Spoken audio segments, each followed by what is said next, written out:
Yep. Uh, could you please let me know if you hear my TeamSpeak going over on the stream? If you do, I really need to turn that off.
Yes, I'm just going to be sorting that.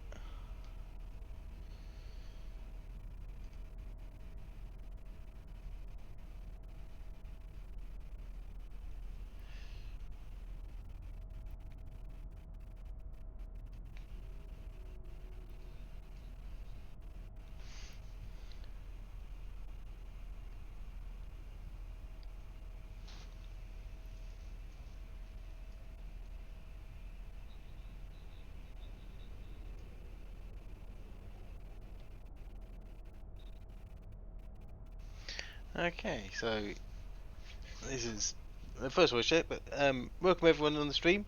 So we are looking at the Fortizar in YZ9-F6. It's the armor vulnerability for this Fortizar. Goons were formed about 500 to 600 Baltic fleet, as well as they have some Munions, I believe, and some fax support.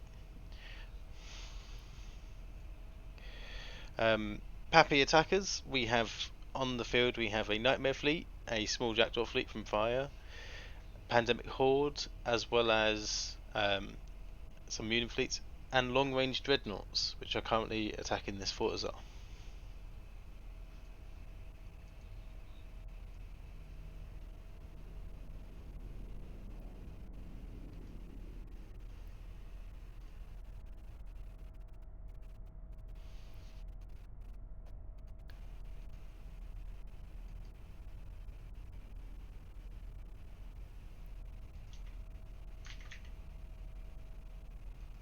Yeah, I do believe you should be fairly passable on sound as well.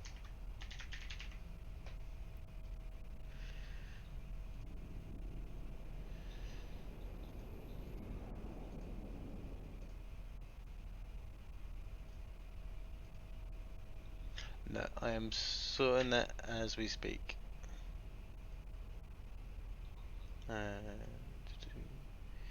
Yeah, fortunately I just had trouble getting the stream kit up, so.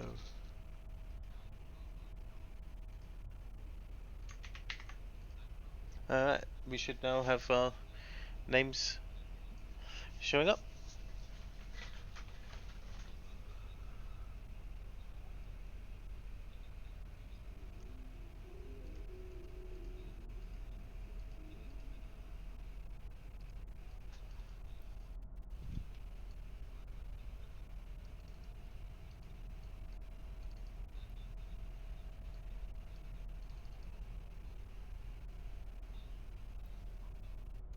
Okay, let me double check something.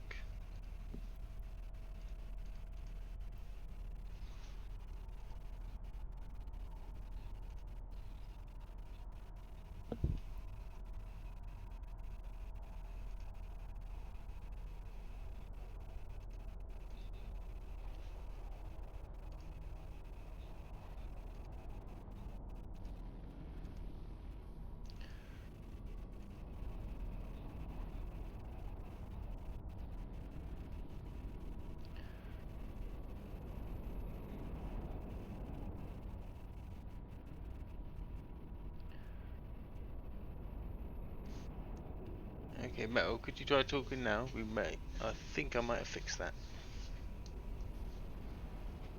Okay, Metal, could you try talking now? We may. I think I might have fixed that. Okay, Metal, could you try talking now? We may. I think. Okay, why is this playing up?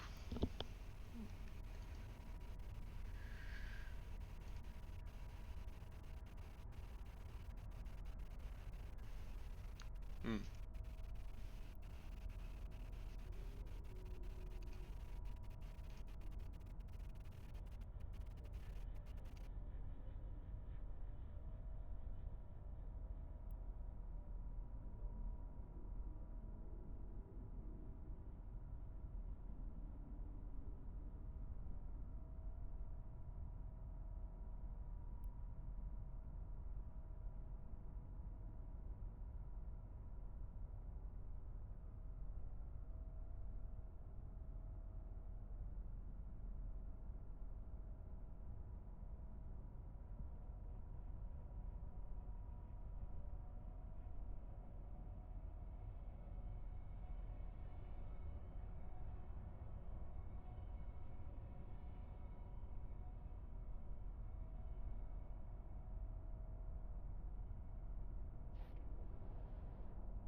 I'm still trying to figure out sound issues.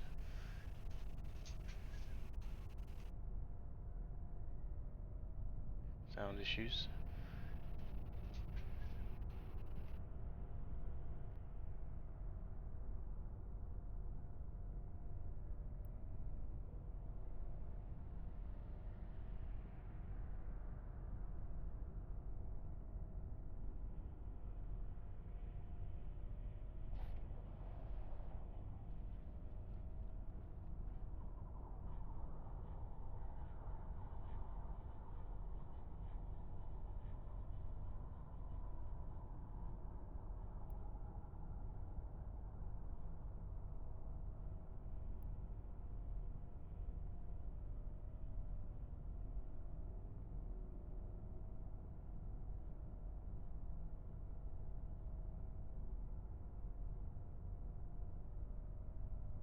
Voice check. Voice check.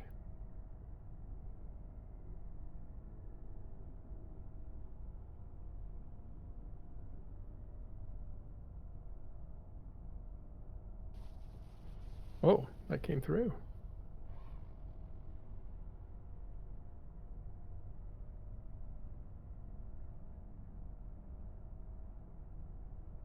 I think the bubbles just need to be turned on. I think you're good. Okay, so. I'll lower my mic a bit. Right. In theory, that should be the sound fixed.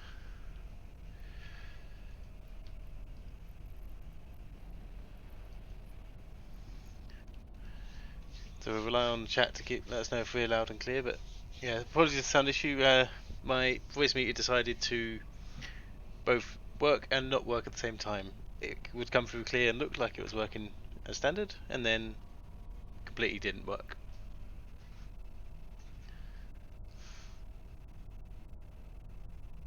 So how much time is left on this timer before it is vulnerable? So it is already out and vulnerable.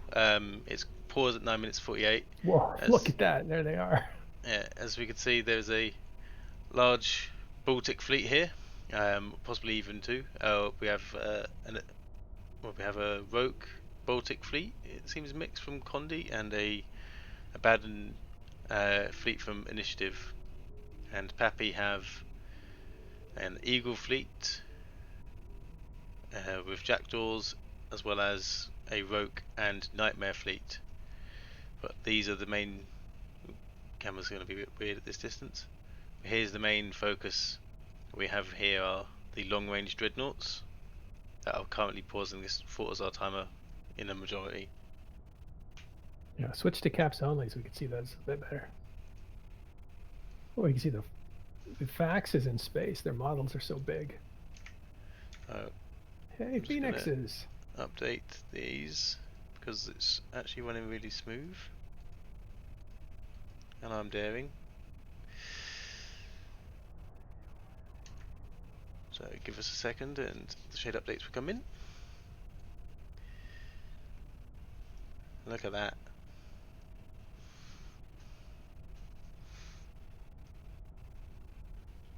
Pretty. So we can't obviously see their missiles firing, but they are the ships that are mainly pausing these Fortizars.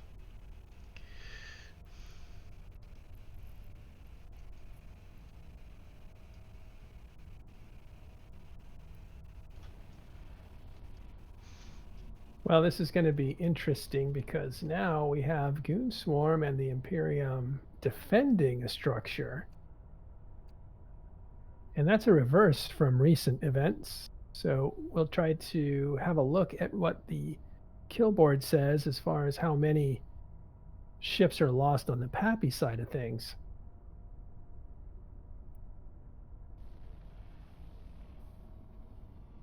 Tie-dye looks to be about 25-30%. Yeah, pretty much spot on.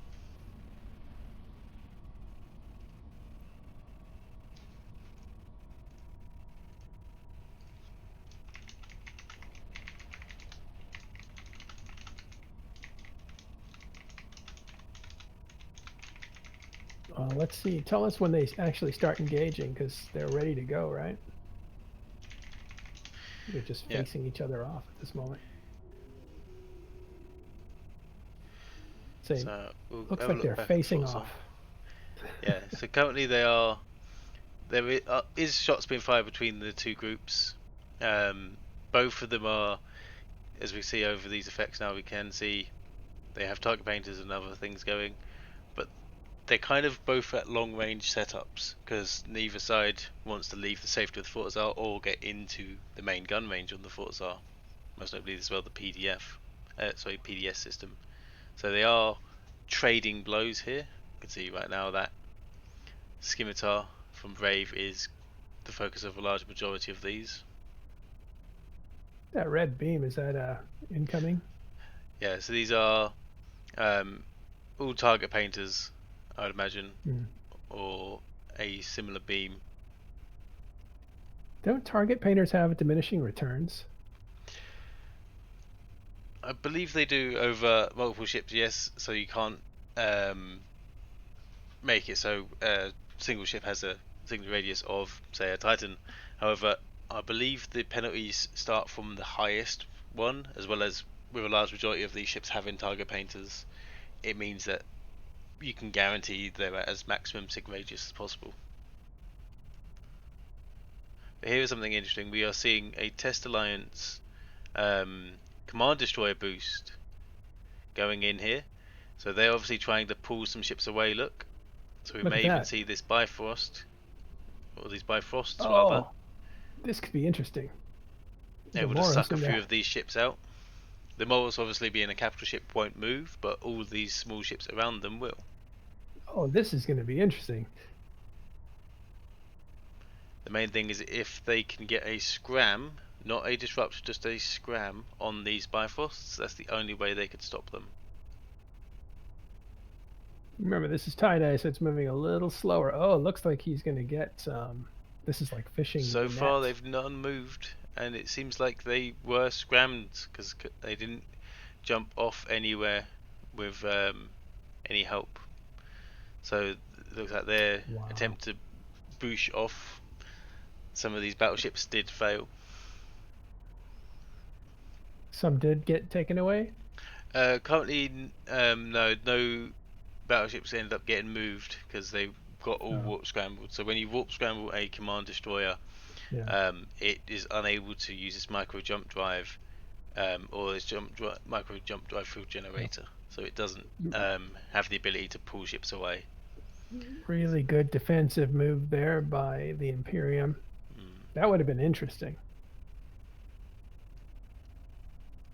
Yeah, it's a very common tactic to have 5 or 6 of them go in, all of them try and grab the same group, because then of those 5 or 6, they have to stop all of them, or if one of them gets away, then they can pull away 10, 20 ships.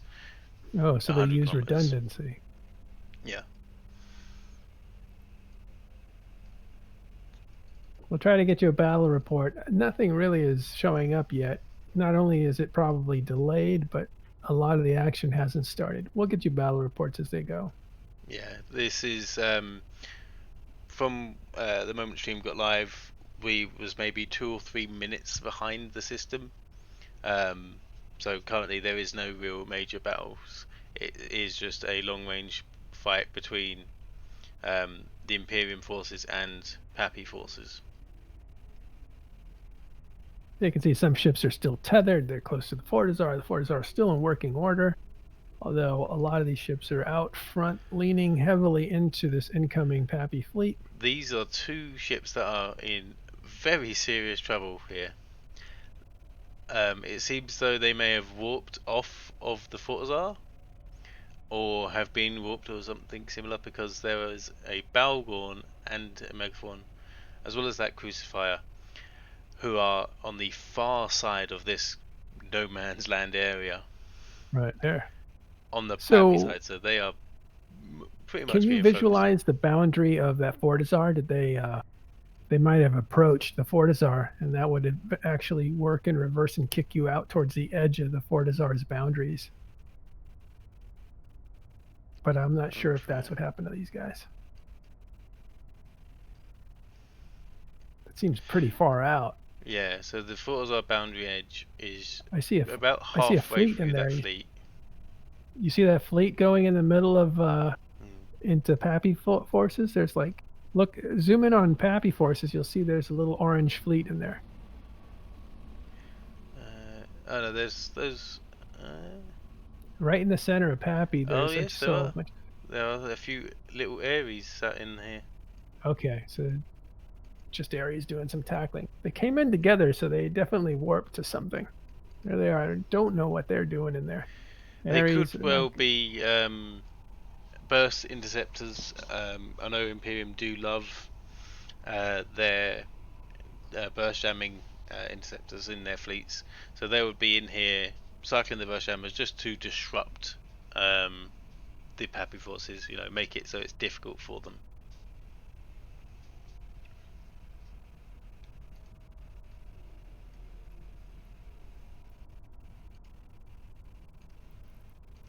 That's an interesting technique. So those are ECM bursting Aries, you think? Yeah, it's quite a common thing to, and especially for the Imperium, they do enjoy that because they are immune to bubbles. They can warp in, circle their. Oop, I got moved away. Yeah, they can warp in, circle their burst jammers, and then, without fear, are able to warp out as well. Looks like we're getting some information here from Devious Citizen. It says PAPI Bifrost happened. 1 of 4 worked. I believe that's the command destroyer we were talking about earlier. Yes, it is. So my camera's being very odd because of the range I am from this Fortizar. I'm going to try and see if I can get to a closer bookmark.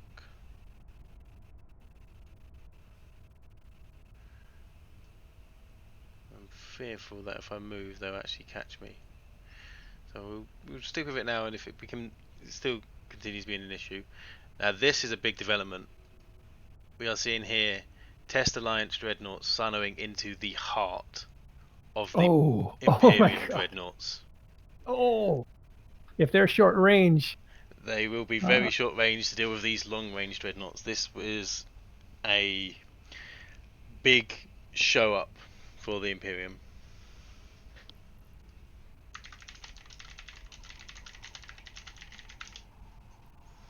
I'm expecting to see some close range exchange of. Yeah, the Falcon flown by Joan of Arc. The Falcon, Joan of Arc's Falcon has just since been obliterated by all of these ships immediately focusing, but the damage is already here in that there are now dreadnoughts, close range dreadnoughts, in amongst these long range dreadnoughts. And a big bubble to prevent warping out. 2, 3. This is going to be interesting. So that Falcon did his job. He got those big ships right in the middle of that big ball of fleet. Some of those guys are still tethered, though. None of these dreadnoughts are tethered. All of them have been engaging, so they're all in siege. This is going to be capital on capital here, right? Yeah. I don't believe we have ship destruction modules showing, but we do obviously effects ongoing, so we might still see some things going off on them. But here we see an answer. There is a Goon Swarm Falcon having just lit his Sino. Okay. This could get really interesting really fast. And we have another Dreadnought coming in. So Brave jumped in with Dreads. We're going to see if there's some kind of counter. Oh yes, here's some more Naglfars jumping in, some Goon Swarm Naglfars. Now, it's unsure whether these are close range or long range. Oh, look at that. 5, 6 of them. Nags. There's a lot more than 5 or 6. So there's a load of capital on the overview. Oh, that is a big counter move. Wow. Yeah, Titan has just scaled up to maximum, so we are at maximum Titan at the moment.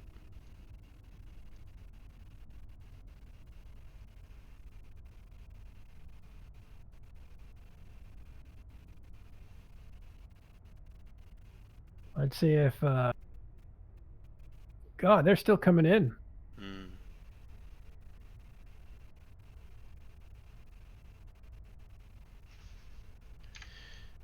I wonder if they're still within tether range. If they decide to stop firing, they can sit there and wait it out. Okay, we'll see what PAPI does to counter those.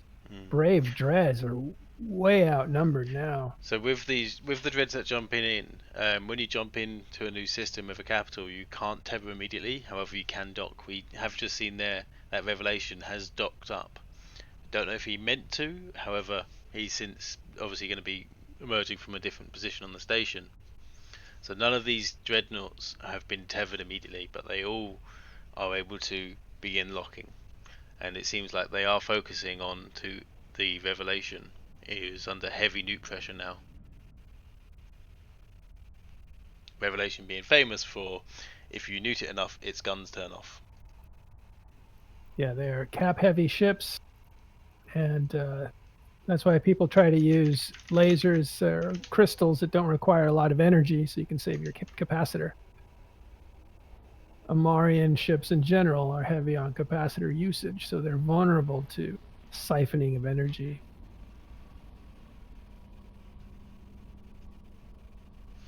I have to say the client is running very well, seeing as I have effects on. We are just about to hit 1900 in local as well. But even though there are it's quite a decent sized brawl going on here, I have to say the client's handled it brilliantly. Might want to have a look at PAPI forces and seeing if they're just staying back at this moment too. Yeah, so currently we still have the 4 long range Phoenixes, but we'll load the main overview. And we can see that they are just spread out into various different Boson fleets. Oh, this is already interesting. Here we can see another group of Ares warping in, so I am fairly certain these will be burst disruption Ares. Here they come from the bottom, yeah. Remember, there's multiple fleet commanders out there, so each one of these fleets has an objective to get done. And they all have to coordinate with each other. Then on top of those fleet commanders, you have a layer of strategic fleet commanders. They're the ones that are pulling the strings.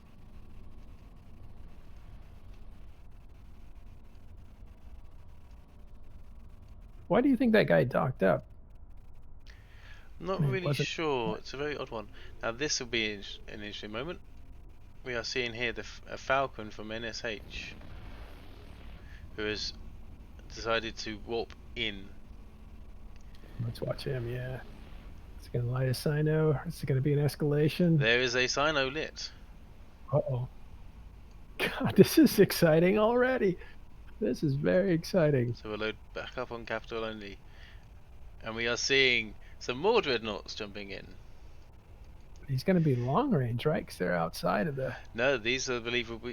Oh, that's a lot more dreadnoughts. So here we see an NSH dreadnoughts loading just underneath these other dreadnoughts. So NSH has really been... Yeah, it's been a while since we've seen a dread brawl of this size, especially from these groups which mainly people reserve these kind of brawls for Titans and Supers. However, now it is literally just everyone in dreadnoughts.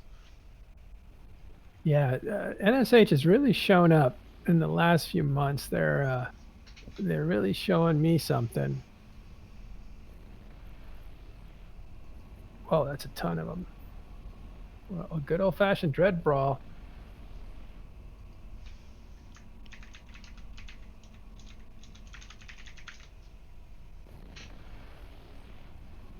We're seeing some explosions already. Those are probably the brave test dreadnoughts, if anything. So we can see that Falcon is now being targeted with all those target painters. His sig radius will be sky high, and he will be shortly lived for this world. Got to clear that Sino out, block the entrance of more dreads. I'm just going to add this as +5 to maintain our standings. And here we are seeing a further increase in dreadnoughts from Invictus this time. I believe that is IOU. I believe it's Invictus. Oh, Invictus. All right, looks. I'm trying to look at their positioning.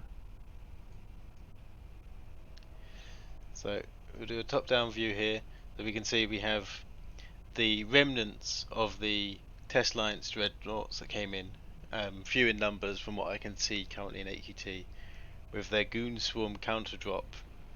But beyond that Goon Swarm counter drop, we then have an NSH as well as an Invictus and PAPI. So in here we have Fed Up, Severance, Brave, Invictus. So this is another, just a legacy drop on top of it. So they saw the Imperium and they raised them a dreadnought drop. So we've seen 4 drops for dreads. I think the Brave one looks kind of small in comparison to these other 2. I think, let's have a closer look. It may just be visually the same because they are Naglafars, so they're all kind of, from top down, they're very pointy. But yeah, this is so he started off with a small dreadnought group, so it's a typical trying to bait and switch. So small dreadnoughts brings a larger Goon Swarm dreadnought, but your plan all along was to have that larger group come in. So we'll see if the Imperium does have a counter argument for this. Yeah. I'm just going to modify this those overview, explosions are dreadnoughts. because I have a feeling that what would be useful on this overview is seeing force recons, because we then should be able to see any new Sinos appearing.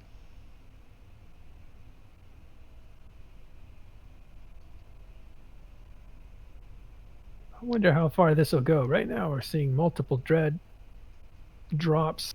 There'll be a dread fight at least. Do you think it'll go to Titans? Because Titans are the natural predator for dreadnoughts. They can eat them up quick. But once you commit Titans, It's a whole different thing. We'll have to wait and see. It's going to be an interesting one. Here we can see the explosions coming from the middle. Imperium has an advantage here. They're on their structure, so things get bad for any one of them, they might be able to find refuge in it. Yeah, I'm just going to disable effects because it seems like with this approaching 2000, it's got the capability of escalating any more. So Wow.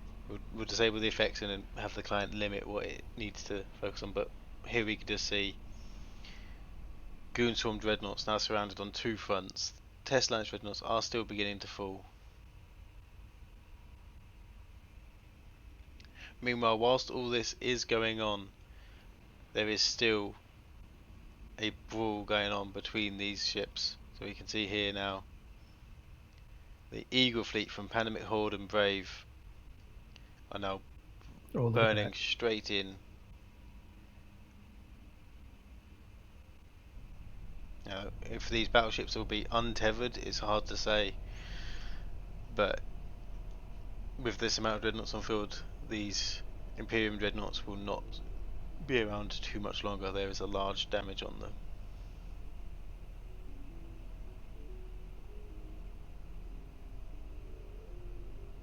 So Eagle Fleet's running in there. You can see it's slow motion, probably a 10% tie-dye now. Yeah. Move 2,000 people. From the NSH Dreadnought Sinoing in, pretty much we've been at that tie-dye level. It's very interesting in that I lit a Sino on my recon for Titan bridging fleets in, and it is only just ticked down a minute, and in real time I lit that 5 minutes ago. Wow. Yeah, you can see that Eagle Fleet moving in slow motion, but it's still moving. Yeah, very slowly there.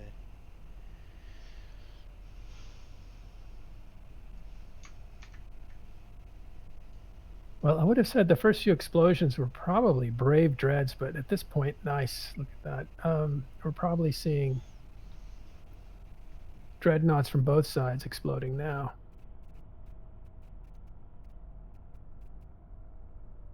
Oh, look at that fleet arrive. Wild.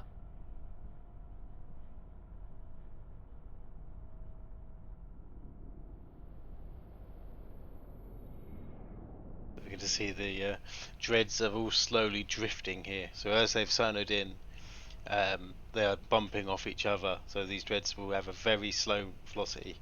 Typically, you want to wait until your dreadnought is fully stopped, because when you go into siege, which is what allows these dreads to do insane damage of up to 10,000 DPS, they gain an incredible mass. And if they bump, they just don't stop. So all these dreadnoughts are now slowly drifting in. Some of them will be away from the targets, but luckily for the Moors, which needs to be very close range, it seems to be drifting closer and closer to these Goon Swarm dreads. Yeah, one of the rules used to be make sure you've stopped your gliding after bouncing before you turn on siege. Unfortunately, with more and more numbers of dreadnoughts, that does get very, very difficult. Yeah.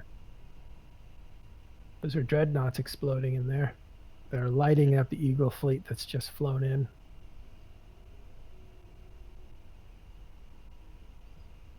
It's a great shot.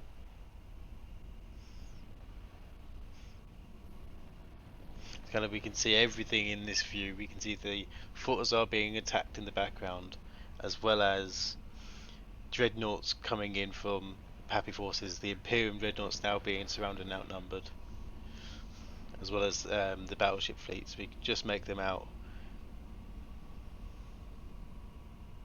Yeah, at this point, just turn off our bubbles, just you and me, so. Get all the graphics out. Let's just look at the beauty of this game as it lights up.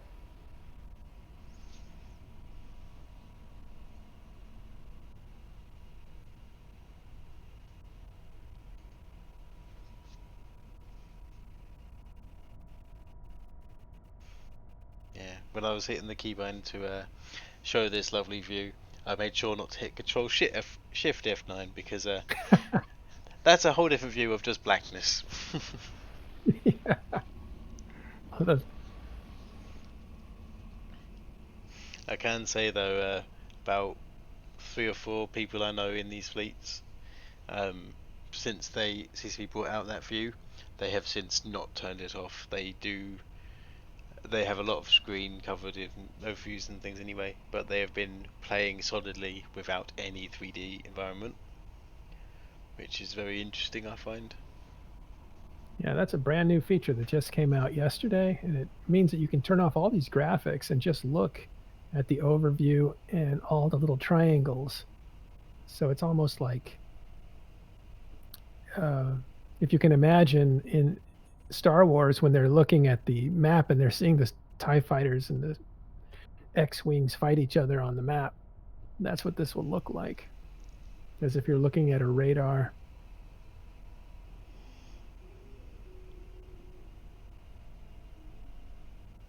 So we was in there, Is, 2 Morrises have just exploded.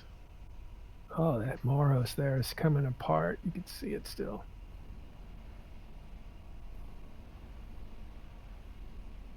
Do you know what the key is? The shortcut. You can rebind So it, but it starts out as yeah, so to get this view, it is Control and F9. To get the complete no overview view, is Control Shift and F9 as default. So I can see a cyno lit in there. I'll be interested to see if anything's coming through. Just in the center, where those explosions are. Slightly offset to the left. So we'll see if anything comes through that cyno. It's reasonably new.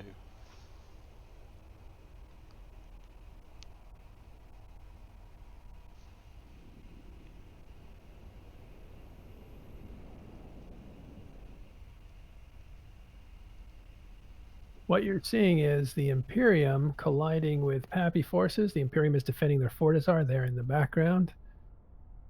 This is YZ9-F6 in Delve. So far, we've seen multiple subcapital fleets standing off, and we've seen a series of dread drops, which is what we're looking at now. There's an Eagle fleet inside of this.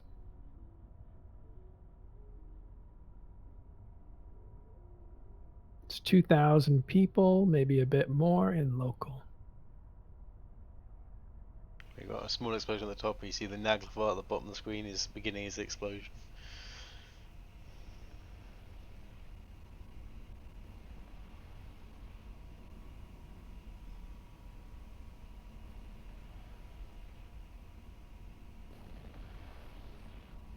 Yeah, it's lighting up the sky.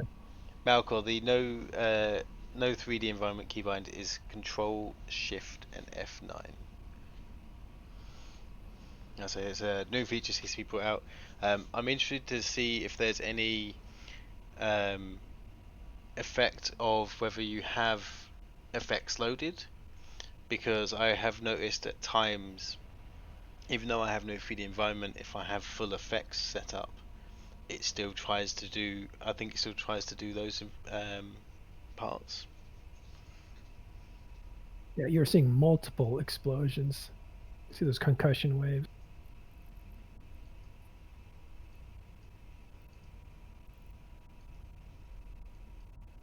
We assume most of these are dreadnoughts, if not force auxiliaries, big ships.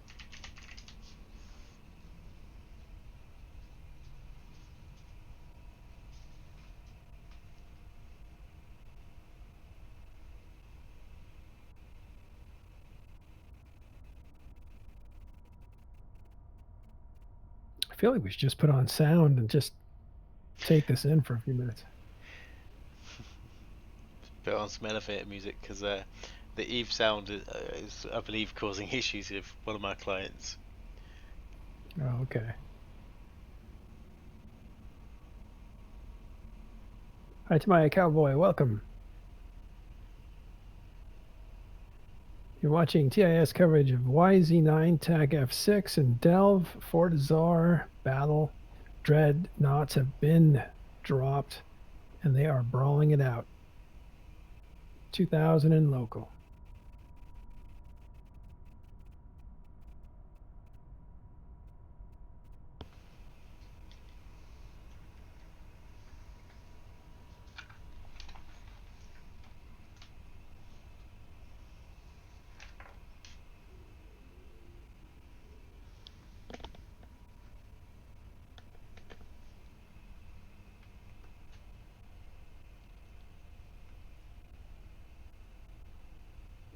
at all those naglfars down there.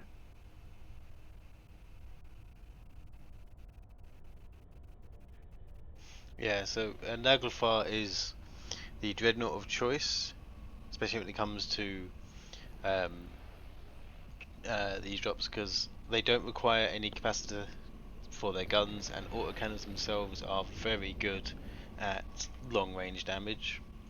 Even with autocannons, it's still 10 to 30 kilometers is a good range.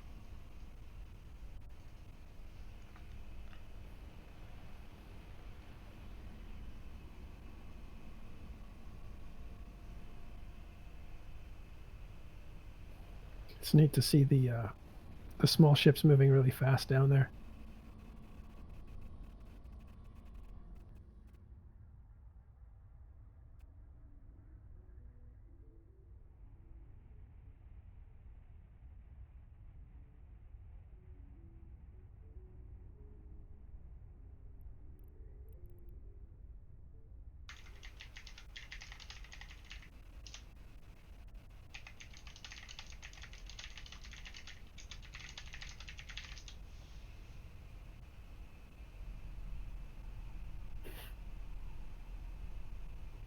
Malcor Rex, thanks for taking notes on what we say.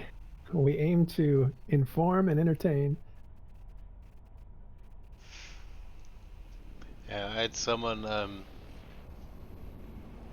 on my TeamSpeak today, just in regular fleet chat. We was gate camping, and he asked me the question of how I know so much about this game.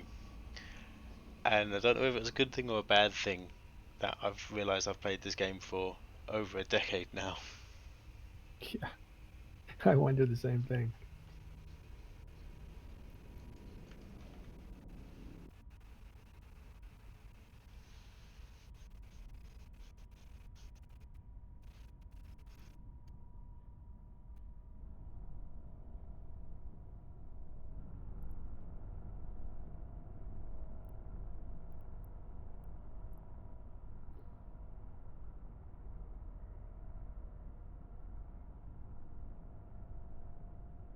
Again, we're taking in the sights of Dread Brawl going on right outside this Fortizar. This is a big fight already.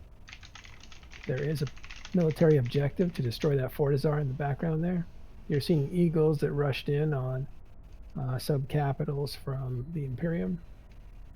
You also see multiple Dread drops as they escalated into capital ships. In the middle there, you'll see some FACs or force auxiliaries that are meant to provide logistics and repairs to ships that are damaged. Those are huge ships. And then you have dreadnoughts here that are duking it out. The multiple explosions that light up the sky are capital ships, probably dreadnoughts.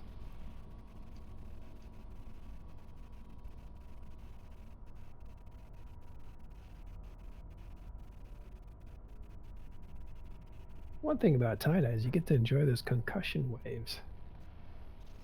Yeah, tie-dye is a really useful thing for it allows us to appreciate the small details that normally get overlooked.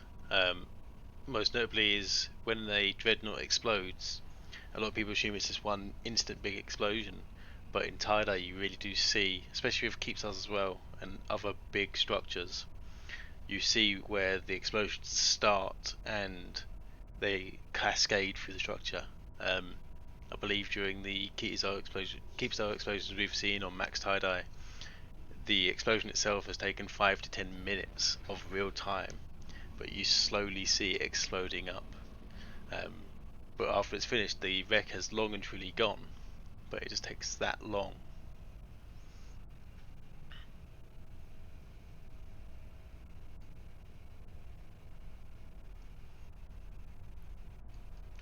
Minakawa's the cyanoid in front of me, apparently. So.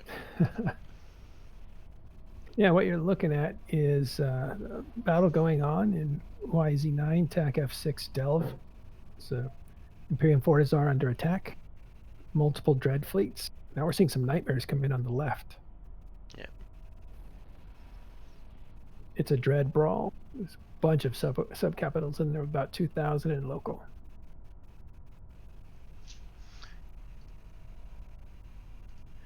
Yeah, local is still 2000, 1900. It depends on which character I'm looking on, but because ironically they both have different numbers. Yeah, we've been here, what, about a half hour? It's 10% tie-dye, so this fight is really just getting started. It's in the first phase. So I am seeing something interesting which we haven't seen already. So in this Dread Bull here, we can just see is a mix of both Imperium and Legacy. It's another small group that got dropped in between. Wow. So the moment the Imperium brought in, so I just saw this on my main, but the moment the Imperium brought in more dreadnoughts, PAPI forces immediately answered with more dreadnoughts as well, straight on top of them. Wow, this is incredibly aggressive.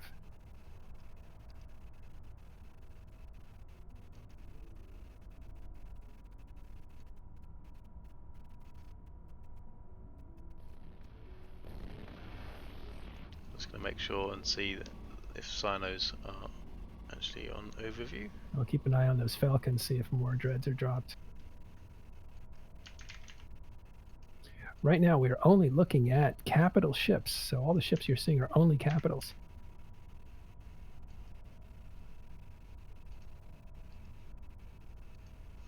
So I'll add Sinos onto the overview brackets and we can then see them.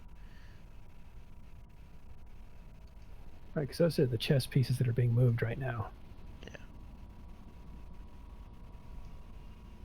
Although it was neat to see those nightmares move into position.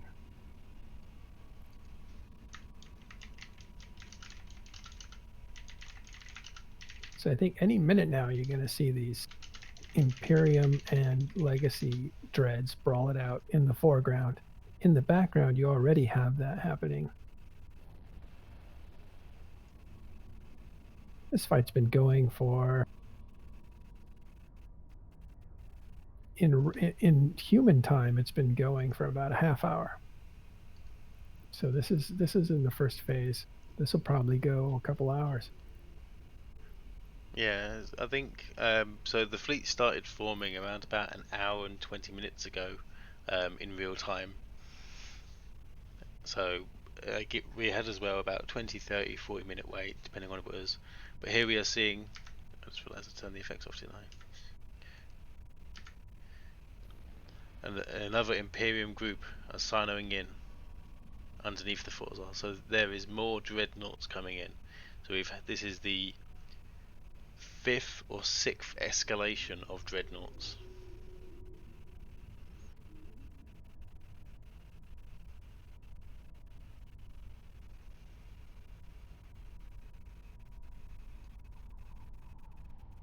We see there we have I've just had this called out on my comms I'm listening in of a small purifier group, as we see there from Goon Swarm,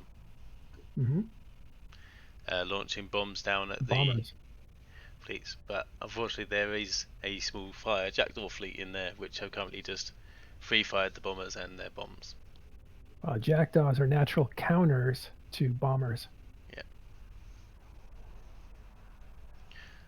So here is the grid as we see it. We still have the test Rogue fleet, NC Rogue fleet up here. Now these are all long range setup. Similarly with these dreadnoughts are long range dreadnoughts.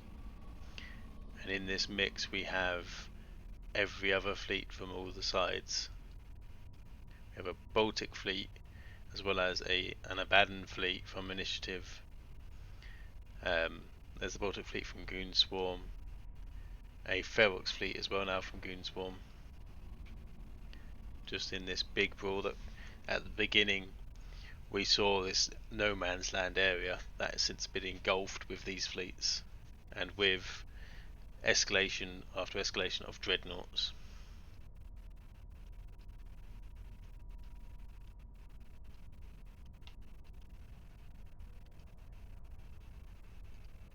We have our first battle report. We'll take a look at that. See if we can get anything out of it. But right now the action is so good and fast. The escalations are coming quickly. A lot of aggressive actions going on.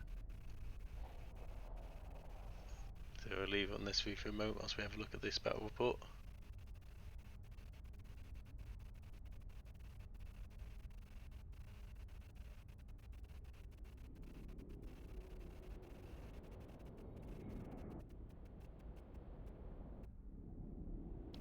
So it looks like PAPI are targeting the Naglfars and Moroses first. Got a nice shot. Yeah. Generally speaking, the Naglfars are a very weak tank. In this escalation battle that we're seeing, they will quite literally just be something interesting. I can see a very interesting development that has just happened in 8QT, and I don't know whether I should do spoilers or not. Are Titans logging in? There's a lot of things that have just undocked from the 8QT Undocked. Keepstar. Oh, this could get big. This could get big. It's a mainly big test alliance thing. Okay, we'll have a look. This is a beautiful fight.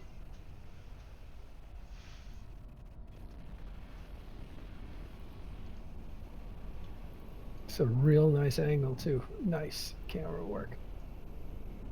Yeah. So we have some Fire Coalition Dreads on the way in.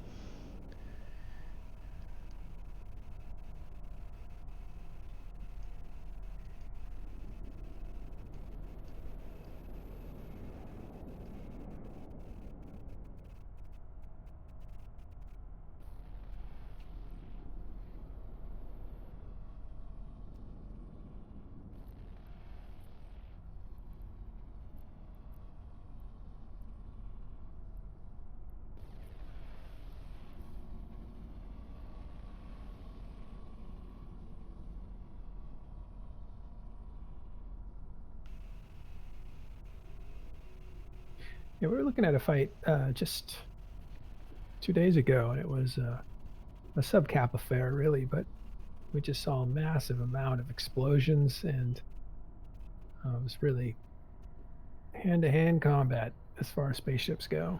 It's 2 Ferox fleets going at it over a bridge. And this looks like another one. That one had about, I'll say 700 or 900 combatants, and this one has over 2,000.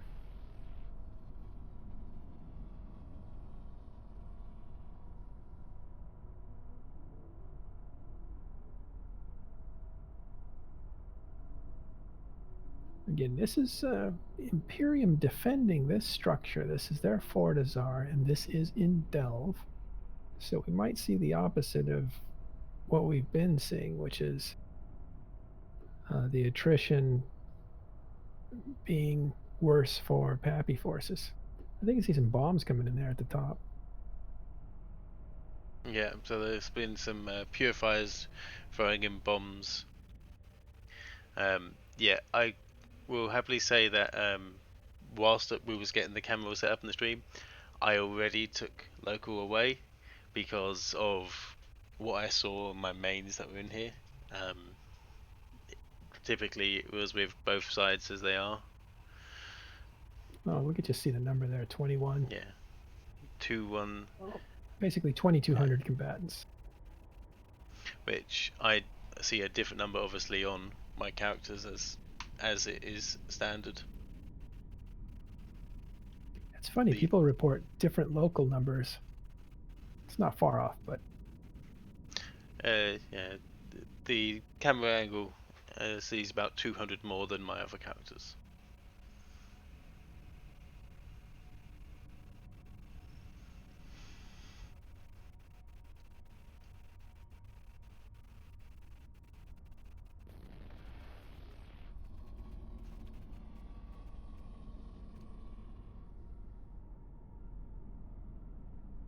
so far as this battle report, it looks like it's a pretty even matchup, with PAPI having a little bit of a edge so far.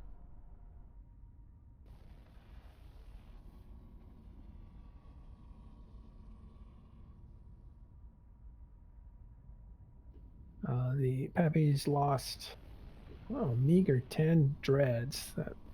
That'll get bigger, I'm sure. Yeah, with these dreadnoughts, it won't be immediately updated on Z kill at the moment. Things will begin to take time.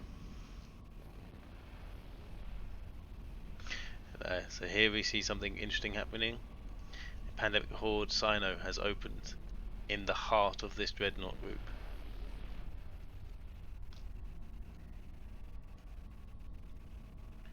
There's a Falcon from Horde.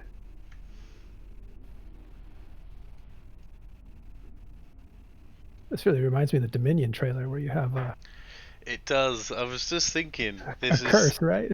almost to the Eve trailer where you just see groups Kill that fighting and then Sino. a group coming in from the side. This is our system. Yeah.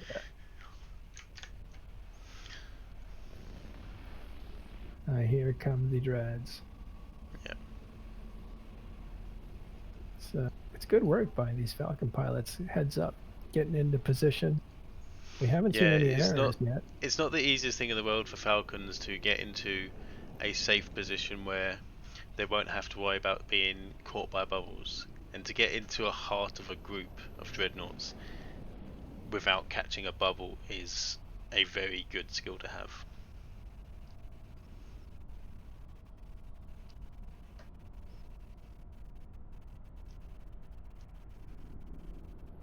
Oh, this looks like Horde dreads coming in, am I right? Or is that just the Falcon Yeah. Sino? These It's are Horde. Pandemic Horde dreads, yeah.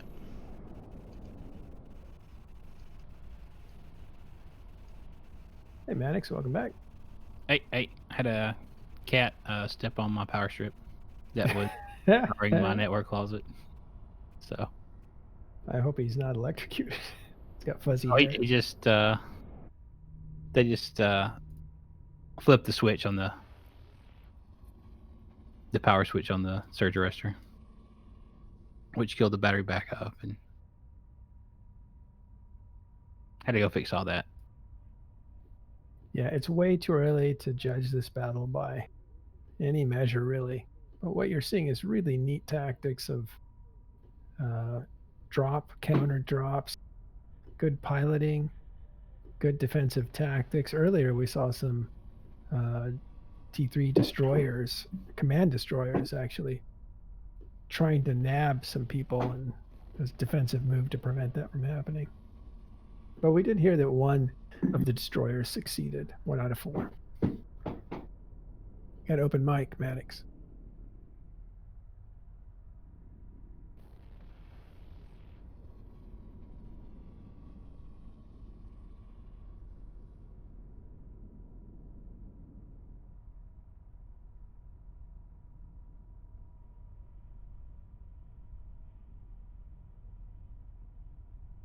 Yeah, so we're now seeing these Pandemic Hordes dreadnoughts just same, if not more, than Goon Swarm originally had. In fact, it looks like a lot more are just coming straight in.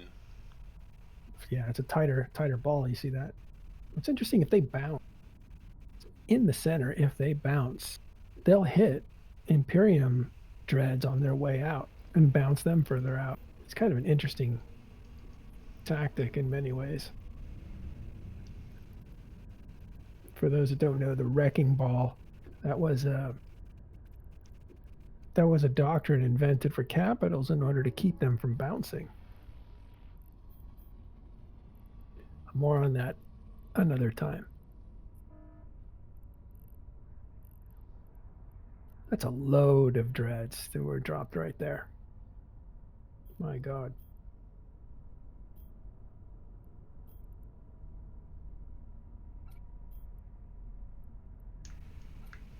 You know what I'm noticing here is they're really out to destroy dreadnoughts. PAPI are not. They're not focusing on the structure, trying to kill it slowly like the Imperium did. I think PAPI's actually going after the ships. They want to degrade the Imperium's reserves of capital ships. I think that's part of the strategy. They're not bashful at all at dropping. Looks like we have another drop over there.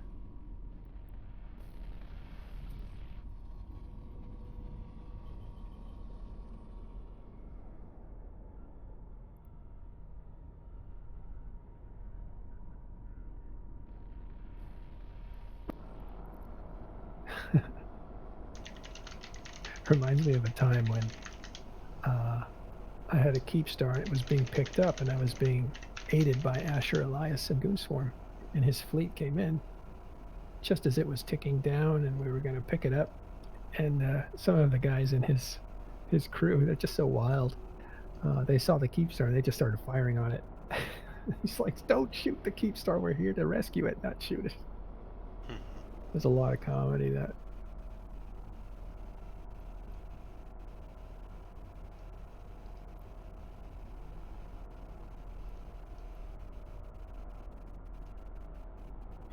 Multiple dread drops. I think there's probably 3 different locations where they're slugging it out right now. And it looks like even trading so far. Yeah, it's just that moment you realise, I'm about to drop the dreadnought. Is it insured? No. Right, let's fix that. Yeah, every single one of these dreadnoughts that will be dropping in is more likely going to be insured. Sure. Yeah, They used to insure. They used to insure very well. In other words, if you bought a dreadnought and got it killed, you got about 70% back in insurance. But CCP changed that, I think, less than a year ago.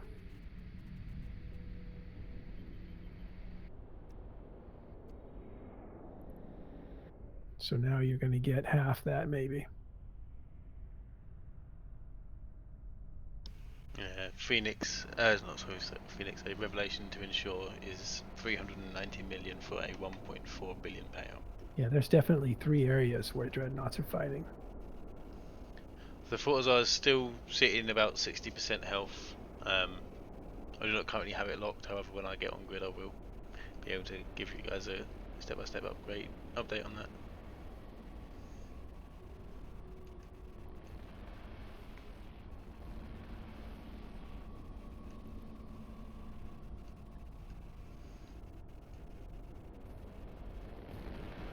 Supercarriers on field. Imperium have dropped their supercarriers. Imperium Have first to react with their supers.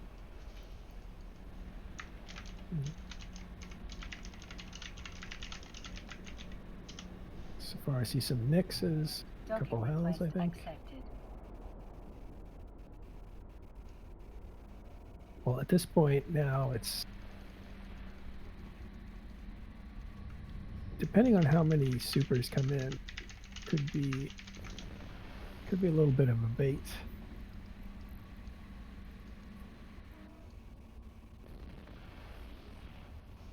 This is a natural escalation pattern. You go from dreads to supercarriers. Yep.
Well, actually, that's a good amount of super capitals.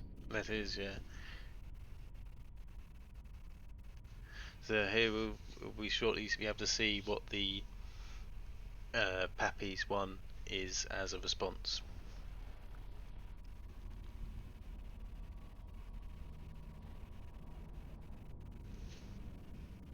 The Imperium has raised on this deal. And these supercarriers are going to take care of those horde dreads that came into the middle of that dread ball that belonged to Imperium. So This is their answer, and it's quite an answer.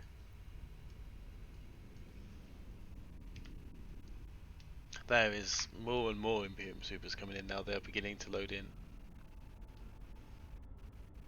That is a significant number of supercarriers.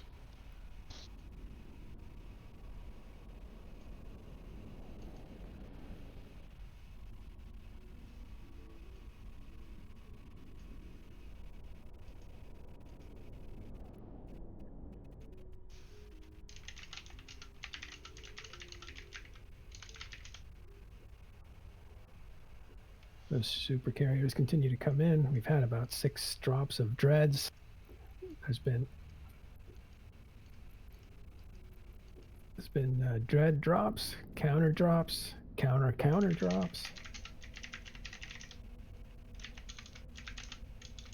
And this is shaping up to be a really interesting fight, and also a very big one. We have about 2,200 in local. Excuse me, 2,500 in local.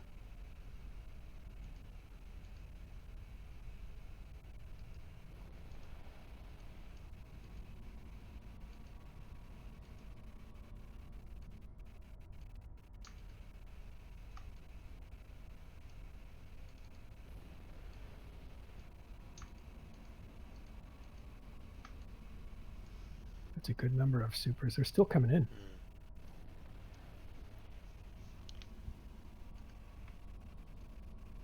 I believe they are out of tether range too, right? No, they're likely to just be in it. We can just see the ring at the bottom of the screen there. So these will Okay. likely be in tether range. However, I very much doubt they will be tethered. So here we have a Pandemic Horde carrier group siloed in over on the side there, with them just beginning to look into deploy fighters, I imagine. Yeah. Those probably will attack the. What do you think the forters are?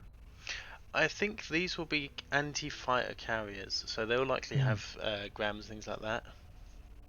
Okay. So they will be going after the fighter bombers and stuff from the supercarriers, trying to limit their effect. Is there a reason they drop so far off? I think it puts them out of the range of the dreadnoughts. Say that again, I lost you. It puts them out of the range of the dreadnoughts, so they don't have to worry about taking immediate damage. Got it. Whilst they still have the fighters and things like that, it's still not going to be too difficult to move things around. This has been a very aggressive fight so far. I hope the node survives, because I want to see how this ends. Yeah, locals up just about to hit 2,500. We are still seeing Imperium supers loading in. The fort belongs to the Imperium, specifically Goon Swarm.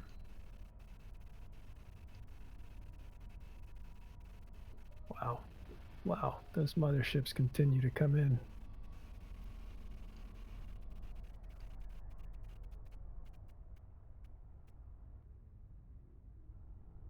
Now the Imperium has a lot. Imperium has a lot of.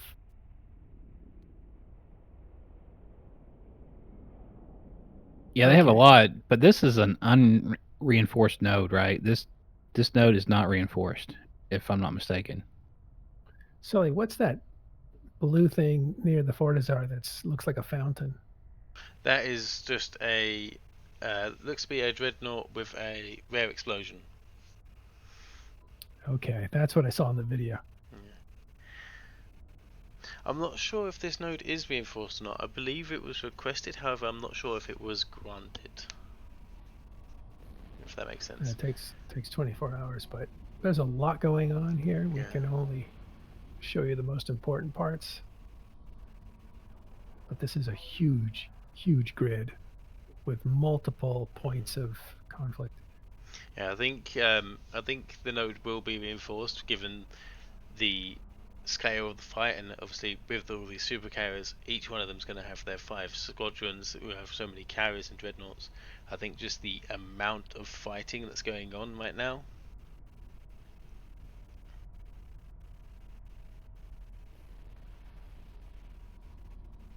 What is a reinforced node? Do you want to explain that, Maddox? Right. So if you give warning to CCP that a big battle is going to happen in a certain system, they will put it on a specific node, which is pretty much just a server, a specific server that's a little more powerful, or a node of computers that are connected together, just to give it more oomph than you would have on a normal system, right? It's not just a random system node; it's a special node they set aside for this. JITA is constantly on one of those reinforced nodes, for an example, because it's always heavily populated. Yeah, nodes as well. A standard server for CCP will have multiple nodes and multiple systems will be on those nodes. However, when it's Right. reinforced, it is one system per node. So everything that is available, because Eve is still single core processes. So there'll be one core dedicated to this node on their strongest server.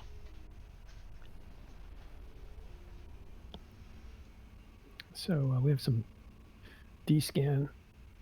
Looks like there's mostly Eagles, 300 out there. There are Rokes close to that with 277 Megatrons, 137. Then we get to the first group of Dreads, Revelations, 135. In total, Dreadnoughts are about 252. That's almost a full fleet out there.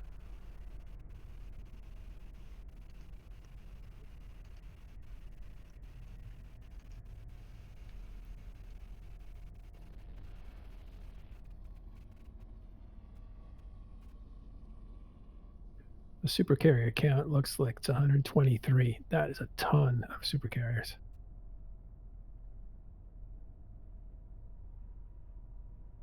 So at least on supercarrier count, they are going big. All that stuff's in the foreground there. That's the Imperium supercarriers. The thing is, the Imperium has lovely. The Imperium has a lot of supercarriers. I think those were easier to build than Titans. They take less time. They're about a third of the resources.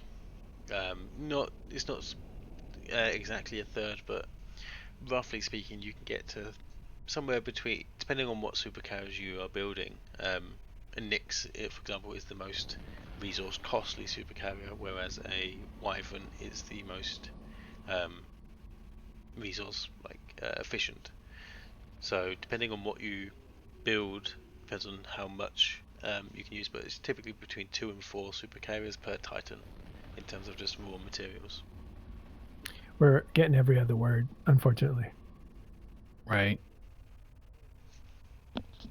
But yeah, right now, currently, before a lot of the changes, the super carriers were coming in about 10 billion ISK per hull. Now they're around 18 billion ISK per hull selling on the no block markets. Depending on who you're with, it could be a little less, but it could be a little more. But they're significantly more expensive than they were pre nurse to the resources.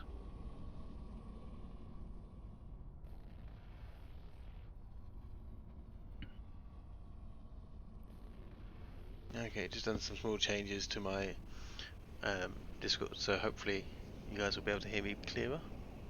That's a bit better, yeah.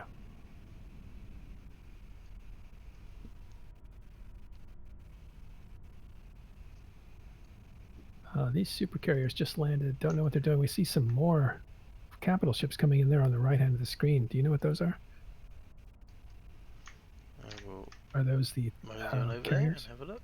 Yeah, there are still some more carriers signing in, it seems. Those carriers are meant to be a counter drop to these supercarriers because the smaller drones for those carriers out there can attack and destroy the bigger drones that are slower but more powerful from these supercarriers. These big drones or these big fighters are going to be attacking the blue dreadnoughts that are right in front of them, and they will chew through them very quickly.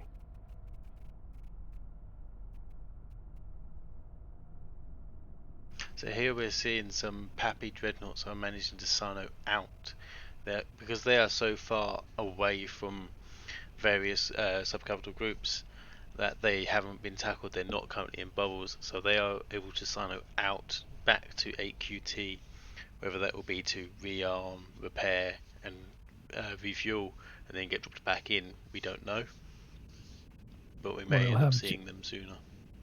They'll have jump fatigue though. They will. So typically, a jump in followed then by a quick jump back out. They will have about 25-minute wait, 20 to 25 minutes. However, because they are not in a tie-dyed system, yeah, that might be fine if this goes on for 3 hours. They can be reused. Correct. And the max wait time now is 30 minutes. So even at max timer on their jump, they will still be able to jump in fairly regularly and jump out. As well, not jump out because they'll be in tie-dye, but once they're out, they'll be able to jump back in fairly quickly as far as real time. As far as the time is concerned under tie-dye. 30 minutes is what? 3 minutes or something?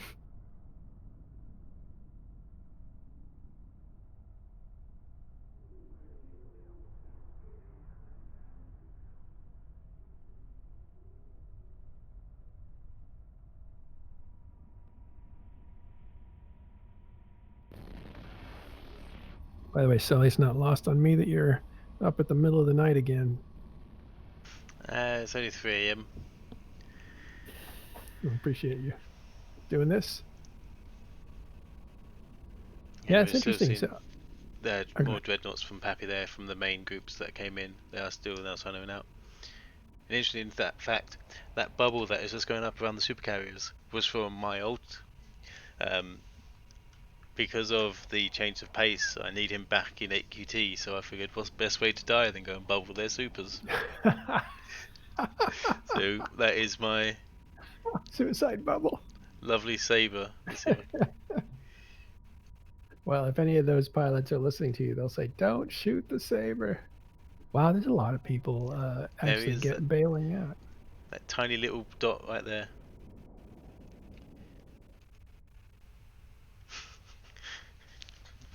I don't see him.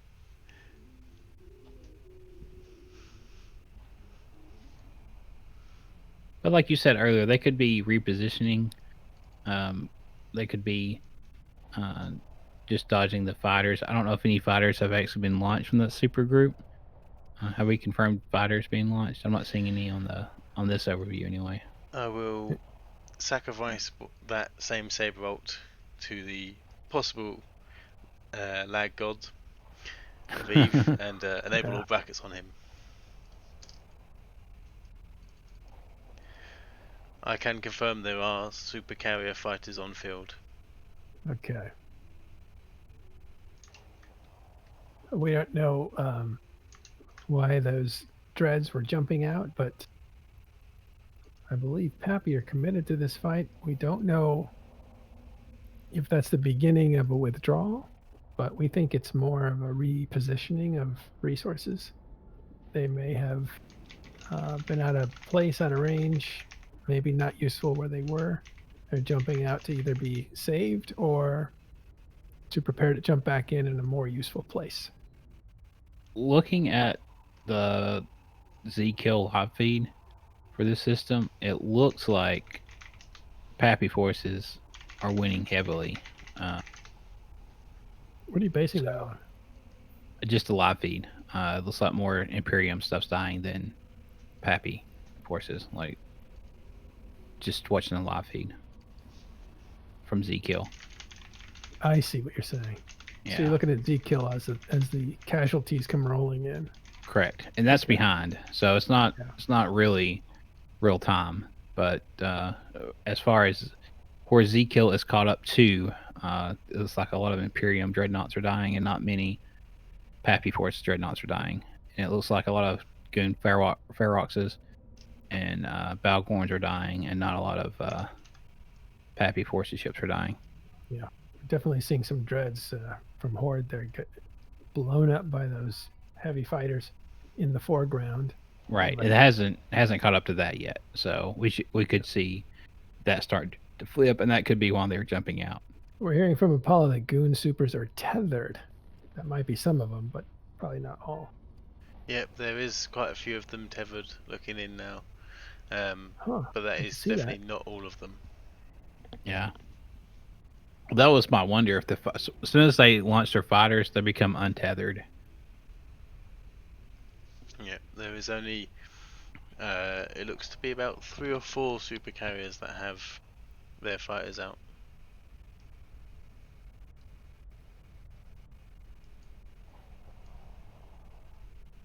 Yeah, I think that again, Imperium's here to defend this, to also defend Delve, to show this is their resistance point. This is the line for them that will not be crossed by PAPI. So it's a bit of pride, but also morale. So they're working on both those fronts. Those are their objectives. Also to save their structures, of course, because this is the base of their power. As you can see, they're tethering onto that Fortizar. If the Fortizar wasn't there, they wouldn't be able to do that. Whereas the blue guys at PAPI are coming in saying, we're here to provoke fights, destroy things, and if you show up with ships, we're here to degrade your capability to show up with ships. We want to bleed your ships, and that's probably a good development for them. This is turning into a big brawl. Of course, PAPI are in the position to force that sort of thing. And Imperium can't really walk away from fights because, again, this is Delve, this is their pride, this is where they're going to defend.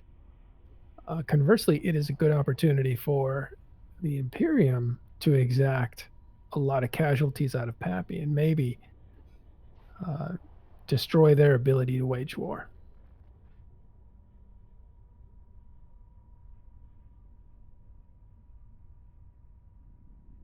By the way, do we know, is this an armor timer or is this the final timer for this thing? This is an No. armor timer. So Yeah, it's just it's not. This Forza will not be killed today. At the moment, it's still being damaged by those 4 or 5 long-range phoenixes we saw earlier. Oh, interesting. yeah. So those but long-range phoenixes are just going to keep pounding on this. So that Right. I don't believe the structure will be unpaused at any point unless they are destroyed. But they are on the far side of this grid at max range. Those Phoenix. Right, it's Most underrated dreadnought. Tech 2 Phoenix cruise missiles, you know. Got quite a range on them.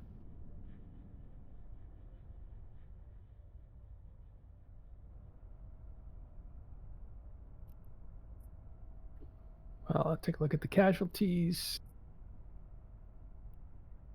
Again, it looks a lot worse than it was earlier, but again, the casualty list is always lagging behind. Yeah, so let me explain that in a little bit. The idea that this Fortizar will be destroyed tonight is a non-possibility. And this is when you defend it, when you have an armor timer. Precisely for the reason that in the middle of the fight, it won't disappear on you because it was destroyed. That's what'll happen if you fight on the final timer. And then you're in real trouble. So you don't want to ever fight on the final timer. You fight on the one before it, the final timer, because even if you lose it and it gets reinforced, you still have it there, and it can still tether you. At one point, you could actually put up a decent defense on the shield timer. However, they removed the shield timer, so from your time zone that you selected, and it's always vulnerable now, 24/7. So the attackers can attack it at any time and pause that shield timer, which would be the first timer. And that's why it makes it really difficult to actually defend that one. And that's why another reason the armor timer, which is the second timer, the one in the middle, is usually the one everybody tries to defend the structure on if they're going to put up a defense. It's an appointment combat. Mm-hmm. And it just goes without saying that you don't just, if one of your structures is getting attacked, you don't just jump out there and try to defend it, because you will clearly not defend it as well. And as more and more people log in to help, they'll just come in late and get killed as stragglers. So it's just not efficient to try to defend something on the very first attempt to kill it. The second attempt, that's when you want to defend.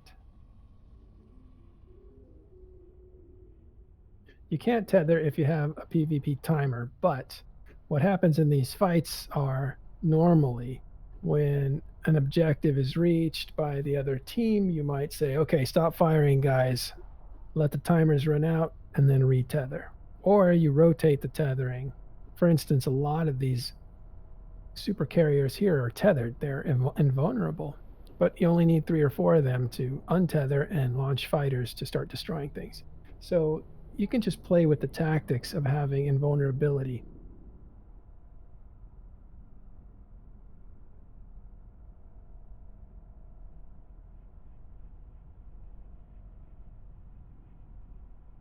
Yeah, there's tons of subcaps out there. We haven't looked at them in a little while. We're just looking at capital ships.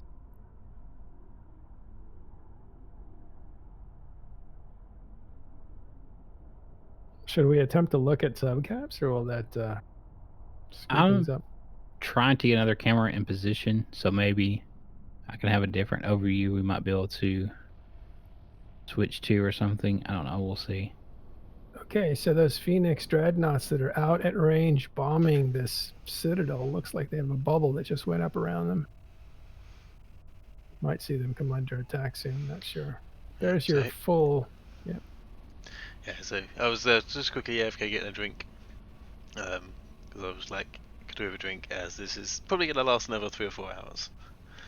So I quickly grabbed a can of fizzy. But yeah, so here we have the full overview. Fizzy pop. I'm trying to get the American terminology, as I'm betting a large amount of our viewers will be American. Mm-hmm. At least, or there'll be Euros like me who forego sleep for this kind of content.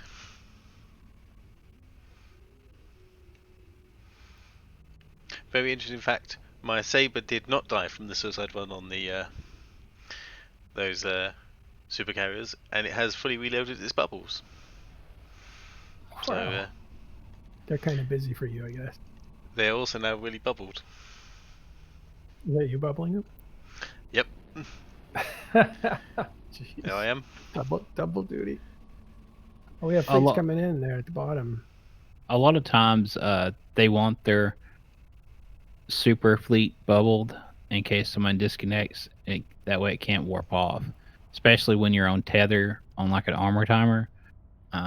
It's best to have your super titans bubbled just in case of a disconnect. The tether doesn't let you warp off, so when you're tethered and disconnect, you stay in the same position. What's going on with the fleet at the bottom right there?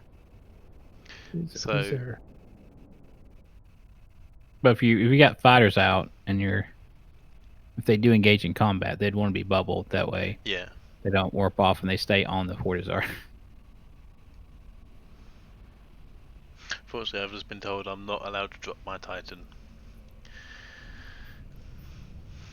which is slightly sad, because with us being out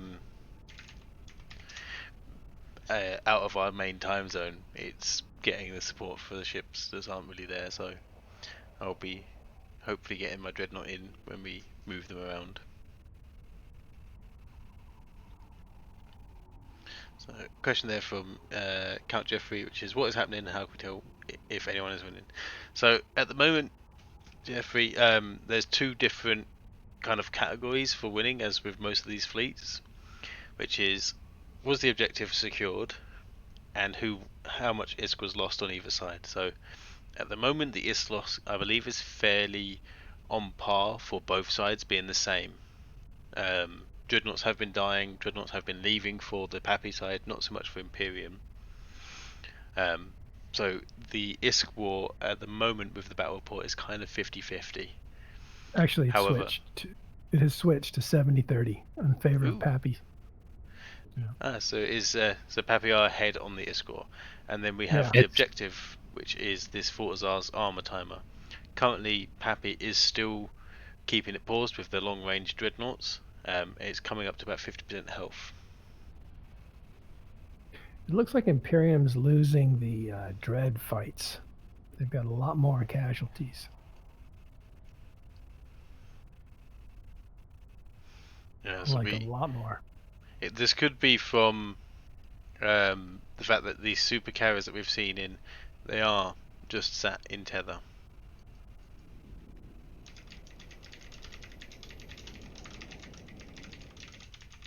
Yeah, it's kind of not even close. I think the PAPI dreads have been really working Imperium dreads. But the supercarriers are on field, and that's kind of scary. They don't appear to be doing much right now. As you can see, they're all tethered. As a counter to these supercarriers who launch heavy fighters, you see a bunch of carriers that were dropped earlier. And they may be trying to defang the supercarriers if the supercarriers get involved. In the meantime, the fort is being destroyed by some Caldari dreadnoughts out in the distance there, shooting large missiles. Those are the Phoenix dreadnoughts.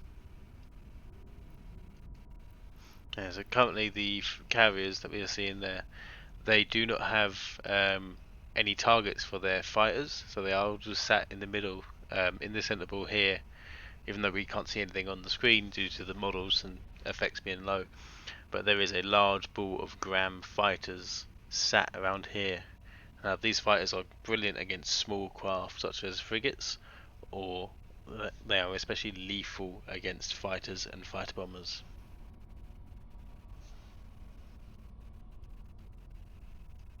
By the way, once you're tethered, can you be bumped off tether? I forget if they fixed that or not. You can. Unfortunately, since we have not found a mechanism that I believe they are comfortable with to prevent bumping off tether. I know one idea that was rolled out on CC a long time ago was the increase in the mass of the ship. However, there are still outliers such as the Mercurial, which don't really play by the rules in terms of mass calculations in EVE. They're very light battleships. Yeah, they can move very fast and they are able to bump things very hard, regardless of math. Even siege dreadnoughts, Mercurials can still bump them quite effectively. So I'm not sure if they're planning on doing the change. I know they spoke about it previously, but at the moment it is still very much possible to bump them off a tether. Yeah, will be interesting if somebody goes bowling for these supercarriers. Sino right in the middle. That's what Apollo was saying.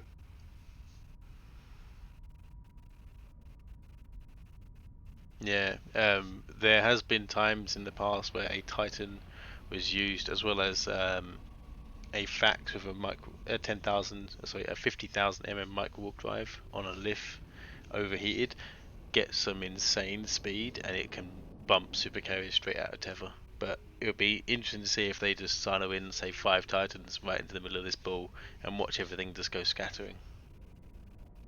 That would be a risky move. We'll see.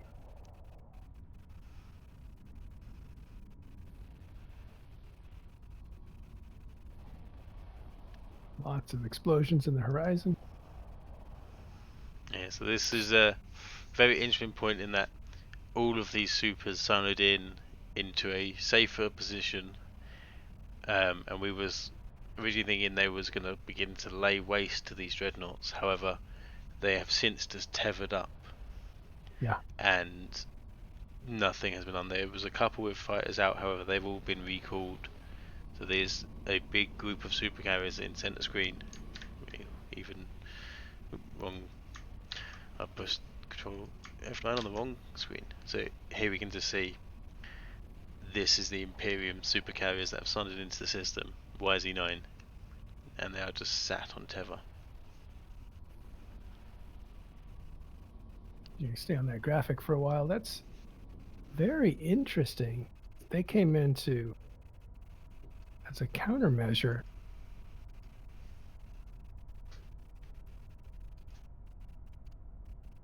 I think that's what do you think that means? They might have been trying to bait out the secondary drop from PAPI side, right? They're seeing if PAPI would counter drop their supers. And obviously that didn't happen. I Yeah, wondered. Go it'll ahead. be very interesting. It's a very odd play to silo in that many supercarriers without an intent to drop them in. Right. That's why it's puzzling to me. It's one of those moments where you're saying, why aren't those star destroyers firing upon those ships? Why are they moving out of range? It's like, is something bigger happening?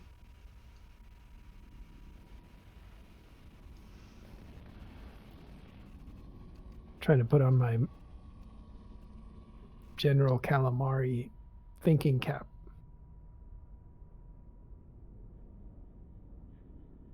Yeah, it was clearly a show of force. And they showed it, but I wonder if the dread battle has gone so bad for them that they're weighing their options. If it was more 50-50, if it was more 50-50 on the dread fight, there might be a different decision. It's very interesting. If they was trying to bait out the PAPI response, they will likely have eyes/spies/ access to the intel in that they've seen the PAPI supercarriers. Ooh, top left of the screen, that's a rare Naglafar explosion. Oh yeah, look at that. It's all horizontal.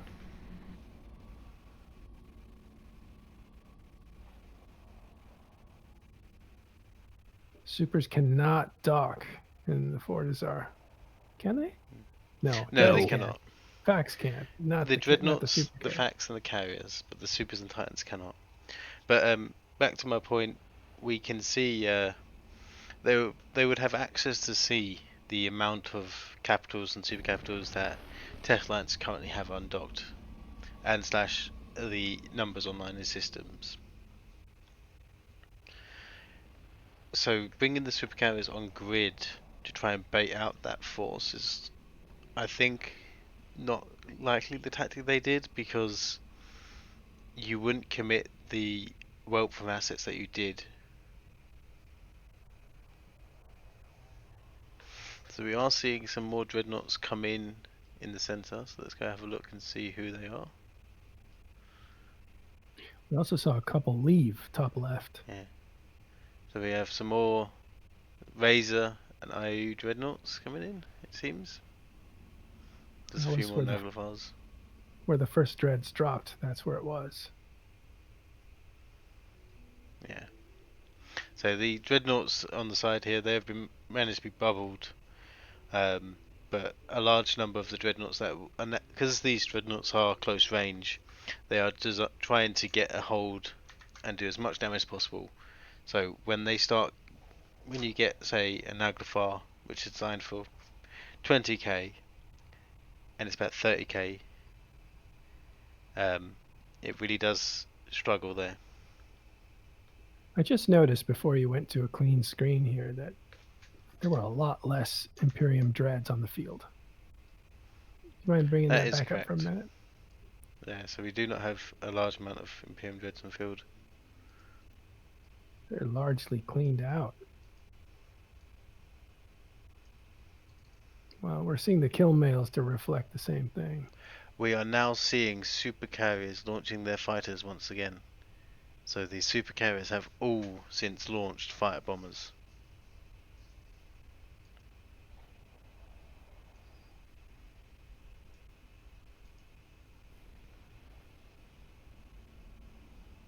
I wonder if the decision to withdraw some dreads came after these supercarriers were dropped, and they're being recalled to possibly drop on these later.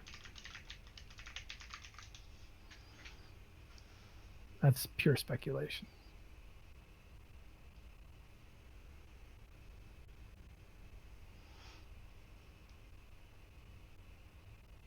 Wow, that is remarkable. I mean, That's a lot of dreads that died. Let's have a look.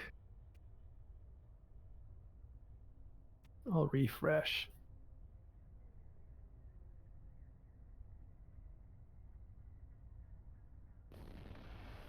So currently, if this is, and again, this is lagging, is the ratio is about 70 to 30% in favor of PAPI. ISK lost by the Imperium's 243 billion. PAPI's lost 108 billion. That's a roughly 2 to 1. I'm trying to look at dreads here. Yeah, 66 dreads destroyed on the Imperium side.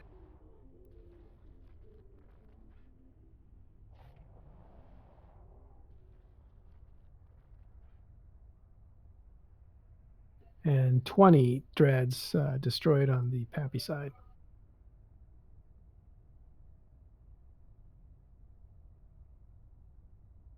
Yes, that's 3 to 1.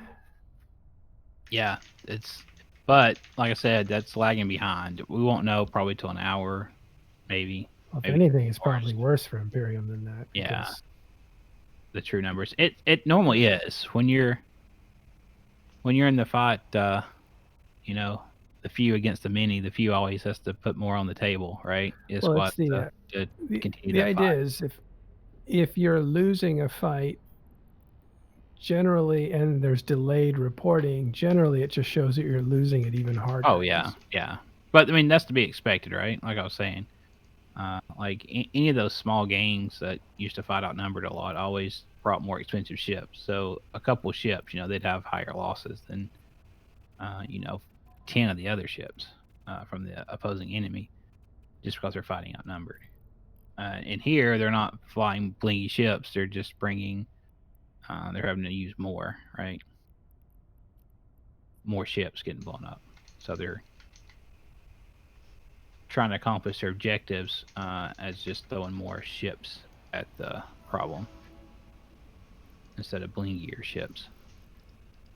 I don't know what. Should we bring in Apollo? He seems to have information. I'm reluctant to bring him in because he'll make jokes, but he makes me laugh. So let's bring him in. Come on.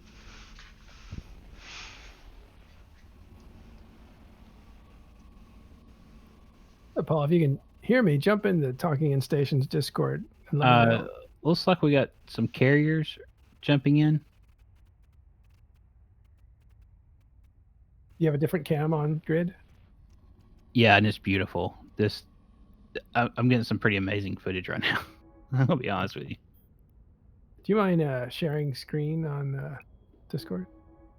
I want to try, see what happens. It might slow you down, yeah.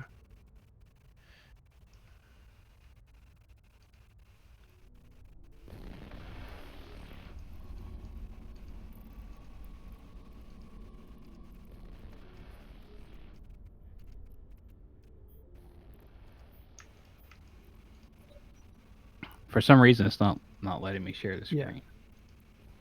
Yeah. Oh, 1 second. Hold on, see if I can do it this way.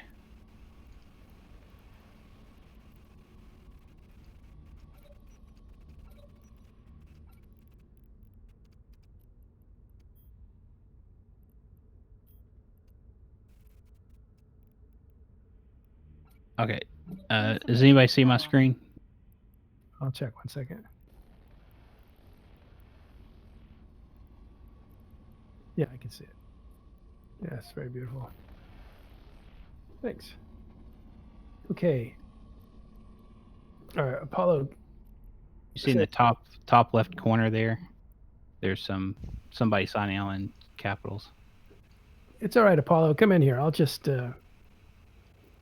counteract you if you become too biased. We worry too much about bias. I don't think anybody else worries about bias. we try to.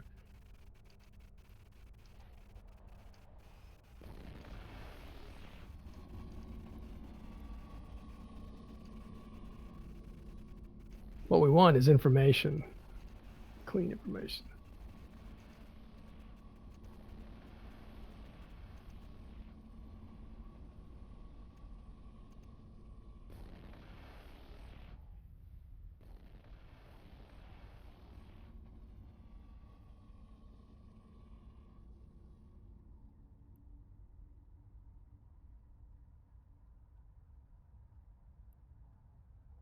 There's a ton of carriers. So, Yeah, it's Anastasia, carriers being I do signaled in. believe this is your view now. Showing up on stream. Nice. Multiple cameras.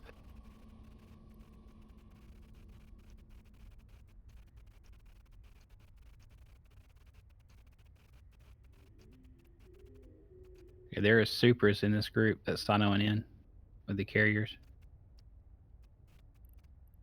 Or a hell pilot got trigger happy and jumped in with the standard capitals. All right, welcome, Apollo. How you doing? I'm doing fantastic. How are you? You guys, are you guys in there? Are your guys in there? Let me say that. Yeah, man. All right. You can't stop the rock.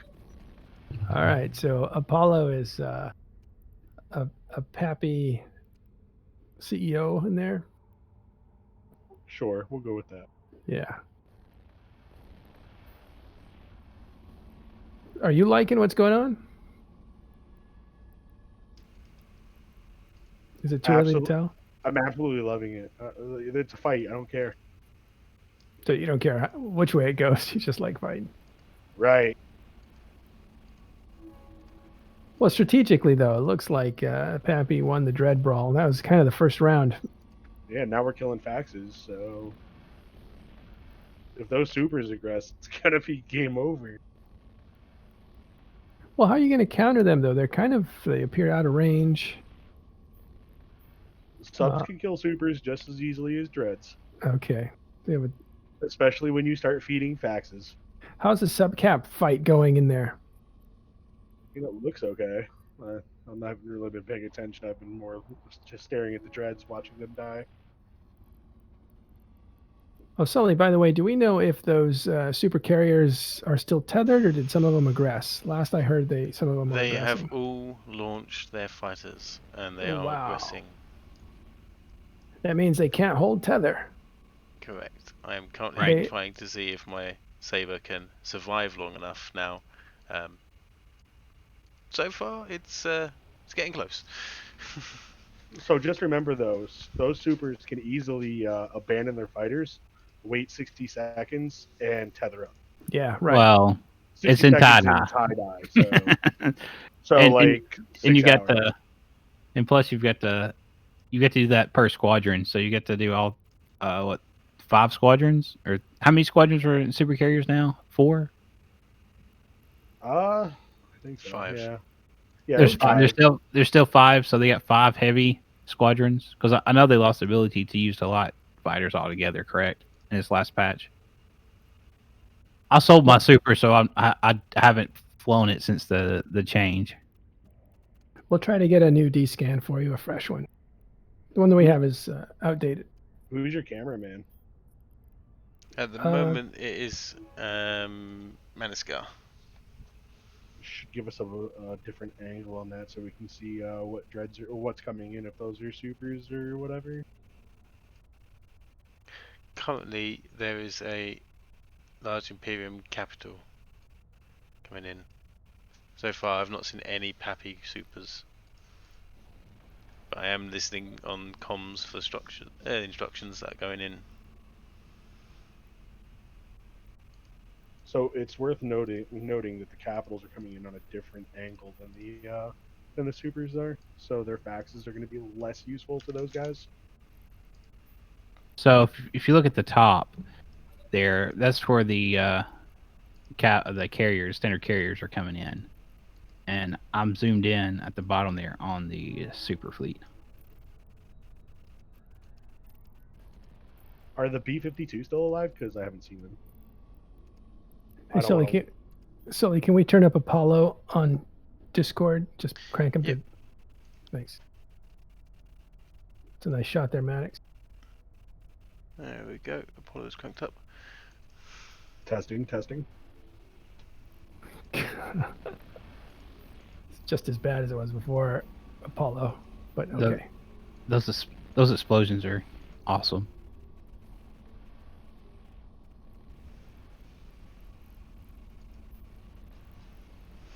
It's a sad day when you have to steal drugs from your avatar. because I can't drop my avatar, but I just spent 6 billion on a dreadnought. So are those carriers up there? Are those jumping in? Those are the ones up top. They're jumping in are mostly carriers, but there's a couple supers that jumped in with that group. Really? Yes, there's at Those are least a PAPI hell. supers? The ones on top are tethered, so I'm assuming that's Imperium. You can see Yeah, the green Matt- tether there.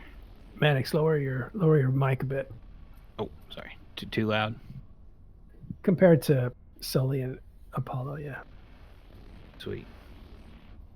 But yeah, so I believe the one Sonorlin that we're seeing on the top of the screen are Goon Swarm. I've got brackets turned off so it looks better, right? Always looks more cinematic. If Yeah, you're in yeah. the Control F9 view, you don't get brackets. Regardless if they're turned on or off. Sully, are the B-52 still alive? I don't have blues on my overview. Which ones? Sorry. The Phoenixes? Yeah, they're still alive. Yeah, The for ones- reference, we call them B-52s. They sit out at range and fire. Yeah, at, the like- bombers. Yeah. Yeah. Yeah, they're still going. Well, I do believe my saber is not long for this world. A large blob of the supercarriers are now locking me. Uh-oh. Sully. I have many It's more alright. of them. You'll get home faster. Sully, thank you for your service. When I moved my Titans down, I brought down 110 sabers. So I think I have spare.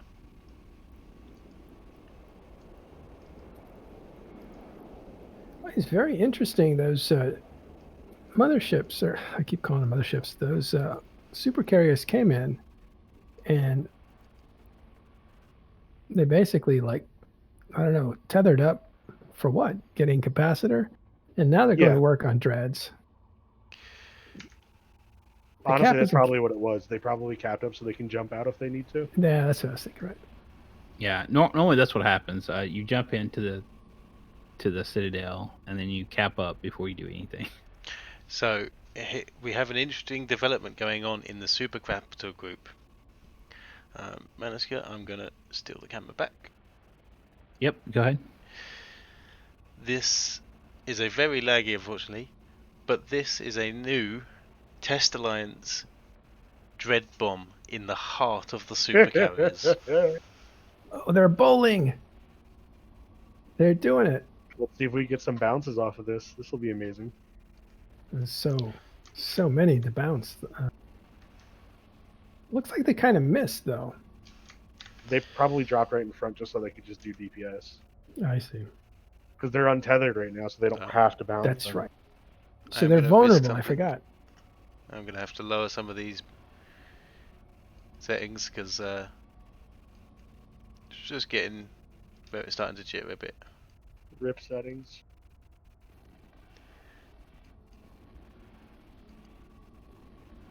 Well, as we have backup, it's not a major issue.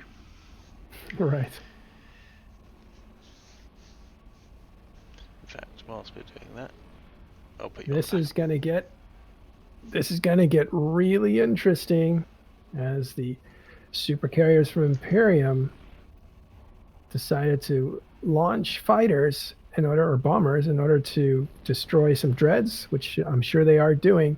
But now PAPI has dropped some more dreads right in front of them. So we'll see what happens here. That's a decent amount of dreads.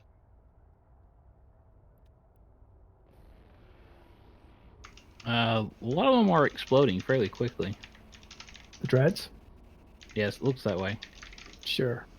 Those bombers really rip into dreads. Well, you fast. also have to remember you have to deal with the fort right now. The fort's probably anti-capital fit, so the fort can do like I don't know, like It's like 3 30K dreads. Yeah, like 30k DPS right off the bat. Yeah, it's like 3 dreads, all right, by itself. That's according to Villy. So Yeah, that That- fort that's is where they gonna, came that fort will tear up dreads real quick. yeah. Yeah, if anyone Right. happens to be in that dread bomb, please do call out what targets you're attacking so I can haul on them with the saber. Because my saber is still alive because the supercarriers have lovelily found something better to shoot at. The So saber's still alive. yeah, the saber is still alive. My saber is still alive in there. You're saved by a test dread bomb. So what's also worth noting is that yeah, these supers did cap up, but those dreads are all going to be fit with one capital Newtonite. So they're going to be doing some serious newting power on these supers. So I wouldn't be surprised if they start feeding quickly. Here we are seeing some more fraternity super dreadnoughts. Sorry, not supers. Fraternity dreadnoughts are signing in on top of the supers as well on the second group Whoa. above them. Yep, here they come. This is where the massive number advantage for PAPI will come into play.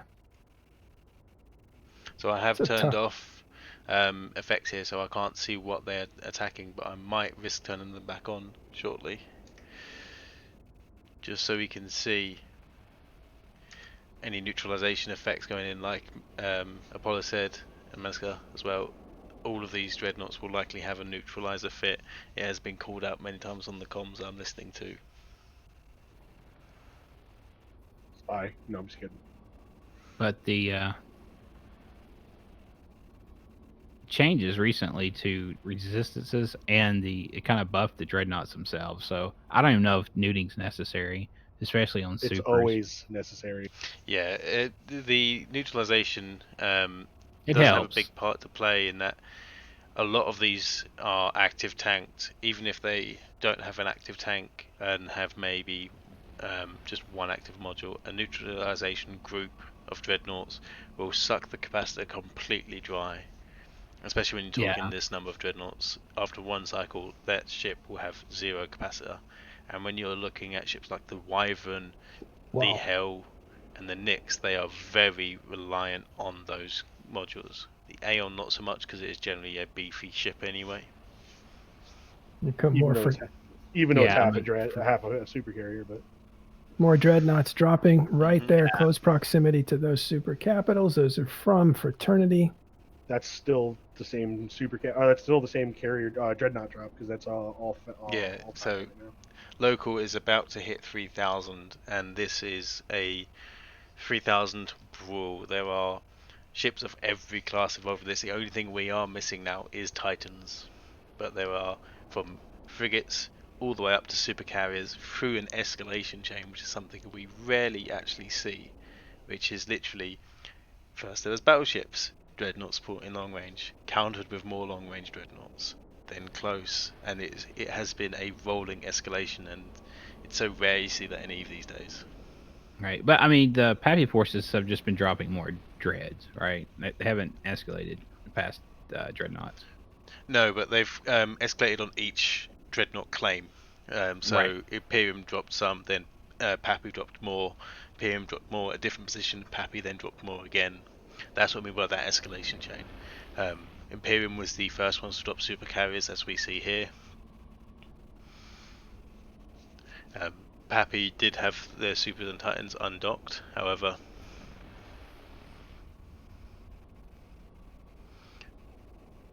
That is a sizable fraternity dread bomb there. Right into the heart of these supers, so hopefully we'll be able to see what they are targeting. Matter, I'll check your DM. Roger. Generally speaking, they dreadnoughts also perform better under tie-dye than trying to move your supers around, your super fighters, your fighter groups Oh around. yeah, fighters are terrible. So they, if there was no tie-dye, the supers might have a fighting chance in a scenario like this, but under tie-dye, the dreads are going to work so much better. The supers really have a huge disadvantage, especially since the dreads are on top of the super group.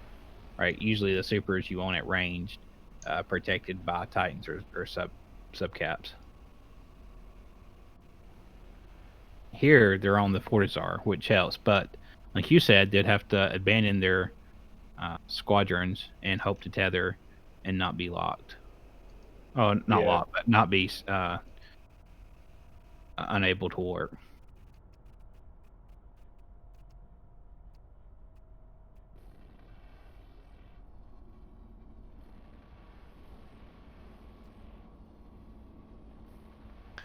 I did see some messages from a Nyx being prime-made, but I also do need to try and find that Nyx in amongst this list.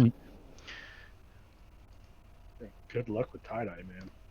We should see some super explosions here shortly. I would think.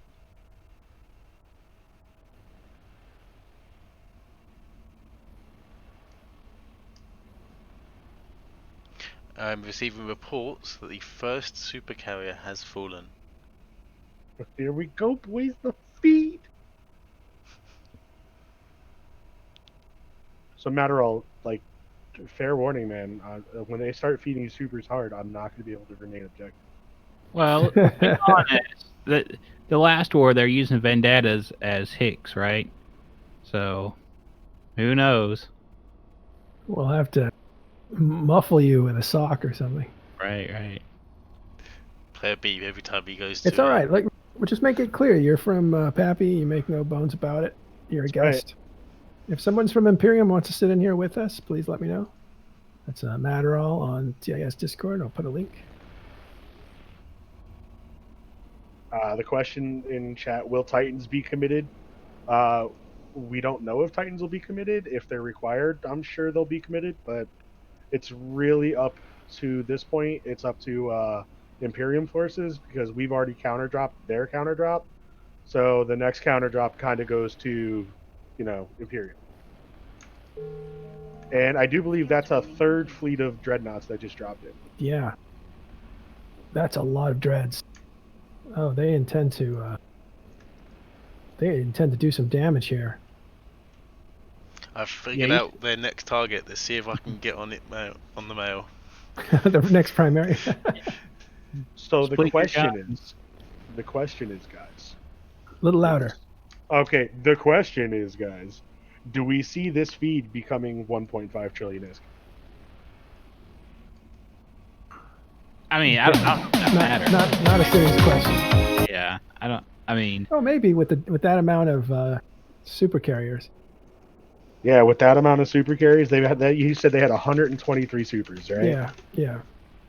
And some of them will survive for sure because they'll tether up. They did cap up. They could jump out if they need to, etc. Well, they can't jump out. They're bubbled. You're right, but they can tether if they stop. If they let go. Right, but then we just bump them out of tether while they're bubbled. All right. So they have the potential of losing the all 123. I mean, don't get me wrong. They probably won't lose all 123, but they have the potential to. They might win. They did lose the dread brawls earlier, but who knows? Yeah. They might chew through all these dreads. Who knows? But again, they have to contend with those carriers and their fighters. So who knows? Carriers really aren't going to do much to the dreads. They're going to be going after the Dictors and the Hicks, trying to hold everybody down. Okay. What do you know about PAPI supers? Anything in? I can't divulge that information. Well, you can't, but I can. So, currently, there is no PAPI supers on field. Undocked, I can see a large amount of supers and titans. Whoa. Right. So, I don't even know if that's needed. I don't even think they need to even do that. The only reason you would need that is if goons counter drop their titans in or more supers. And that's why they probably want, right? They see that as well because goons are aware that they have that much in dock. And really, that you just have to have someone in the system watching. Like, yeah, they still got 1,000, 2,000 people docked up probably in supers and titans. Let's not do anything else beyond this. So bright from explosions. A lot of those are going to be dreads, though. I think I'll go turn off explosions for now because otherwise we'll just see a big ball of white for the while because we've got so many dreadnoughts in close proximity to so many supers. It's just going to end up being a whitewash a lot of the time. So we should hopefully see them subside down. Hey, thanks for the sub. What's up, Mythos? We're over 3,000.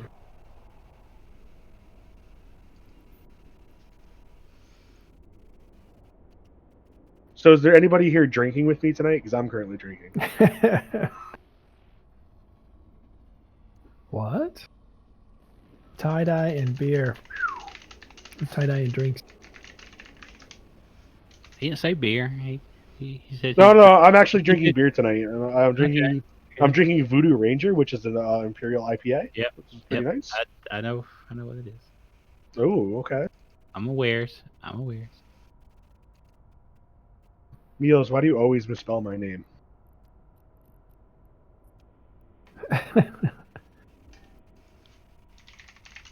Let's have a look at the casualty list. Yeah. Do you have a capital Rex bracket? You kind of that's probably the best way to get. Unfortunately, you can't distinguish Rex by the size. It on the overview it is either wreck or not a wreck. Right. That's too bad. I mean, you can go through and you can sort though. You can sort through it. It should show the different wreck types. Let's have a look on D-scan. Well, the dread count is now at 31 destroyed on the PAPI side. So they are losing. They lost 11 more recently. Total Imperium has lost over 300 billion so far. That's a pretty good And that doesn't loss. and that doesn't even take into effect the super they've already lost and the supers that are still dying. Right. This is lagging. Yeah. It's gonna be way laggy. They're going. Like I said, it's probably gonna be at least a few hours before. We have Titans. Titans. Who's on field? Titans? Who's Titans? Goon Swarm have warped their Titans. How Warped? many? Currently there I'm are not- 4. To be clear, you said warped, right? They have indeed warped. So Goon Swarm, apparently apparently PAPI supercarriers are beginning to load out of their jump tunnel after having been attempted to load it for a few moments. And the Imperium, knowing this, seems to have taken the upper hand and signed in their Titan fleet outside of the grid. That's gonna end badly. Well, that's yet to be seen. It looks like they're gonna miss the bubble, so they may be coming in at a perch. Probably gonna be extreme range, so they get doomsday from the Well, here comes the Avatar. I'm seeing it kind of just slowly float in. It's going. Yeah, it's gonna look like it's gonna hit those bubbles to your right there. I'm going to zoom back out. What's the purpose of just a few Titans? It's probably just the Boson. first few that got into warp. Oh, okay. They we're could making just more. they could be trying to boson off the dreads. Or Nah, they're or- way too far away for that. Yeah. Okay, so they're going. I don't know where they're going. Or it looks like they got caught in drag bubbles, or they've intentionally warped this far away so they can I think they've doomsday without intentionally being warped primaried. because they are very spread. They could be using lances. No, That's they're my in thinking. bubbles. What's They're hitting the bubbles. what's the range of a lance? 300 That's my kilometers. thing. Yeah, that's my thing, dude. If they get real good like how many Titans would it take to lance off like an entire Titan fleet? Well, Like, well, just 300 remember, lances? if they're lancing, they're gonna hit their own members too. Does it matter as long as they hit the enemy too, though, right? And this- Are we, Here we are see we the- talking about? Let's see what's going to happen here. Ooh, there's a lot of jumping in down there. There is the legacy supers sinoing in. Oh, Oh, here we go. BTEC-R style 2.0. oh, this is getting big. So this is actually a lot of risk for PAPI because they're dropping in on an enemy fortress, on an enemy fortizar. That's Right, anti-cap fleet. Yeah, that's never a good thing. But not only that, but it's an armor timer, so it's not going anywhere. Right, you can't kill it. It's just going to sit there and do damage. It's basically the God Mode Dreadnought that's just going to be sitting there. Oh, we looks like we have capitals jumping in on top of those Titans that are warping in. Ooh, where'd you go? What'd you do? The camera decided to have a moment.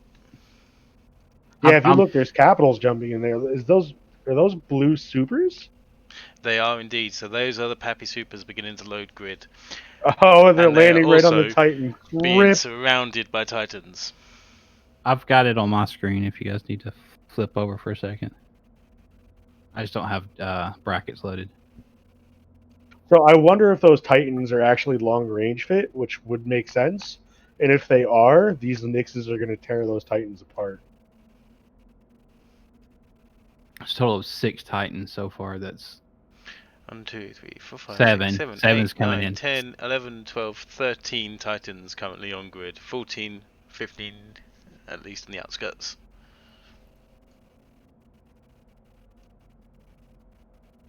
Things just got big. So why would they commit this many Titans to the? Do they just not care, or you think they have No. They're still coming in, so we don't know how many and they're coming in from 2 different directions, which is very Yeah, They're interesting. coming in from multiple odd. directions, so I'm seeing sinos throughout the solar system. Is it possible they were logged in and logged out here?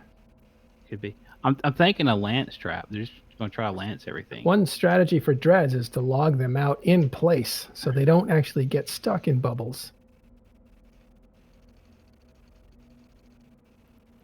They use that trick for dreads, but I don't know if they do it for Titans. That's really a niche type thing. You know, that was great for defending, for trying to kill a Keepstar. But I don't know Yeah. if they could. I don't know if they can do that here when they're defending a Fortizar. They don't know where the enemy's going to drop. They don't know what their enemy's going to drop. So you don't know what Right. range to be logged off at. Right. Because they have to react to the range of other ships. Right. It looks like they are getting stuck in these bubbles here.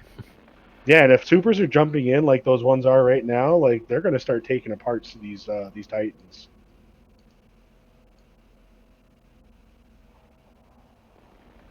Yeah, we're going to see some damage. This is going to go high. Do we And have especially- anybody that has eyes on the goon staging? Do they have their Titan fleet ready to go and stand by, or is this it? This is it, man. While you guys are answering that question, remember these Nixes, are going to be doing a lot more damage than they used to, since they got the fighter changes. Yeah. So having 5 heavy tubes, they're going to be doing a lot of damage.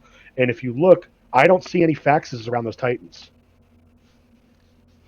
No, so that's what I'm I wondering. can confirm a second hell has died with a third hell entering armor as we speak. Ooh. Yeah, they're not going to last long with that many dreads. Like, supers are not going to last that long with that many dreads. Can you zoom in a little bit on the little Titan fleet there with the supers jumping in? Something's jumping in. I've got it on my screen if somebody's watching mine. If they don't have brackets, so we can't tell who's who. Here comes another Titan. Those are supers coming in. Correct. We got Yeah, faxes jumping in as well right there. I Pandemic think those are, Horde supers jumping in. ooh, can you imagine getting dunked by Horde supers? Just saying. I mean, Horde's not the same Horde as they used to be. It's true. Right? They're a totally different animal, and All right. so I hope Brave supers jump in too, just so I can cross that off of my. Hey, bingo Xylix, list. Zenith. Good to see you, man. There's one of our great supporters, Zenith. Xylix Zenith. What's up, buddy? All right, can you go brackets back on for a minute? Because I want to see what capitals are jumping in, if they're all friendly or if they're goons. I know I'm asking a lot here, man. I'm sorry. Just keep it going. Keep it going.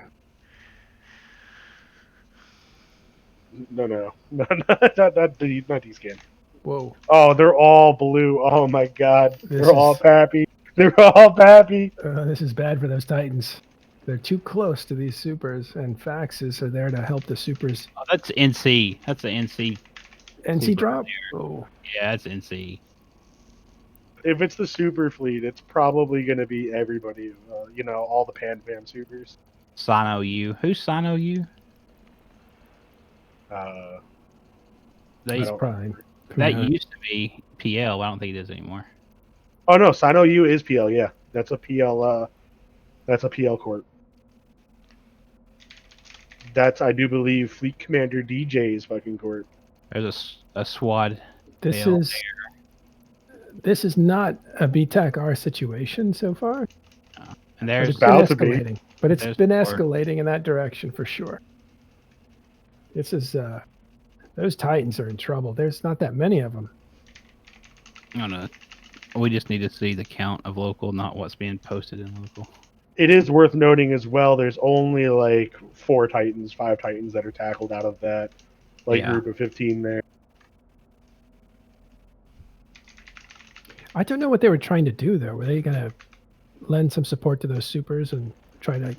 It's very possible that there was Titans already in system and they warped in, got caught by their drag bubbles, and the rest of the Titans are not coming in, or they got caught by other bubbles.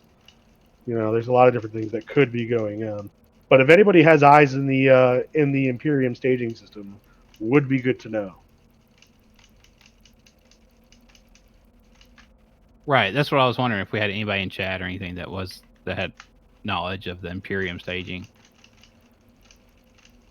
God, I'm sure Test Command has, or PAPI Command has eyes in that system. So absolutely. So it's not any secret intel. It's just something that we wanted to know. Yeah, it's just we don't have eyes there. We should, but we don't. They're still coming in. Oh, welcome back, Eve player. I'm glad you're here, buddy. I'm curious to hear your explanation of what's going on with these. Oh, they're bait Titans. Okay. This is YZ9-F6. This was a Fortizar defensive fight with PAPI coming in. PAPI is in blue, and the Imperium is in red. They were the defenders. And orange. And orange. They have been escalating and escalating and escalating. It started out as sub-capitals, then it went to dreads, lots of dreads. And then it went to supercarriers, and now we see some Titans on field. It is still worth noting that there's no PAPI Titans on grid, is there? I have not seen any PAPI Titans. The strategic reserve still deepens. Yeah, this is right around half of a trillion so far, about 475 billion in losses right now. Most of those on the Imperium side, unfortunately for them. As usual, sir. And they look like they might be in trouble. So that everybody knows, Apollo is on the PAPI side of. That's very biased. It's okay. I just want people to know where you're from. You can say anything you want. That's fine. If you want to just put it in text on the screen. Yeah. Don't listen to him. He's not neutral. Yeah, don't listen to him. He's not neutral. Absolutely. But I do. Just don't name call. It's fine. I'm just wondering, surely there's a reason that these Titans... Oh, Sully, you have an open mic when you type. Oh, apologies. Yeah, I've been moaned at Bomb AFC to try and light a Sano, of which I have been for the last 5 minutes. And my fleet mates called out the Sano was up before I saw the module activate. Secondary capital fleet jumping in? Because that's all around that's all, again, PAPI forces. I just had a new Condi Airbus just pop up on my screen. So. Can you back out a little, Sully, when you get a chance, so we can kind of get appreciation for what's around these Titans? It's a heck of a drop. That's a lot of supers coming in, or those faxes. A ton of faxes. Getting reports of another hell dying right now. Oh, that's a good amount of Titans. That's like 10. Yeah, that's what I'm saying. There's quite a few there.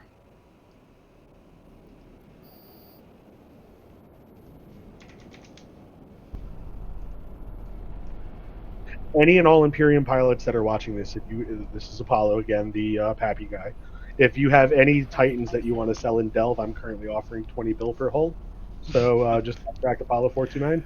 So, chat will be pleased to hear that my Sino in the centre of the supercapital fleet lasted about 20 seconds.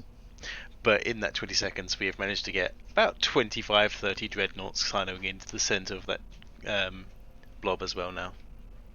In the Titan blob or the super blob? In the super blob.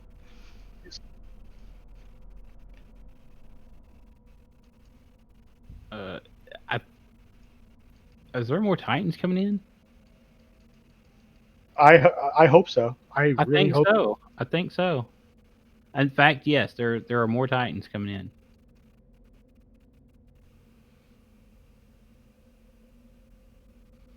in. Sorry, more Imperium Titans coming in? So I'm counting 13 Titans on grid right now. Okay. That's I'm confused as to why those 13 Titans are in. Yeah, I'm not sure either. Let's just wait and see. There might be a plan here, and everybody's gonna be like, "Whoa, what just happened, guys?" Yeah. it could be 1,000 IQ play, and but this is actually pretty sus. Suspect, huh? It's pretty suspect. Yeah, pretty Yeah. suspect, man. As chat has pointed out, there are a couple of goon faxes now in range of these Titans. However, Okay. Well, a couple's unfortunately, not doing anything. yeah, with the amount of supercarriers loaded, There's a new Titan. There's new Titan. By in range, what do you mean? Like they're 100 kilometers off, but they can still lock and No, rep in rep because fall range. off range. We Okay. are seeing a new Sino being lit by Richard the Lionheart from Test Alliance, just off of these Titans. There's another avatar jumping It's in a as new well. avatar coming in. Yeah. There's a lot of new Titans coming. That's what I'm saying. They keep appearing. Oh, okay. This could end very badly for them. Or it could end great. This is glorious. Who knows? They- Who signed up? It looks like a Titan just signed up in the middle of the super fleet from PAPI forces. There's definitely more things coming in. Is PAPI dropping Titans? Currently, I don't see any Titans on the overview. For Any PAPI. blue? Any blue? That could be an Imperium, but it's right in the middle of the. I think we only have like 3 or 4 casualties, supercarriers, there, right? Yeah. Currently, yes, I believe. Or we're hearing. We'll wait to see, but we're hearing that. We'll wait to see. I won't say anything. I mean, all I can think of is that these Titans are some kind of bait. Feel out what else is out there. Maybe I don't know. I don't see the strategic purpose for them right now. Earlier, maybe they reacted to something earlier, which is possible, but I think they were trying to bait out the PAPI Titans, but that's not how PAPI works. I can say that PAPI are undocking Titans in force. Oh no, don't Hello. get me wrong. I'm sure it's going to happen, but I think the Titans will wait until the entire goon Titan fleet commits. yeah, undocking is like. Titans are jumping. Oh boys! It is extremely slow. Since my Sino has died, I am still waiting for my Dreadnought to load grid. So this will be a very slow, but I have seen 2 Titans leave.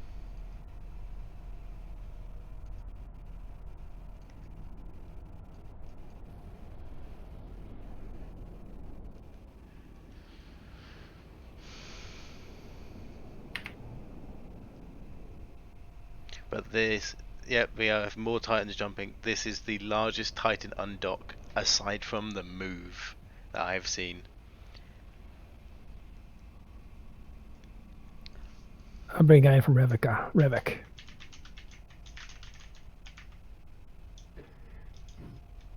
Rudazara, welcome. Hello, good to see you guys. Here we are. All right, Large all of numbers the- Titans. Titans are jumping now. Whoa, Um, Titans going in. Yeah, they're going full in right now. Who's that? Everything in AQT's jumping from the undock. Oh yeah. I got my chem up still. If you guys need a cinematic, but I'll be right back. Right. So here we have my Titan that? pilot in 8QT. I've not been allowed to jump. However, here we can see this is the PAPI Keepstar. And this is what is happening here. Oh, So it looks like those Titans that warped in were supposed to be Boson Titans, but they got dragged out of range by the bubbles. Apparently, at least that's the intel I'm being given. I say this on your stream is the PAPI Keepstar. Tasty boys.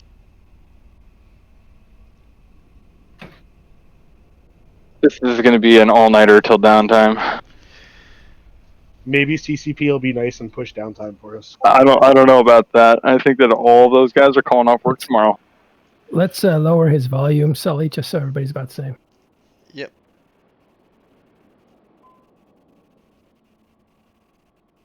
Guys, super fights don't ever start at like the best time for anybody.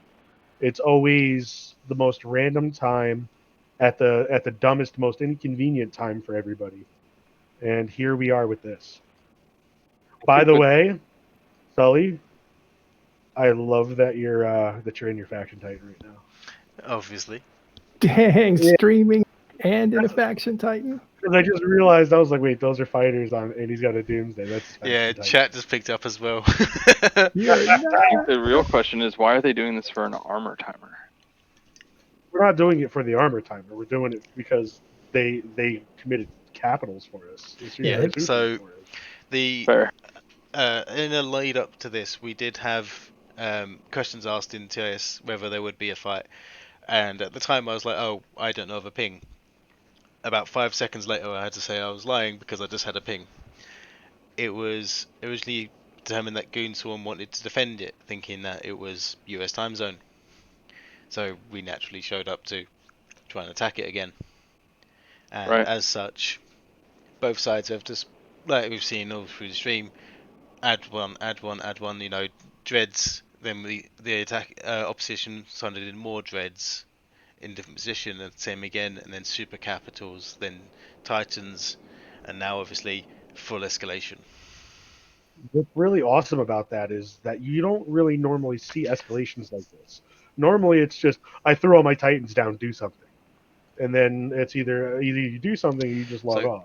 Just quickly, here we are seeing something which could result in the death of the entire Pandemic Horde superfleet. These are What? bosons or lances firing. Yes, Boson Trap. All centered around that superfleet.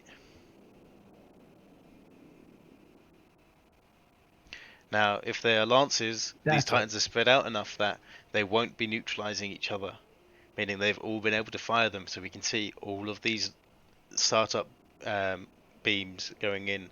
So we'll see shortly whether they are bosons or lances, but this could do serious damage to these supercapitals.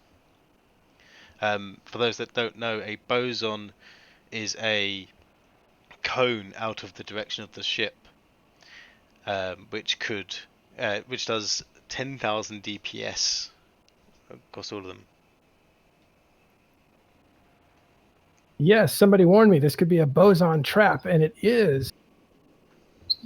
It's the first time I've seen it.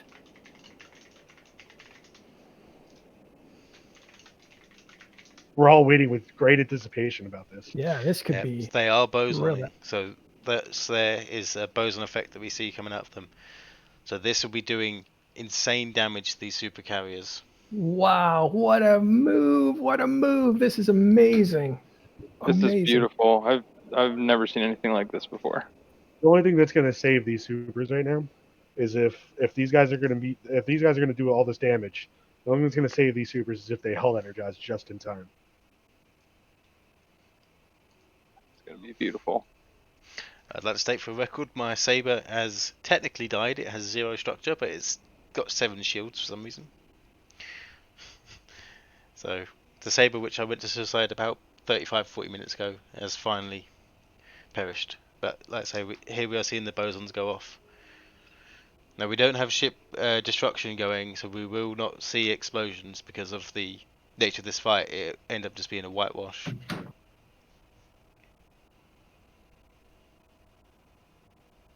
Damn, this is amazing. That's a great play. Great play on their part. That really Somebody is. warned me about it, but I didn't think that was it, and I was wrong. I think what's even better though is to sit there and actually look at the positioning of the Titans and how well surrounded these supers are. How well we fell for that bait. Very nice play.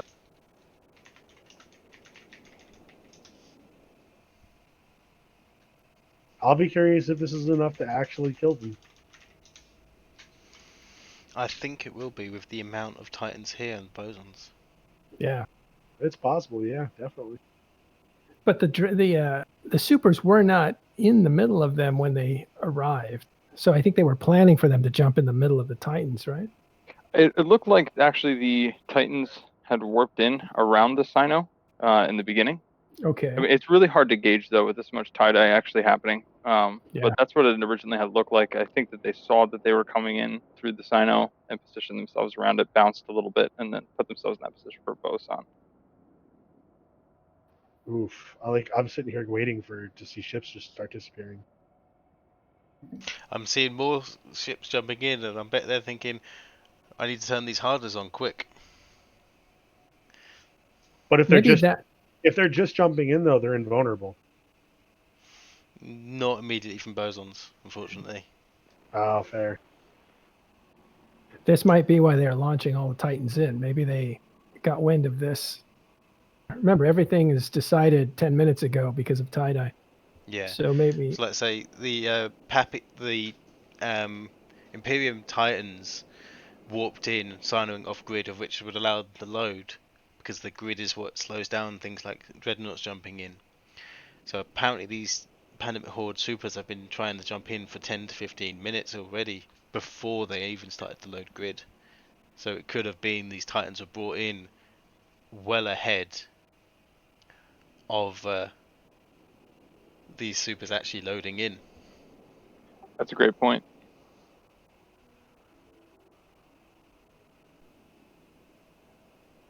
yeah, we're minutes away from seeing massive explosions. We'll see how well this worked out. It's a hell of a move.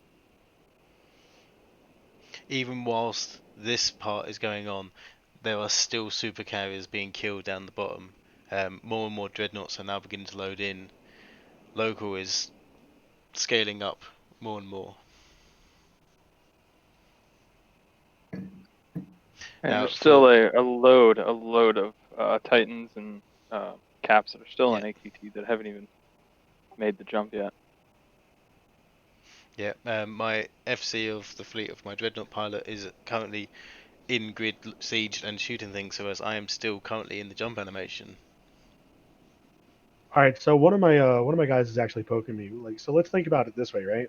What is the EHP on the Nyx? 8 million, I believe, with implants. So Is if it they 10? if they're rocking 8 million HP or EHP, these Titans are only going to do about 4 million damage. With bosons, bosons do 20. It's 20 seconds worth of 10,000 DPS raw. They have they have 20 Titans. Not sure they have enough to do it. It's gonna be close. It's gonna be interesting to see here in a minute. I don't know whose group that is. They are completely neutral. That looks like Dread Bomb. Ooh, I Dread could be Bomb? wrong. What side are they on? Are they on? I don't think it's Dread Bomb because Dread Bomb is on the test side. Yeah, they're on PAPI side. Are these guys here to finish off whoever doesn't die in this? Could be here for Titans. Who do we got here? Let's see. As soon as it loads. Yeah, no kidding. Luckily, we know. Yeah, so Bobby Super saying AT0 is Dread Bomb. Oh, absolutely. AT0's AT0 is Dread Bomb and they're on PAPI side, yes. Yeah. Yeah, so I'm not seeing any Nyxes dying. Not either. I'm seeing. I mean, there's still tie-dye, I get it, but Yeah, it could be they are dead. We don't know. It's hard to say. We don't know. I don't care. That was a cool move. It was a very good move. I will say, if they did that was have their awesome. fighters out, though, the fighters are certainly dead. So there is the Absolutely. first Erebus that I can confirm is sinoing in. So we are seeing sides committing on everything. oh, yeah, goons are bringing more in. They probably want to try to boson this the fleet some more. Well, I mean, if that worked, those guys are on the verge of death. Or halfway. That's a new Condi or Goonswarm Titan coming in. It's hard to tell. Yeah, again, these decisions were made long ago. We're just seeing this play out. Yeah. For example, we have seen, I believe it was this Sino by Richard Lionheart that went up, and we did see Titans leave YZ 8QT. However, they have not arrived in YZ9. Oh shit! I also Well, have if since the got a message saying, "Are you in your Titan? Can you jump in?" So I if the immediately move was was like, to defang, "Great." they definitely did well of doing that. Oh, interesting point. Yeah. Yeah. So Looks and like those we can't even see the graphic, I guess, on the stream here. But my assumption is that they launched other fighters and they're just gone. That's a big move to defang only. looks like some faxes might be going into explosion mode here. All those faxes are going to die. I, Sure. I like the that name, Richard, the Lionheart.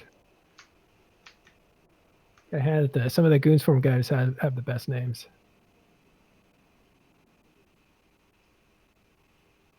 Oh, this is huge. Historic fight you're watching here live, happening right now in your time zone. And it's beautiful. This is so beautiful. So I'm going to have a look and see if I can see fighters on the sacrificial saber that died about 5 minutes ago overview, because he's just floating off into space, where he has been killed a long time ago. So I'll have a look and see if I can see any fighters or anything in this Titan group. I can confirm they have fighter bombers launched, and they look to be on Hippojax in the Erebus. Hmm. We've got a Happy couple art. more bosons happening here too. We are bringing in a lot more dictors now. This is a good example of a Doomsday Operation 5 skill being very useful. Yeah, so it does look like Hippojax in the Erebus is currently taken in, and here we are beginning to see the PAPI Titan Force, Wow. led Wow. first by Rogan Darator. In his Ragnarok. Rags are always the fastest. He's bringing the Ragnarok with him. Yeah, this might be Ragnarok. Think about it right now. On grid, we have what 20 Imperium Titans. How many Titans did we just see jump off our These grid? Titans are going to get clobbered. The question is, will more of them come? And then we're in deep water at that point. Yeah, I'm not going to be slightly annoyed that he's loaded in before my Dreadnought has. My client has just popped up saying, "Your Eve client has waited 5 minutes for a callback." Wow. Oh, that'd be terrible if the other Titans don't load, and he's just sitting there by himself. I mean, he doesn't have to worry about being Doomsday to death, because we know that these Titans that have already loaded Yeah, are they're already Bosons. Boson fit. So, and as you can't fit more than one Doomsday, they are going to be at risk. He did 40 Titans though. 40 Doomsdays to Alpha Titan. That's what It's it a used lot to less be. than that now. An Avatar is around about 24 million hit points, with each So- Titan doing 1.5 million Doomsdays. I know the Komodo can tank a lot of Doomsdays. Or that's why they usually don't get targeted first, normally, in these big engagements. Now, shall I put on explosions of ships to see these Titans fall? What's chat thinking? Shall we have explosions on, or? I've got explosions so. on mine if you want to try to just I flip think back and so. forth. That way we don't let's, lose yours. let's gamble. We have a backup. Or not. It's up to you. I'm nervous too. I don't want to lose this great coverage. Let's have a gamble. Then that comes up. Oh, this is warning you. Oh no, server delayed. Alright, so I've enabled explosions. Still a boson going on. This is very Yep. close. I think we're going to see 2 bosons happening here, if I saw correctly. Okay, so we'll see things if they blow up now. In theory. Oh, we're seeing bubbles. You normally want to like boson, then wait, and then boson again, just in case they have the whole energizers equipped, which is a module instead of a damage control you can equip. That pretty much makes your resistance profile almost 100%. I don't see what defense would they have. They just need to clear out those Titans as quickly as possible, right? Yeah. So for those who are wondering what these fights are like when you are not involved, my Dreadnought has finally loaded in, but beyond that, I have just heard my FC breathe a sigh of excitement and get really excited at the fact that he has finally locked something. Yes. Takes It a gets while. exciting. You guys have the best seat in the house watching this. You don't have to suffer it. Yeah, you guys you're can go to bed anytime you want. Yeah. You were there. You were there. I mean, you're seeing it as well as they are. It looks like a continuation of Boson there. Still see some things jumping in. Morning, McLeod. Yep, there's some more goons from Titans jumping in. Whoa. Hello. We're Yeah. trying to finish off those bosons. Yeah. Currently, that is still the lonely Ragnarok pilot. I'm sure he is going, I Yeah. swear people were with me. He's ready to take them all on. I mean, it's also interesting. It's going to be interesting to see how this plays out now that the positioning on the field is set by PAPI, and now Imperium will make their play with their Titans as far as their positioning. Kind of Right, interesting to see how that'll pan out. seems like Pappy's going all in on this jump here, so that would be the time Imperium would want to counter drop the Correct. Yeah. Titan drop, because at that point they'd be dropping last, and that's normally where you want to be. It's the last one to drop. So off the bottom left there, we've just seen a I believe that was a dreadnought or a supercarrier explosion on the bottom left. We But can't we're answer waiting that to see question what before it actually happens. lands.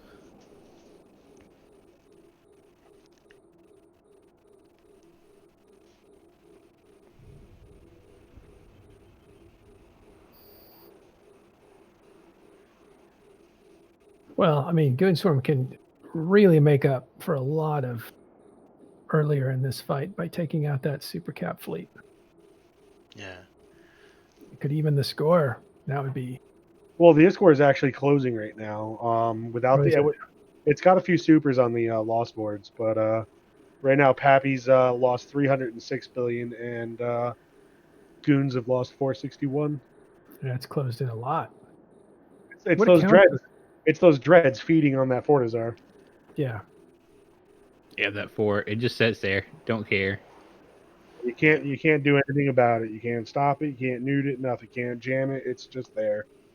Are those long range Phoenixes still hitting the Yep, I believe they're still being left Fort. untouched.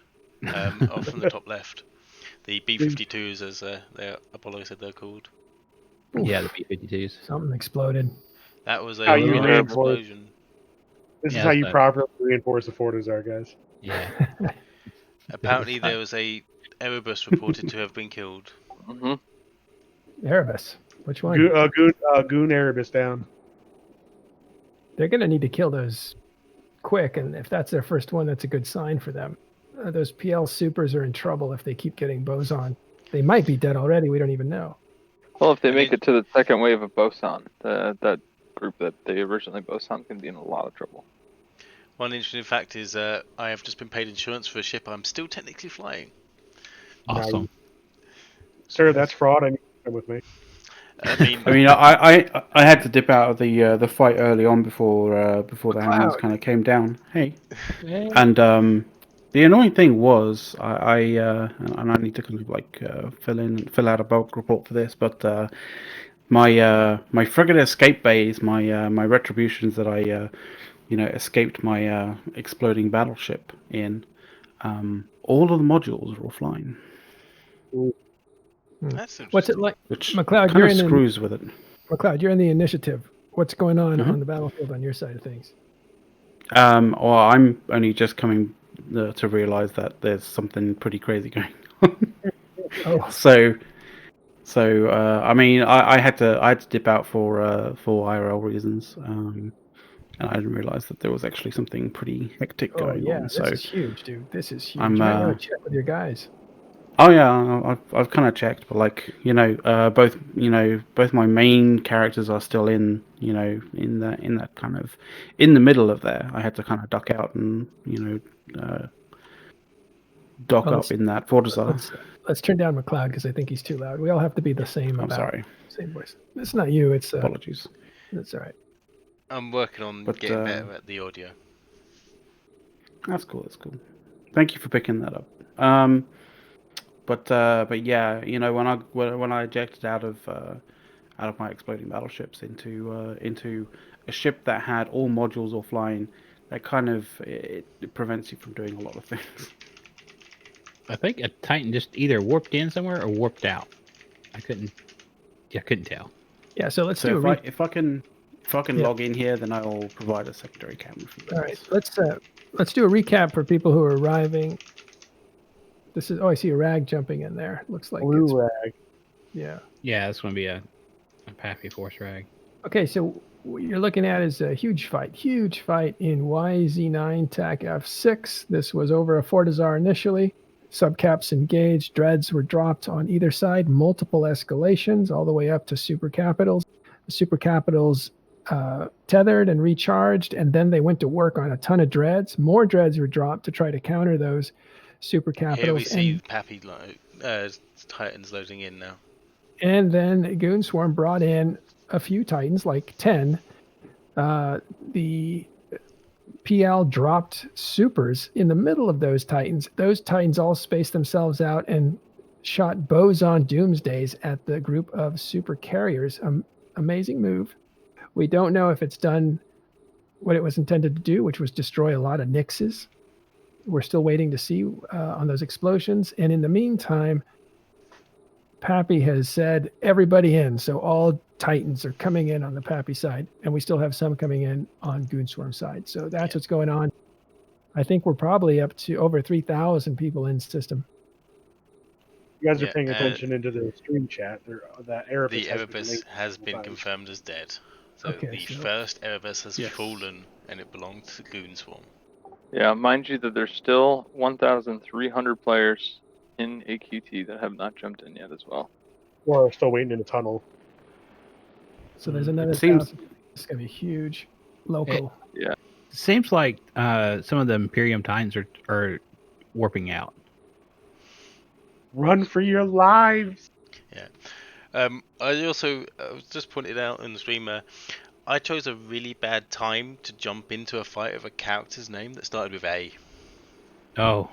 By the time I've loaded in and gone in siege on the Dreadnought, I've been locked up by 6 different supercarriers within 5 kilometers of me. Oof. Yeah. That's why you go with M or N. There's an Erebus blowing up. It looks blue. You see that it in the middle? That is the Imperium Erebus. That's Wait, blue. So it hit the board already, and it hasn't even died yet on grid. That isn't a blue Erebus. That is blue icon underneath it of the facts. That's behind it. Okay. The pilot of that Erebus or no?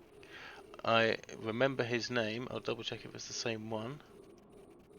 It was indeed. That was Hippojax of the Erebus. When I had turned on some effects and explosions, I did see little pitters of the supercarrier fighter bombers on him, as well as my Dicta pilot has finally died, but my pod is also 100 kilometers away from the nearest ship, so I'm nice and safe. Wow, my screen just went white. Yeah, so here we can see the lovely green ball, followed by a white screen. So the question is, are goons going to continue trying to get that Boson to work? Because I mean, they've already committed this amount of Titans, and it hasn't worked yet. So the question is, do they commit 5 to 10 more to try to kill what's left of that fleet? I doubt it, right? I don't know. I wouldn't think that they would try to bring in more Titans at this point. I mean, that was the play. Yeah, I think they would just hope that the next Boson cycle that they get will cause some damage. On TIS Discord, we see a picture of Nixes, and they're all in really good shape. I think it's just their shields. Well, just remember, they probably were just locked up. Then Tie-Dye's still trying to catch. We'll see what happens. I'll put this here in chat so you guys can see it. There's a picture of Nixes. I'm not sure if it's deception or not, but it was just dropped in Discord. It looks legitimate. If that's the case, the boson trick didn't work. I think those are all. Oh yeah, let me. Oh, they're dual tank. That makes sense. Oh, maybe not. Yeah, low. Yeah, they're far from being destroyed if that's the only damage they took. Yeah, so by that, it would have needed a lot more. Yeah. These Titans are just going to unfortunately pay a price for that. On my side, I think I would love to see them get at least one more boson off. See what happens. That's true. That was a nice formation, though. Whoever called out their spacing is right on the money. Yeah, that was nice. It was a good attempt. If it didn't work, I mean, they're definitely thinking outside the box, which you have to when you're outnumbered like they are. Yeah, absolutely. Yeah. So here's what still committing super capitals and titans. We see there at the top of the screen that is still another avatar jumping into this fight. Now, how long ago he jumped is anyone's guess, but they are still bringing in supers and titans. Okay, so some information for you guys. Those bosoning titans were actually pre-placed. That's why they were so perfectly spread out. Okay. So when they logged back in, they logged right into position, and they were able to execute properly. Unfortunately, they hit max tank nixes, it looks like. Tank nixes too, by the looks of it. Yeah, nice trap. But those nixes are just too well armored. Beefy. And now we've got a bunch of titans at risk for everybody. I'm curious to how the battle is going on the Fortizar. I can tell you that my dreadnought is struggling to lock things, but as we're seeing this Titan part, I'd like to remind chat that on the bottom left we still have, well, on the top left of the screen you can still see there is a carrier fleet full of anti-fighter carriers. We also still have a large sub-capital fleet on the Fortizar, as well as an Imperium carrier fleet. And then in the mixed, on the bottom left, just above the TIS logo, we have a Imperium super capital fleet with a PAPI and Co. dreadnought fleet. Okay, so here comes the PAPI Titans loading grid finally. Yeah. Can't wait seeing those Doomsday volleys come off. Of which we will see. I am hoping that Vili is bringing his Komodo. I would really like to see that because the Komodo has a extreme tank, but here we see them. If you want to swap over to my screen. Pretty. Ooh, look at that. Oh my god. There's a fair amount of levy hulls there. I wonder if some of those Motos. Yeah. It's hard to tell which ones they are. Oh, look at those bounces. It's extremely sexy. The bounces suck completely. Thank you, levies.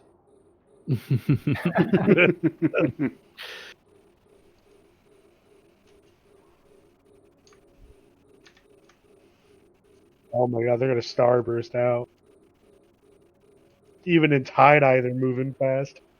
Jesus. Yeah, they're probably like 10K or something, 20K. Wow, you're not going to bubble those.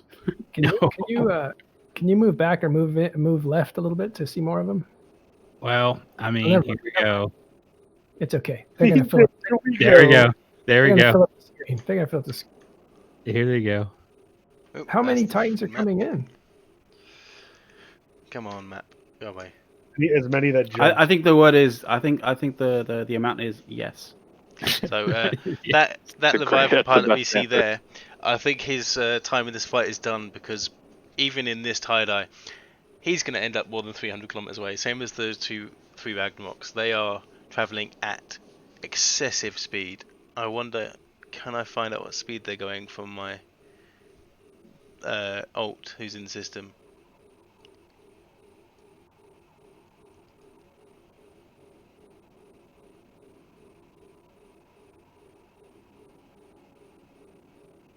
There's a lot of Titans jumping in. They're easy to be able to. They're probably going to volley 2 to 3 Titans at a time. Too many guys trying to get through the door at the same time. Yeah, especially like it sounds like you could put 30 on per Titan safely now. So that Leviathan we have just seen leave our camera view, I can confirm he is travelling at 5,150 meters a second. Jesus. The next The Ragnaroks are travelling between 4,300 and 2,900. Those are interceptor speeds. Yeah, those are with MWDs on. the question in chat: the max range of a Titan Doomsday is 300 kilometers. Yeah. The Titans can doomsday as far as they can lock. Well, those ones lock best fast. lock quick. Yeah. Lock jump and out, fire jump before in. you're out of range. It's interesting.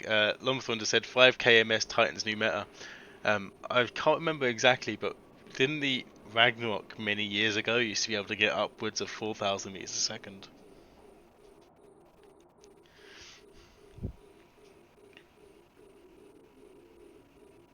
Don't remember. It was a very long time ago, but I remember there was a rat in Titan I was trying to catch for the longest time, and all he would simply do was just align the direction and prop mod on, and he would outrun sabers. That's just ridiculous. This is ridiculous. I mean, yes. So, Cool asked the align time of a Titan. I can tell you from my personal Komodo that his align time in my fitting loads is 38 seconds. Sorry, looks like that Titan's getting out. You see him booting? Yeah, that's what I'm saying. Yeah, He's I've seen a lot of the Imperium Titans warp away. Still a good like 10 of them tackled. Yeah. That guy has stories to tell. Good on him. Moonwalk out. How he moonwalked. That guy got out. Nice. Absolutely. We see who that was. Of course, I think here's a new one coming in. One warps out, one comes in. It's a bit late. Yeah, here he comes. Well, who knows? He could have done that 20 minutes ago. This ball of Ragnaroks is just creeps. He's like, this ball of enemy Titans was not here when I warped. An update, the Leviathan has slowed down to 4,200 meters a second. He is at least 500 kilometers away and still counting. Oh, no. Well, this is I'm bad. going to quickly swap just so we can see the comical side of this. Yes, go ahead. Isn't there a general tactic, or at least there used to be a general tactic of like having a 500 meganewton like warp drive as a like a parking brake for a Titan? Yeah, it does work similarly. So I am in amongst this Fortizar with my pod. Here is the Titan fleet that we are seeing jump in, and there's the Leviathan, still travelling at 4,000 meters a second. He's well and truly out at the moment.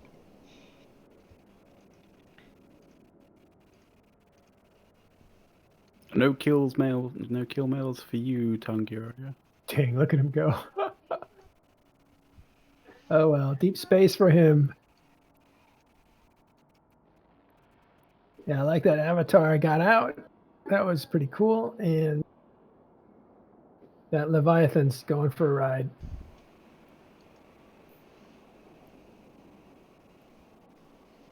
It's funny that levy was the one that's like, just something going annoying is happening in that one. Sorry? My revelation is dying and I haven't been able to lock anything yet. Wow. Yeah. Did you ensure? I did, but it's going to be the first loss this character has ever had. But was it platinum insurance? Was it basic? Yeah, always. Always platinum. I bought this dread for 5 billion before I jumped in.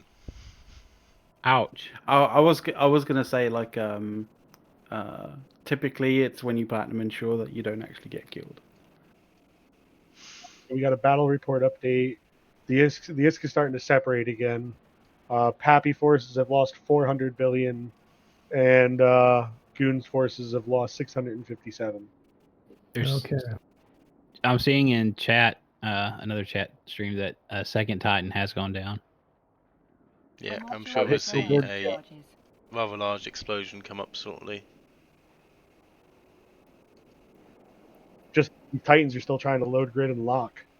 Once they lock, that's going to be another 2 Titans down. Dude, did I laugh at you for saying this might be a 1.5 trillion fight? Because I take it back. You did. I did. I'm sorry. I am sorry. Okay, matter all. And I won't do that again. You never know. Well, it would have, I mean, those supers were all tethered and it seemed like there was a lull in the fighting at the time. Honestly, you could still be right. I mean, like, this entire grid could crash and then we could not have any more fighting. I mean, and that would be it. But let's pray to God that doesn't happen. Yeah. Let's hope the server survives. Right, like, we should all be, like, running to CCP headquarters right now so we can help. I can Do you picture require them fire literally. extinguishers? I was about to say, Spanning servers. shall we go there with fire extinguishers? Or as the common saying on Reddit is, with new hamsters for the servers. Yeah, they just need a bunch of hamsters. Just keep. So I don't have a hamster, but I have a gerbil. Does that work? Yeah, anything. We'll try it. It's got to be cold right now in Iceland, right? Yeah, they open up all the windows. Well, I mean, Forget the servers are in windows. the UK. Servers are in the UK, so. Well, is it cold in the UK right now? It was until about 30 minutes ago. Well, see, this is why. You know why now. Yeah, we need to rip the whole wall out. The servers at CCP server farm there is heating up the climate in the UK right now. See, this is global warming right here, guys. This is the cause. This is the cause. It's a heat wave in the UK because of this fight. Those dang E players doing it again. Phil Myers waking up to a text message right now going, God damn it, not again. Okay. Boson going off. They're still I trying mean, with it's those. inconsequential to what's about to happen, but why not? I would. I think he's kind of like, might as well, get another one off while I can. Absolutely. Why He not? could have primaried one of the Titans that had a bunch of fighter bombers on it and killed a bunch of fighter bombers. Yeah, we are seeing another explosion going on there. Oh, yep, it Just looks in the like an distance. Erebus. Doesn't it? Oh, no, never mind. That was a shield effect. Never mind. There's a lot going on around that Erebus itself. I hope I'm not looking at one of the Titans that's dying. Because I'm not sure what I actually looked at. They're claiming a second Erebus is already second Erebus. Yep, it's on the kill boards. So just left of the one that is currently having some shield effects. There was some oddities going on there. Yep, Bodica's down. So what looks like is happening, the shield effects you're seeing, is that's the next Titan they're primarying. Oh. I'm going to bring in my friend Marv from CBA, I think. Hey, Marv, how's it going? I think the Titan did die. No, yeah. Yep. Wow, that hurt. It's like a solar flare. What? So- Not quite anymore.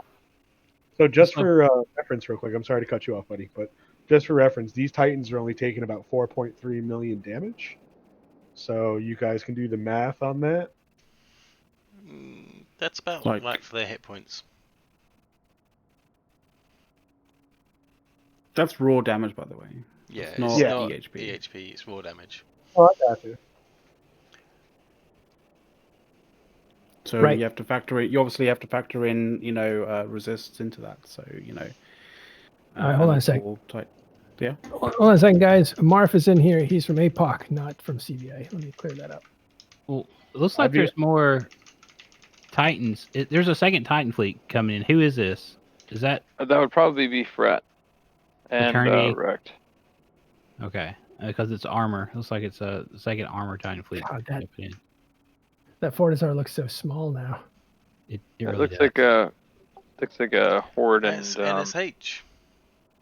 NSH is coming in too. Yeah. Yeah, NC and NSH. It's the Pan Fam's armor supers and Titans. Better hurry. They're going to be late. Oh, to they're the party. dropping. It's like their faxes are coming in first. Yeah, what they'll probably do is the Faxes will jump in, spread out a little bit, and then the Titans will jump and provide like a kind of like a buffer zone for them to bounce off of. Are bounces as dangerous in a fight this big? They might be nice little side dishes for So, people, right? Seems like a not lot of dreads are really. committed. It used to be a major thing, and it still Yeah. is on the smaller side if you have, say, one Titan or two Titans come in. However, on this scale of a fight, because the grid is so so massed and so under load, that bombing a single Titan at range just wouldn't be viable.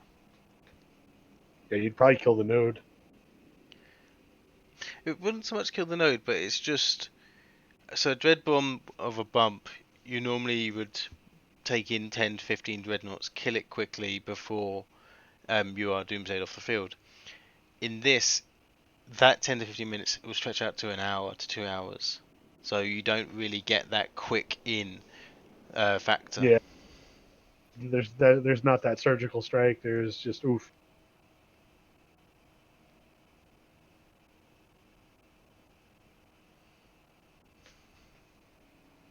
Yeah, and 10% Tido, your reaction times and your ability to notice what's going on is, like there's no like player skill involved in that. Well, I mean, there is, right? It's happening at such slower pace.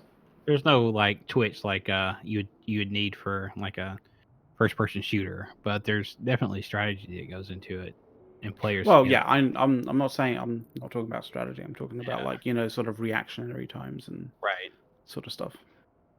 Absolutely. So, did you guys say that we have fraternity Titans coming in there above this battle? That was NC and NSH. Okay.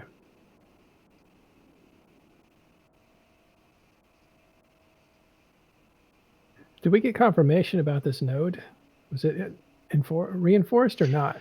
If it wasn't, this node would have died already. Okay. Yeah, because we're at Yeah. like 4,000 people, right? Yeah. I'm reading 3,200 on my local on the cameraman. My bad. But we have a lot jumping in still. Yeah, Right. the dreadnought that's loaded in is reading. If I can load local on him again. 3,000. Actually, the same number. 3,177. 70 even. Yeah. So the dreadnought and the camera are on the same number of people per system.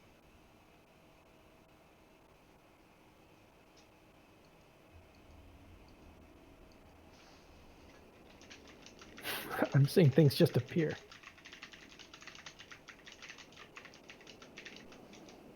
All right. So how many Goon Swarm Titans have died? Is it 2 or 1? We are at 2 confirmed Titans lost. 2. Okay. So far, those are the only casualties for Titans. Yeah. We do have more supers dying though on that Fortizar grid. Yeah, That's right. I see. I can confirm there's roughly 1 a minute that is falling. Wow. 1 super carrier per minute? Yeah, we are getting new targets broadcasted down. However, my dreadnought is currently under attack, so I'm not able to shoot easily, and as well as I am getting a lot of lock delay on him. But we are getting a new dreadnought every minute. Yeah, thank you guys. So that's 2 Titans, 11 supers from Imperium side. What do we have on the PAPI side? We have lost no supers, no Titans. Really? Okay. However, have lost, let's see, 113 dreadnoughts. They've lost 6 faxes, 2 carriers.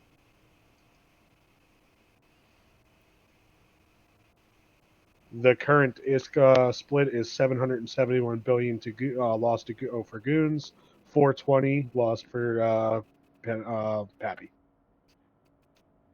Yeah, we are seeing there another Imperium Titan. It looks to have been managed to escape. Oh, nice. Good for him. Where is he? I don't see him. Just running out the middle there. Are you talking about that avatar down at the bottom? Yeah. You sure he's escaped? It'll probably take a while. Yeah, it looks like he's off. He's going off. Unless that's out. a brand new bump. Oh yeah, I see him in the middle behind everybody. He's Yeah. behind Oh, everybody. yeah, he goes right out the way. Yep, he's gone. The question, this is a Goon Swarm Fortizar, which was an armor timer, which means it was not in danger of being killed today. Well, I mean, that's when you want to defend it, though, is on the armor. I think we've already went over the reasons. Oh, no, absolutely. I was just more of answering the question in Oh, okay. chat. Yes, guys, there's a lot of 420 references right now. I think that's like the third Goonswarm Titan that got out of this mess, which is pretty amazing. Now you see bubbles going up a little bit late there. Yeah, as long as they don't bubble the super fleet, because I need to kind of save this dreadnought. I am at 75% armor. Are you in a faction dread? Ooh. No, I'm not that ballsy. Because that would be a target. He has a Chemosh, but I'm not dropping that in this. That That's more of- Leviathan. Can we check in with the Leviathan? How far out is he?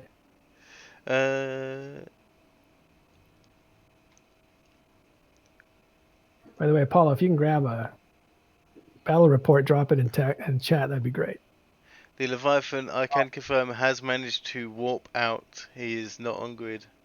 Okay. Getting my battle report right now. Ooh, Well, the Leviathan went for a ride or a slide, and Yeah. he's safe. Thanks for the BR, guys. Yeah, this is over a trillion already. I can confirm there is a Vendetta on field. I'm just looking for the super capitals now, see if we see anything big and flash. But we do have a Vendetta. What currently on side? field. PAPI. Okay. right. Gonna bring out the toys This now. is This thing working? Yes, it's working. yeah. Hey, Marv. Hello. Hey, man. So it's 1.2 trillion-esque fight so far. It's not over, not nearly. Most of the damage is on the Imperium side, 807 billion. Here. Pappy's lost about 430 billion. I think another avatar just warped in. Yeah, two- that is a blue one. I can Okay. confirm my dreadnought is now being primaried. 2 Yes. Titans have died from Imperium. That is Hippojax and Boudica. Or Boudica. Those are both Erebus's. There's quite a few Titans in here from Goonswarm. More than I thought.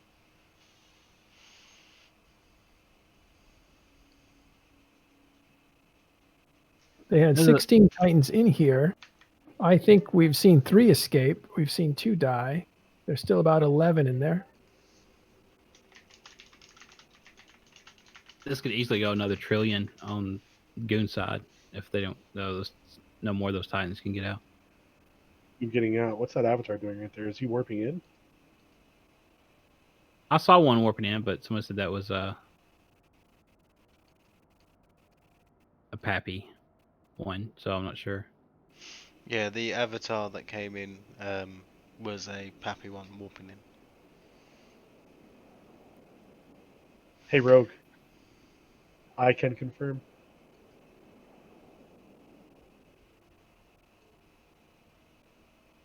So we are seeing the node is really beginning to struggle now. We Yeah. have another large explosion. All right, shield your eyes. That looks like a fax, though. I think that was a super carrier. Okay. Maybe the first Nyx to go down? Still looking.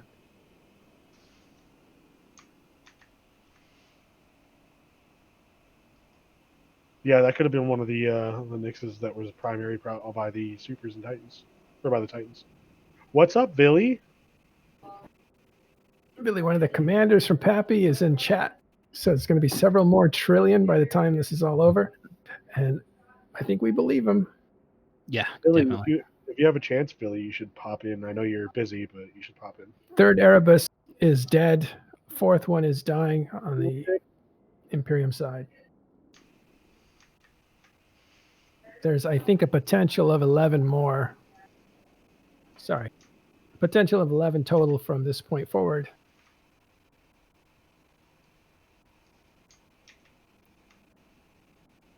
I think the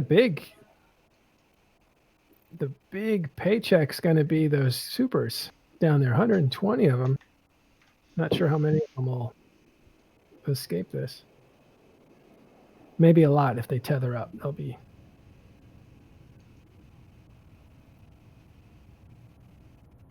If only I had have gotten out of bed early enough, I could have joined in on this. Well, this is your time zone, right? Your Australian time zone? Yeah, it's 3 o'clock in the afternoon for me at the moment. It's perfect. So these hells are averaging about 25 bill, and the Titans are averaging around 80.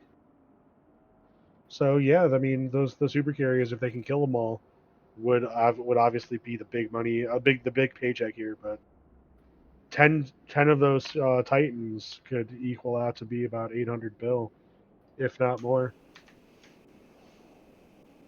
Because let's be fair, some Titan pilots like myself like to bling our Titans. So Why not, right? right. More PAPI Titans jumping and warping in. Do you change out the rims on the Airbus? Right, you got to put the spinners on. Spinners. Billy, I sincerely hope your tractor beam salvaging Rorqual is ready to go on this grid. Got to pay for another keep star to go down.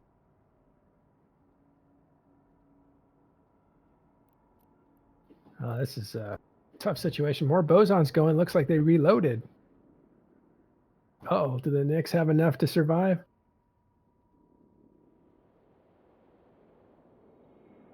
Well, yeah, they might as well continue to try to kill as much as possible before they die. Very interesting thing that we haven't seen is the doomsdays from the from the PAPI Titans. I think they are just still struggling on getting locks.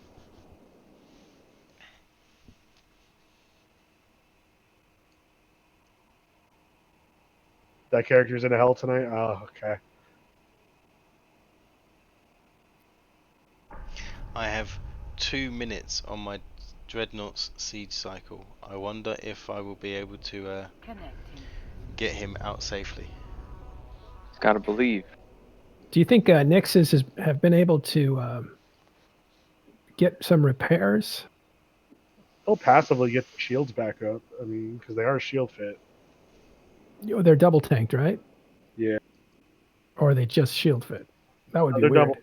double tanked. So we are seeing there, just slightly, you can see at the bottom, is some more missile effects going in against sit on in the Erebus. Yeah, this Billy. fight's keep star scale right now. We're talking about maybe 800, 900 billion losses for Imperium, about 400, 500 billion for PAPI. Billy, the question that everybody here is asking themselves is, when are we going to see the PAPI forces doomsday? Or when is Billy going to jump his Komodo in? That too, Billy. Well, we're waiting on confirmation for that third Titan to die. Yeah. And things are I believe happening. we are seeing that at the bottom of the screen now. That green glow emanating from the middle. That would be the Erebus falling. Okay. That's why everybody should fly MR Titans, because they don't get primary first. It's going to light up the screen. So have the please passive. look away if you are squeamish or bright lights. Or epileptic. Do we have local count? 3,114. Okay. Yeah, just complete whiteout when a Titan goes down. Billy said he jumped his Komodo in, but he crashed, so he's trying to relog. Oh no! I'll jump mine in, Billy, if you give me a fleet invite. Switched to his Levy instead because it wasn't jumping in. That was a Erebus. No, that was an Avatar that just blew up. That's the third Titan to blow up. 2 Erebus died before that from the Imperium side. That was another Airbus. We haven't seen any avatars yet. I'm sorry, that was an Erebus? Okay, I misunderstood that. 3 It was Erebuses. next to an avatar. Yeah. You always want to kill avatars last because they have such high tanks. Right. They That have was the passive- mistake of BTAC R, right? They went after Sword Dragon's avatar.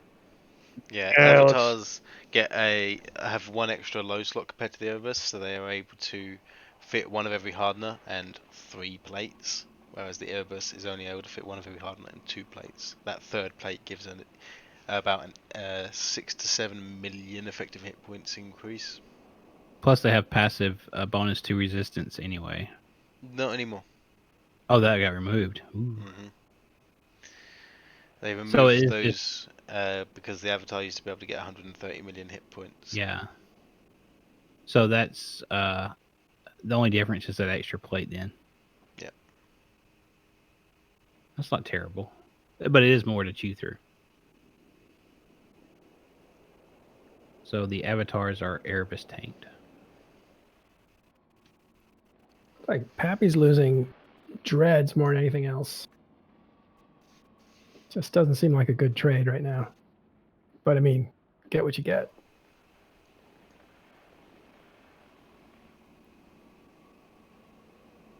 Well, it looks like they had a really good plan with that Boson Trap.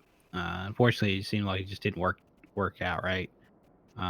So if they could have got in there and the Boson Trap killed the super fleet and those Titans been able to escape, I think that would have been a pretty cool move. Here we see Pandemic Horde loading in with their Titans. So, just a quick question. Oh no, hang on, I've got it. There is a 4th Titan dying, as we can see. As it stands right now, confirmed, we have 3 Titans down. 3, and this is a 4th. Yeah, and that's Horde. Looks to be the similar effects going off of it on the Titan, so we should see a bright light. It's nice and easy to tell when Titans die with explosions on because it is just a blinding light. So did we get a count as to how many of those Titans came in initially, bosoning? It's around 15. Like 15, yeah. Around 15. Has been around. Did we see all of those bosons going off, or did we just see like 1 or 2? All of them. Well, at the very least, there was at any point 6 to 8. Yeah, the majority of the bosons went off, but okay. I don't think it was enough, right? No, they didn't have enough Titans to do it. They would have needed at least what they have. They had 15. There was Doomsdaying, so they needed at least 40 to kill these mixes. So I'm kind of looking at this, and the state of the Nixes that we saw on the screenshot does not equate to that amount of bosons going off. I think they were double tanked. No, well, I'm accounting for double tank. Like I'm accounting for the fact that that it's double screenshot tank. may have been slightly after they had received some reps, because also the ship in question isn't providing any reps or anything like that. So I think there's no way. Yeah, But the thing is, like, you know, coming from the fact that Boson does 60,000 damage per tick, it goes on for 20 seconds, which is 20 times. You know, you're basically doing 1.2 million damage at that point. Even if you're taking only 2/3 of that damage of the 15, so just 10 of the 15, that's 12 million EHP taken off of those things. And that clears through shield, that clears through armor. So something didn't happen that should have happened, seemingly. So here we see either a boson or a lance from that avatar. Dirty Blobber in the Gonna be a boson. He was one of the original. He's gonna be a boson. Lecturer, I did figure in command burst. I actually also figured in something further. I actually figured in phenom bursts as well, which are even more powerful. Everybody always forgets about those. Like I accounted for more than that than was available to those Nixes. Maybe those Nixes were just hero tanked, man. I don't know. Drugs, implants, yes, all of those. Drugs are bad, okay? I mean, drugs aren't really gonna do too much. Like active tank, yeah, not passive tank. Implants, obviously. Everyone's going to be rocking, implants in those Nixes, of course.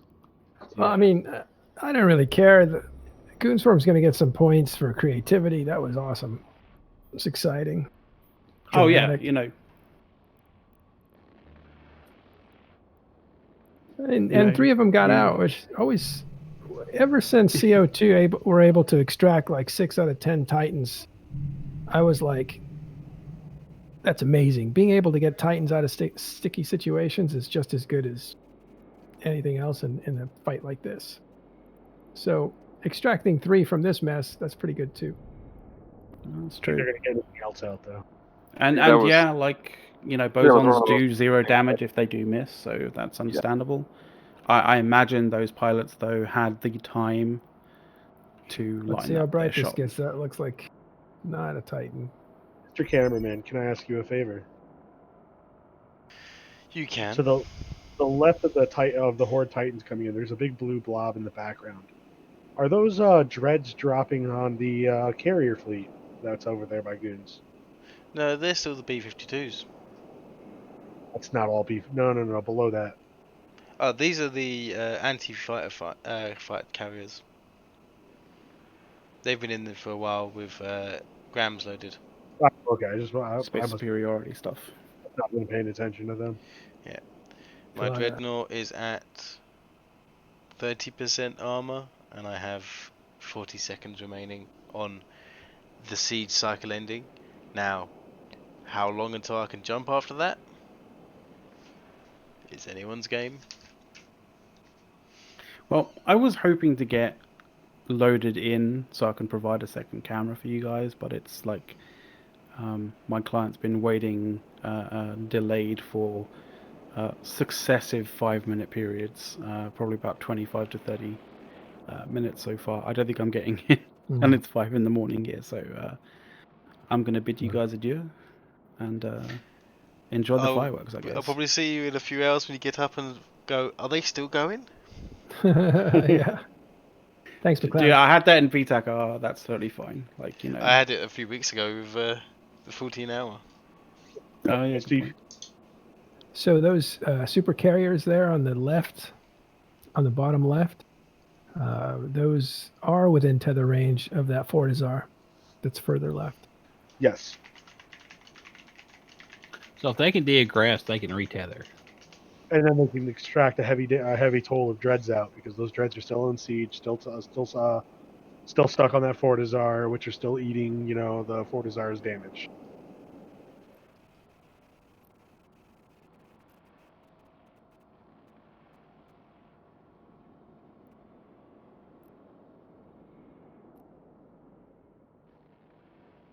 Wow, it's quite a fight.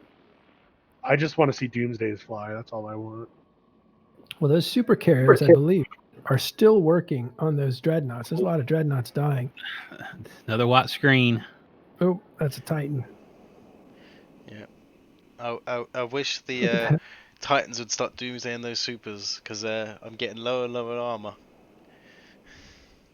Yeah, the supers are still chewing through Titans, as our cameraman is aware. Whilst we're just looking at this, I'll just quickly show you guys the torment that I have right here. Where I'm seeing my armor go down very slowly whilst I am waiting for this to end. Oh, hello, Avatar. And the random avatar just coming through the screen. So, yeah, it is confirmed they are down 4 Titans. They're currently at just shy of 1 trillion ISK lost to PAPI's 500 build lost.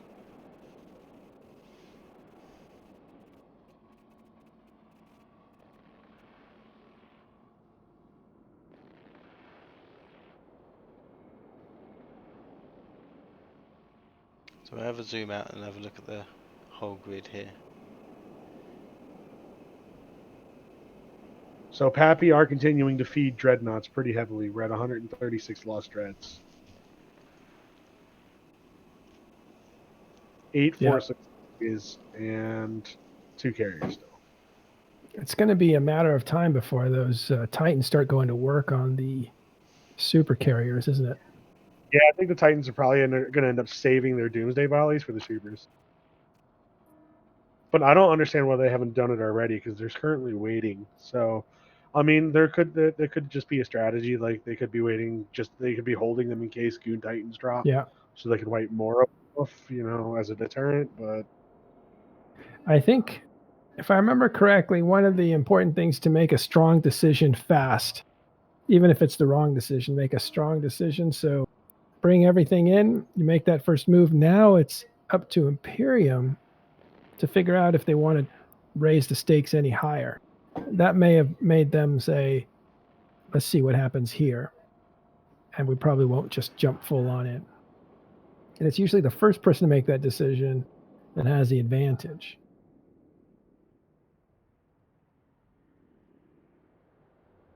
yeah, it was like we saw earlier today. It was a big counter escalation, which was something you don't normally see. Normally, it's just somebody puts carriers out, then there's just Titans everywhere. But like this time, you actually saw you saw dreads come out, and then you saw a counter drop of dreads. So more dreads came down. Then it was okay. We're gonna put supers down, and then more dreads came on the supers. Yeah. Then some Titans came out, and then all hell broke loose. And it was very aggressive. There was a quick response to an action, and then a quick counter response. It was very aggressive. Other white screen.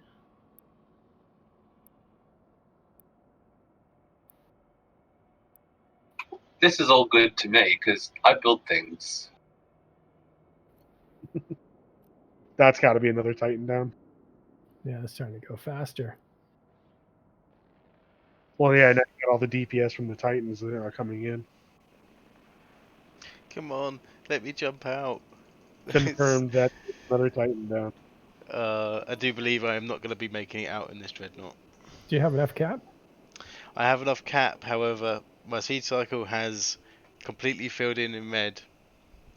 Mm. I am at 2% structure and I can't activate my energizer. And every time I try and click jump, it goes, your ship is aligning its subspace frequencies.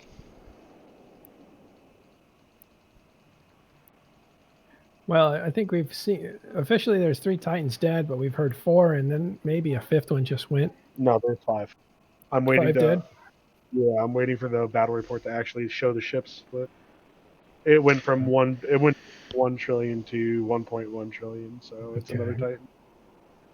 I can confirm that my dreadnought has a kill report available.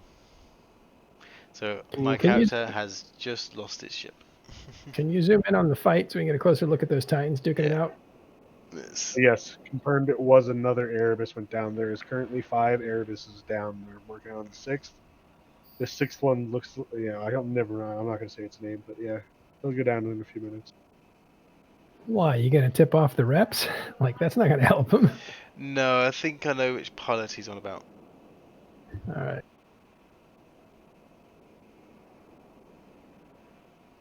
Yeah, get in on that bubble and let's take a close look.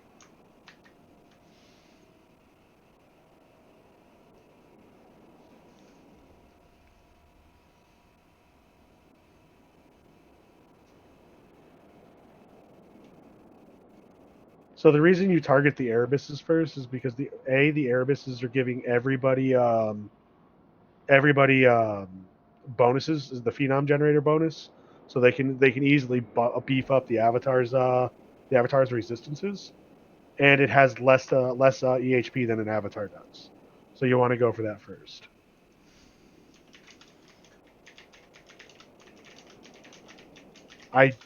They're showing 2 Ragnaroks And on the we battle. finally have a Doomsday being fired from an avatar towards the other avatar belonging to Marcus.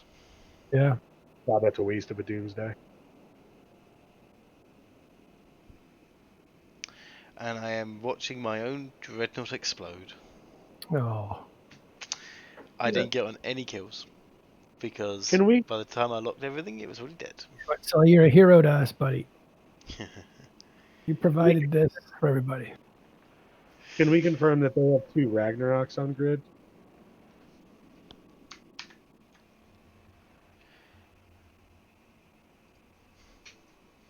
Or those might have been some of the Titans that made it out.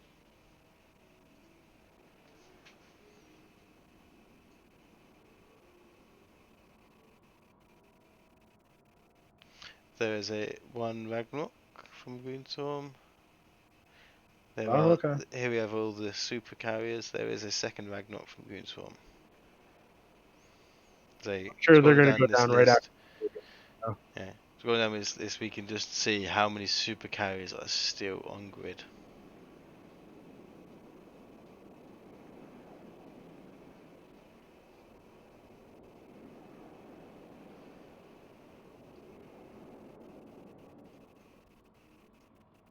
What's up, Toxic Apollo?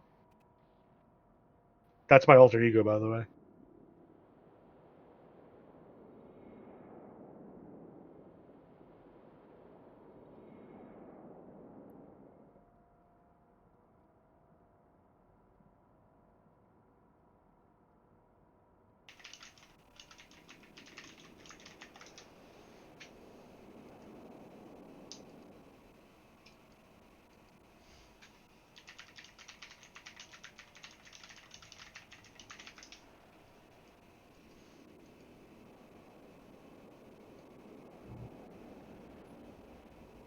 Docking request accepted. Ooh, there we go. There's the Doomsdays. Ooh.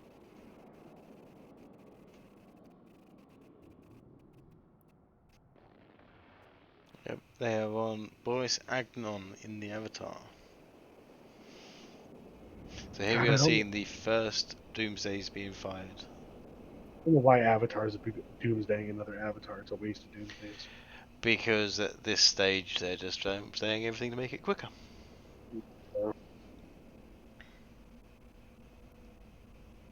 1.5 million raw damage does like 100,000 damage.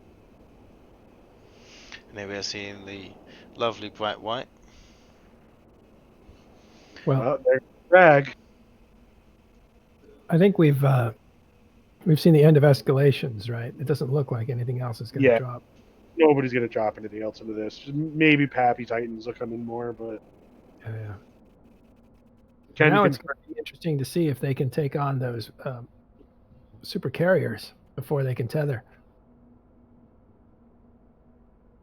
Confirm 6 Titans down now with diplomacy via Sino in a Ragnarok going down hard. Just the comment from the chat was from Stuka. Oh yeah, there was a fort fight. The Fortazar is still taking damage. It's about 10%. We haven't seen the Avatar go down yet. Yeah, there's the Avatar kill, man. Oh yeah, look at that. It hasn't uploaded on my battle report. Rip.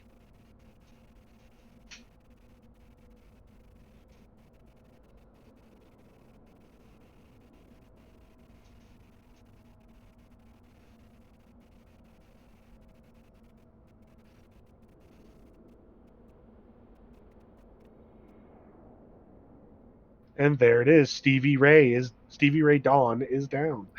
The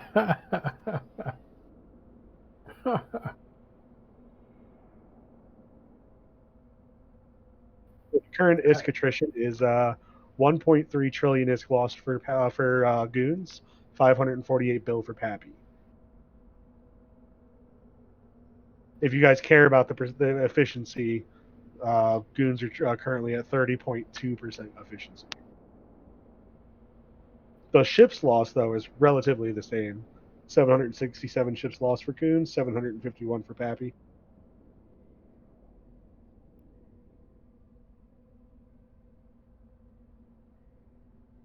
PAPI's still feeding dreadnoughts like crazy, though. 150 now. Up from 118, up from 129, sorry.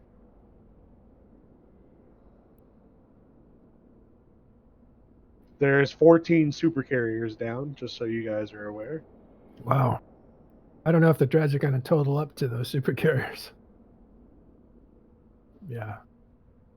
Well, the supercarriers are at 360 bill killed, and the PAPI dreads are at 431 bill. Oh, I guess it will. So it's getting close, but I mean, PAPI's feeding dreadnoughts faster than they're killing supercarriers. Yeah. So force auxiliaries are at for goons are 13 down.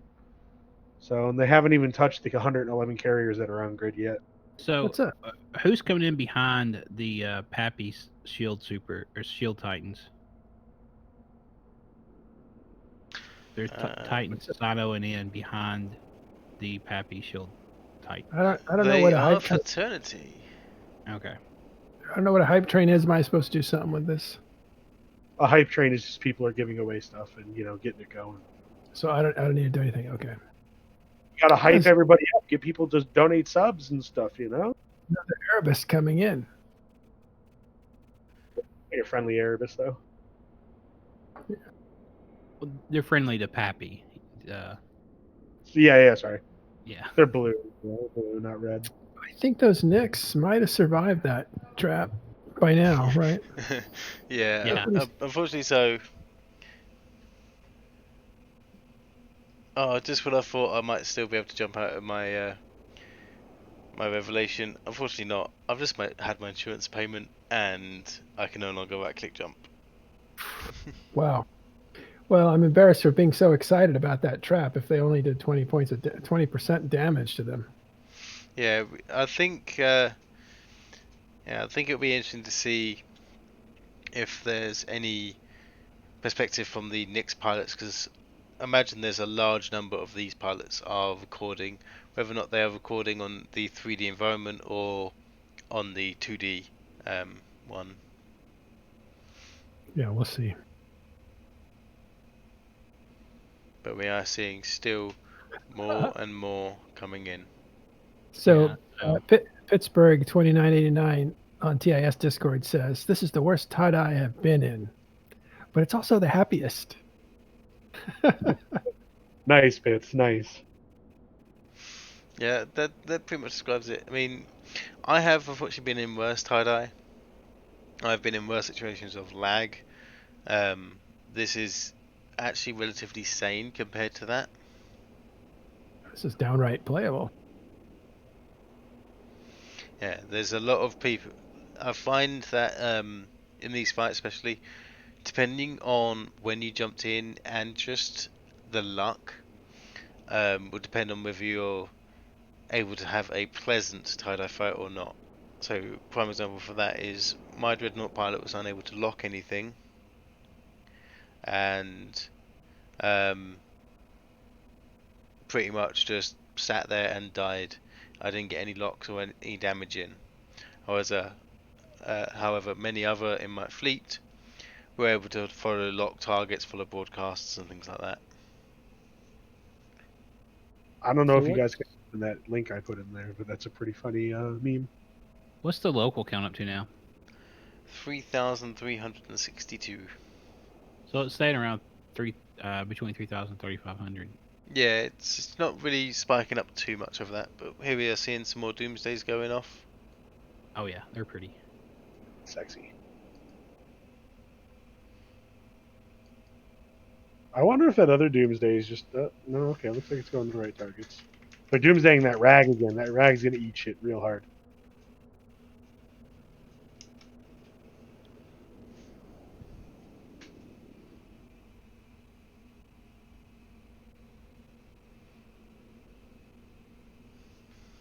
Looks like there's a bus spooling up at the top of the screen.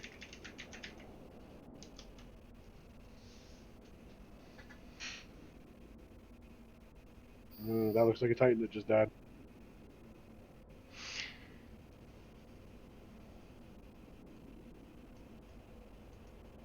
Oh yeah. God, I gotta be up for work in 5 hours. Wow. A lot of lights going on right now.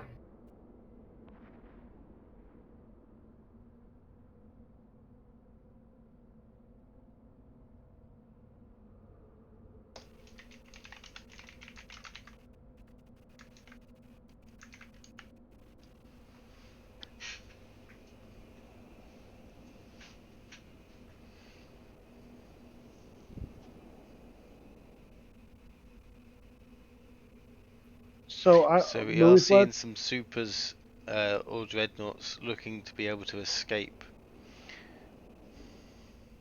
Can we have a look at them? Yeah, I will do once the camera's starting to play it a bit nicer.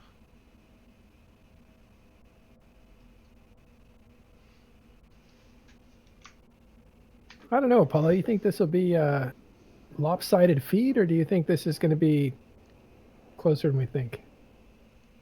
I think it'll end up being a little closer than what it is right now because of all the dreads on the Forters are still feeding. But if they're able to kill all of these Titans up here, I don't think it's going to matter.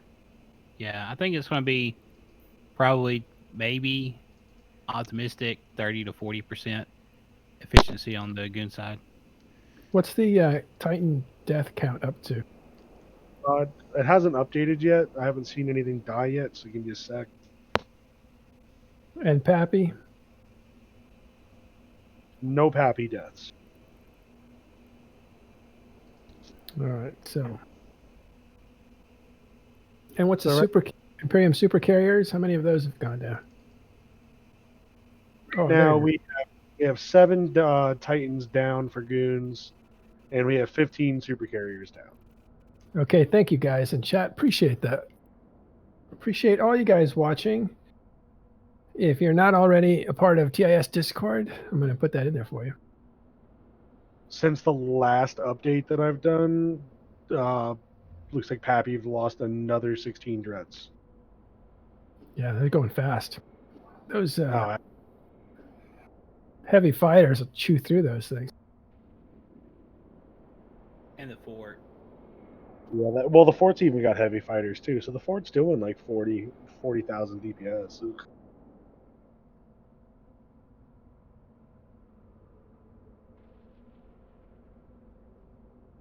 So regardless of what the end goal is for the war, this is still a battle in the war, and demoralizing your enemy, or hopefully demoralizing your enemy after losing Titans in your what do they call this, the fortress? I mean that's kind of like a win for PAPI. So I mean, yeah, I get it. You guys still own Delve and everything like that, but I mean, like it's a step towards the end goal. Well, there's a couple of things going on. One is, if you can make fleets fun, engaging, and take away some of the pain, that's a plus. And I think doing interesting techniques like that Boson Trap, even though it wasn't successful, was pretty exciting. And that'll help you for a while. But I do think that this fight here. Oh, there goes another Titan, I think. It's lighting up the sky. This fight here, I think PAPI really wants to lay waste to the Imperium's war machine. So these fights with huge casualties are a plus for them, especially when they're not taking so many. This time, they're taking a lot more than they did when they defended Keep Stars that they dropped in Delve. So Yeah, this is worse than those. Slugfest.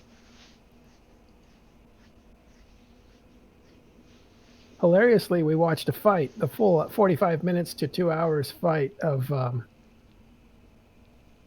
what were they going after? A bridge or something, and we had a bunch of multiple fleets of what were they?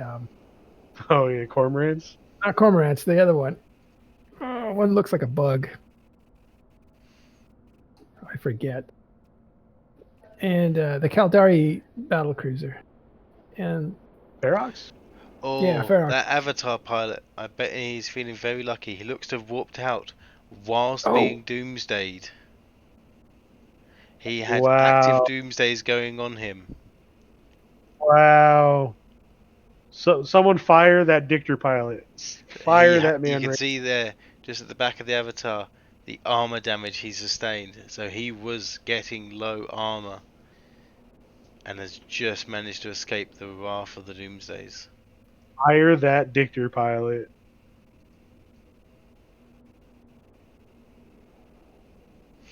That was amazing. That guy escaped. That's amazing.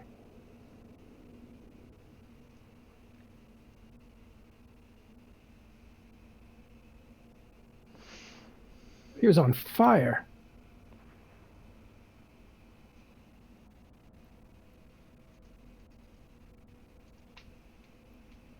Yeah, we are currently at 9 Titans down. If you guys want a memorial of that guy flying out, there's a screenshot.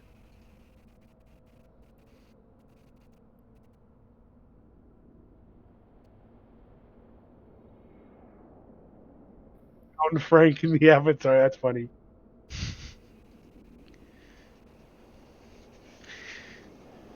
Yeah, it's a 2-to-1, 1.5 trillion. This is more than that Keepstar fight that was gigantic. Oh, yeah. And it's only going to get worse because they still have all the rest of these Titans trapped. So Goons had a total of 21 Titans on grid, according to the battle report. Of that, 9 died. I think that was what the 5th one to escape. I think 4. I think there's been a couple more than that. We have seen some leave and come back. Titans leave and come back? Yeah, we've had some Imperium Titans leave grid, and then others obviously have jumped in. Oh, I see. So I've just had someone tell me that they successfully jumped out of the system in their dreadnought, only to be killed in the system, and then appear back in their pod. If anybody's on grid for hostile Titans, if you guys can give us a count of the hostile Titans, that would be cool.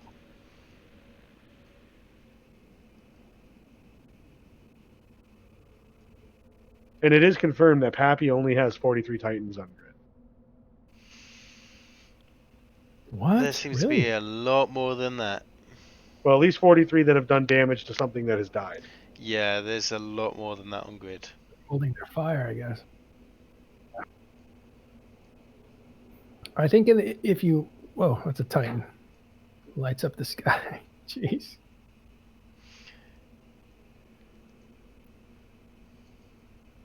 We're hearing 3 Goon Titans left.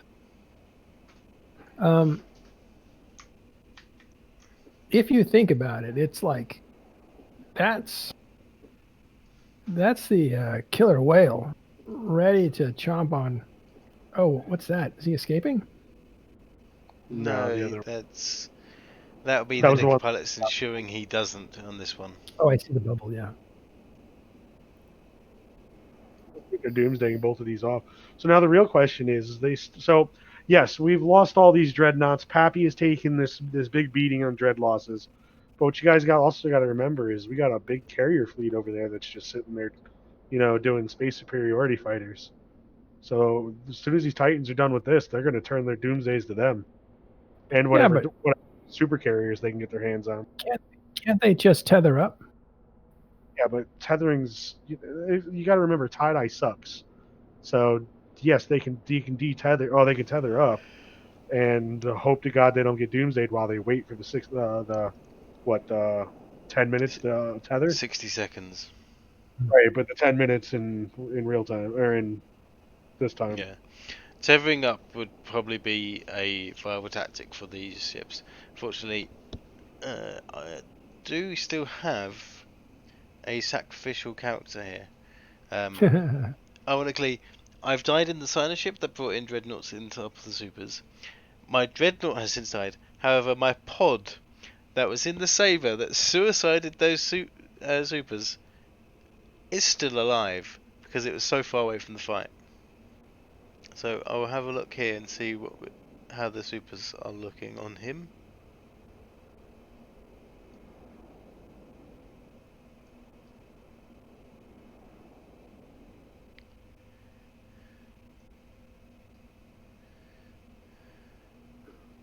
Wow, this has been amazing. So we are seeing there a large number of the supers are now managing to jump out. Oh wow! So you got to remember this. Those supers are at 0 on the, or close to those, close to 0 on the Fortizar. So the Fortizar's PDS can clear, smaller bubbles. So if they don't have any Hictors left on grid, those supers are escaping. Yeah, there is also a good number of them tethered. I'd probably say around about 30 to 50% of them are actively tethered right now. This triple doomsday on one of these Goon Swarm. Yeah, that's a avatar taking it. So that takes 3, right? So the avatar can take it has 25, 26 million hit points roughly, plus the effect. So you're probably talking about 30 to 35 million hit points. So I think he's gone. Jesus. How many supercarriers escaped? Because that's the end of their damage, right? They can't.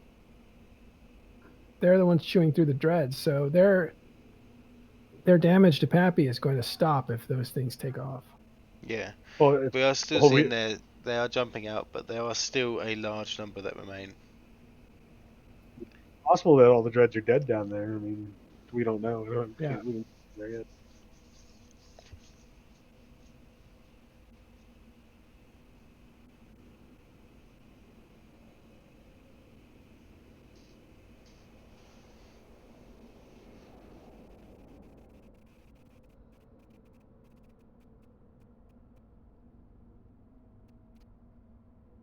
Well, this fight's about to wind down.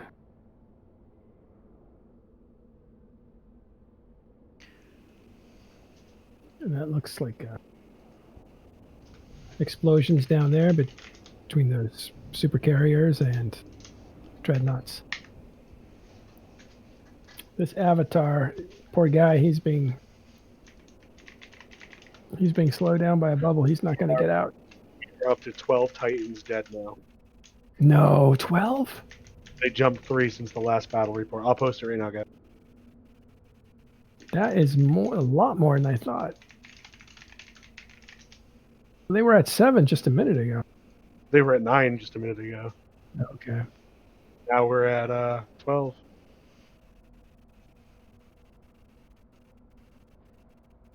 Wow.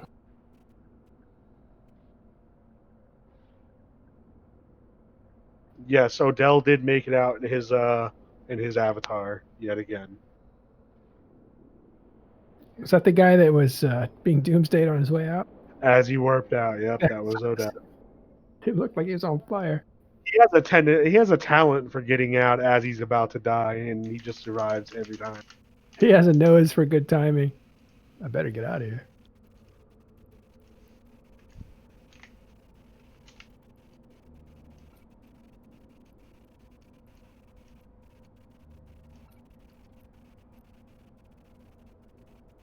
Yeah, so I was saying earlier that we were watching a fight a few days ago with Feroxes slugging it out. It was awesome to watch. And we thought, oh, it's just a mere 90 billion. And we kind of laughed about that because we're jaded right now with the numbers that we're seeing. Yeah, 90 billion is a huge fight. First fight in FWST was 900 billion. The second one was 1.5 trillion. Not including the cost it was to extract the supers and the logged off ships from FWST the day before. And then what did we have following in 319? We had 750, something like that. And then now today we've got we're approaching 2 trillion ISK today. Yeah, I think their strategy of trying to get those supers caught in a Boson Trap was pretty cool. But I think it's going to be a huge loss for the Imperium, especially when you consider that it looks like PAPI forces will control the grid, and they'll be able to come and loot and salvage all these Titan wrecks and all the wrecks, right? Except the ones probably on the fort itself. So I can confirm there's at least 4 supers that are still 5 now. 5 supers still lockable and are hard tackled. They're hard tackled? Okay, because they're being fired on now. It looks like the first doomsday at supers. Can you scoot over to the left a bit if you can? I am working on it, but I have an interesting development. Okay. There is an NC Ragnarok that is currently being attacked. It is out of position and is taking subcapital damage. The interesting thing is, I can't see where it is on this map. I think that's him there. Is he in trouble? That is him there. He is. Okay. Might see a PAPI Titan go down.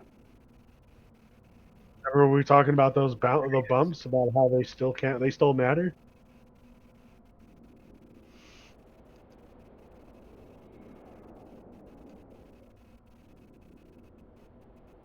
So now we're probably going to have to try to get a Sino over there so we can get emergency facts to him.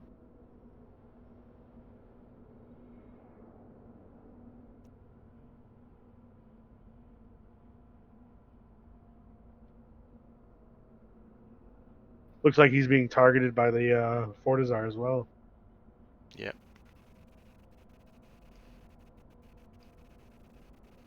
So we have an entire bracket over here, so do forgive me for the joltiness of the camera.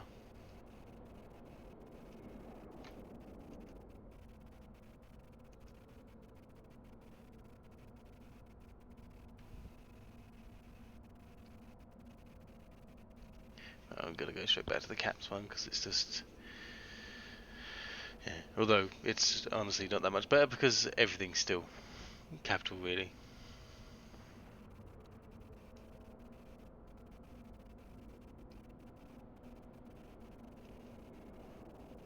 So can we confirm that there's no hostile? Yeah, there's no hostile Titans left. Okay. So yeah, now all the Doomsdays are just gonna go onto these supers and try to kill what they can. There's still a lot of dreadnoughts down there too. Jesus. Yeah. So here we have, as I zoom in,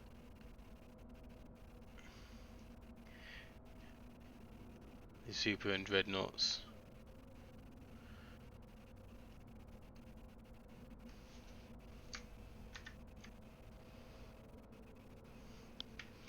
You see there are Doomsdays firing on these supercarriers now.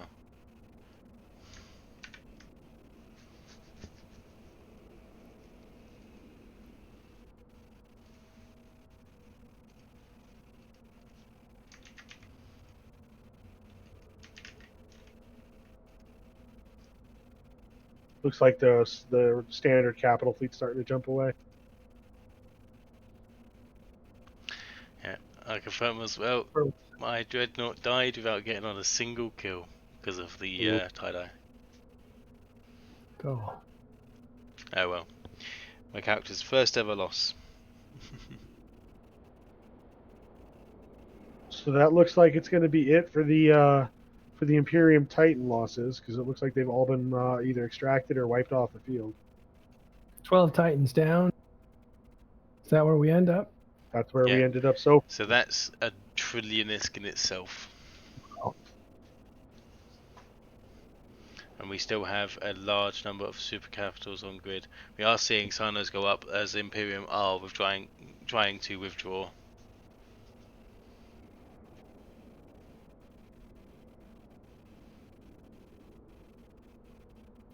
it looks like Hictor bubbles are going up to stop these guys from extracting.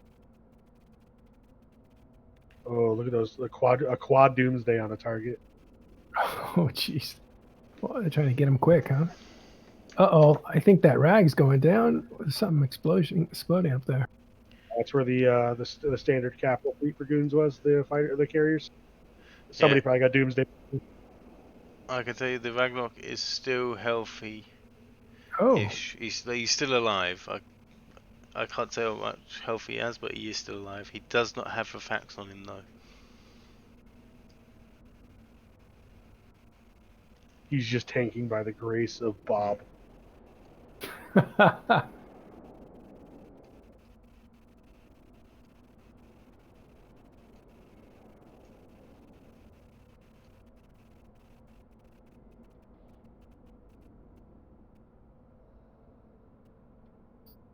Can confirm it is now 13 Titans.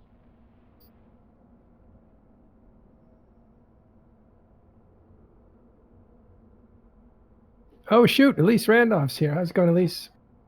Pretty good, pretty good. What's up, Elise? Well, I hello. was having some fun in the fight. My client has decided it's got to take a break, so I figured I'd see how you guys are doing. Your client's doing better than mine because mine just died. Am I the stream now? No, but the streams still keep going, but Okay, good. every other client is struggling. All right, Elise, you want to give us a review of what you know? Sure. So, I mean, we can do a pretty Cliff Notes version. I'm not sure what you guys talked about on the stream because I was a little bit busy, but essentially just there was a big subcap fight that started over this Fortizar. It's an armor timer, or rather it was going into armor, so it's not even the final timer of this fort. There was a huge subcap fight. Goons escalated, rather the Imperium escalated. We escalated, Goons escalated again, we escalated again. I think there was like 4 or 5 different escalations where groups were jumping in like 20, 30 dreads at a time. People were putting long range dreads out, and then PAPI were dropping short range dreads on the long range dreads, and then Imperium were dropping short range dreads on the short range dreads to clear them out. So there was quite a bit of back and forth. And then finally, the Imperium dropped supers onto their fort. What they've done before is they've dropped supers on their fort, thrown out fighter bombers, and then warped off to another friendly fort where they could tether if they needed to. But they didn't have that option in this system. This was their only Fortizar. So they actually dropped their fighters onto the grid that everyone was fighting on. And then PAPI jumped into about 300 dreads to try and clear those out. And also some supers. And turns out the Imperium were ready for this. They had meticulously locked off Boson dreads, like at different spots around the system. So they logged those guys in and then warped them in on top of the entire PAPI super fleet and tried to do a coordinated boson with, I think they had 16 Titans. The idea is, if you hit them all, you will either kill them all or kill a good amount of them or do catastrophic damage, and you could follow that up with another one of your own dread bombs close range because everyone's going to be in like 30-20% armor. It's a tactic we've seen PandaFam tried before, but it failed horribly because we bounced when we tried to do it. So we brought our Titans in and they all bounced, so the Bosons failed. But this time they had these things planned. Like this was a plan in the Imperium playbook. They knew that this level of escalation could happen, and they prepared for it. So to avoid the bumping, they just logged off at different areas in the system and then warped in. Unfortunately, and I'm not 100% sure exactly what happened here, but unfortunately not all of the bosons ever hit the same targets. So like no supercarrier on the PAPI side got hit by all of the bosons. So a lot of them got put to 70% armor, 80% armor. I think a Vendetta got down to 50% armor, but that's the lowest. And then as a result, PAPI just dropped everything. So they dropped everything that they're holding in reserve. Something like 120 Titans came in. That took about an hour for them to get in the system. The rest of the supers came in, and they just went to work. And at that point, I don't think the Imperium could escalate anymore. So, news from the battle report is that Goon Swarm is now at 2 trillion lost. Total of 15 Titans and 17 supercarriers. Yeah, the supers are going down pretty quick right now. As we can see on the screen here, plenty more Doomsdays now coming in. The Doomsday Rapid Firing 5 really making its effect for these Titan pilots, as they are just picking supers and just going at them. There's also quite a few dreads that have actually. It's a good day to be a dread builder right now. I think 250 dreads have died between everyone. Yep. Somebody say my name. There you go. I confirm it's now 16 Titans down. See, I'm just waiting for them to drop more keep styles because that's what I build. So the Imperium actually don't lead. Like a lot of times we've seen these fights, especially the Keepstar fights, and the Imperium's on the 49U fight. And the Imperium are the big loser in terms of dreads. They actually aren't in this time. They killed a boatload of dreads from the PAPI side. Imperium lost, it looks like, under 100 dreads so far. And PAPI have lost almost 200 combined of their dreads. Close to it. It's probably going to be about 150, 160 when all said and done. There you go. So they're going to be just under 200 dead dreads. So the Imperium, obviously, they're not going to be happy trading 16 Titans and a handful of supers for 200 dreads. But you know what? The 200 dreads, those are now more expensive to replace, right? An update on that PAPI Titan. It is still tackled there.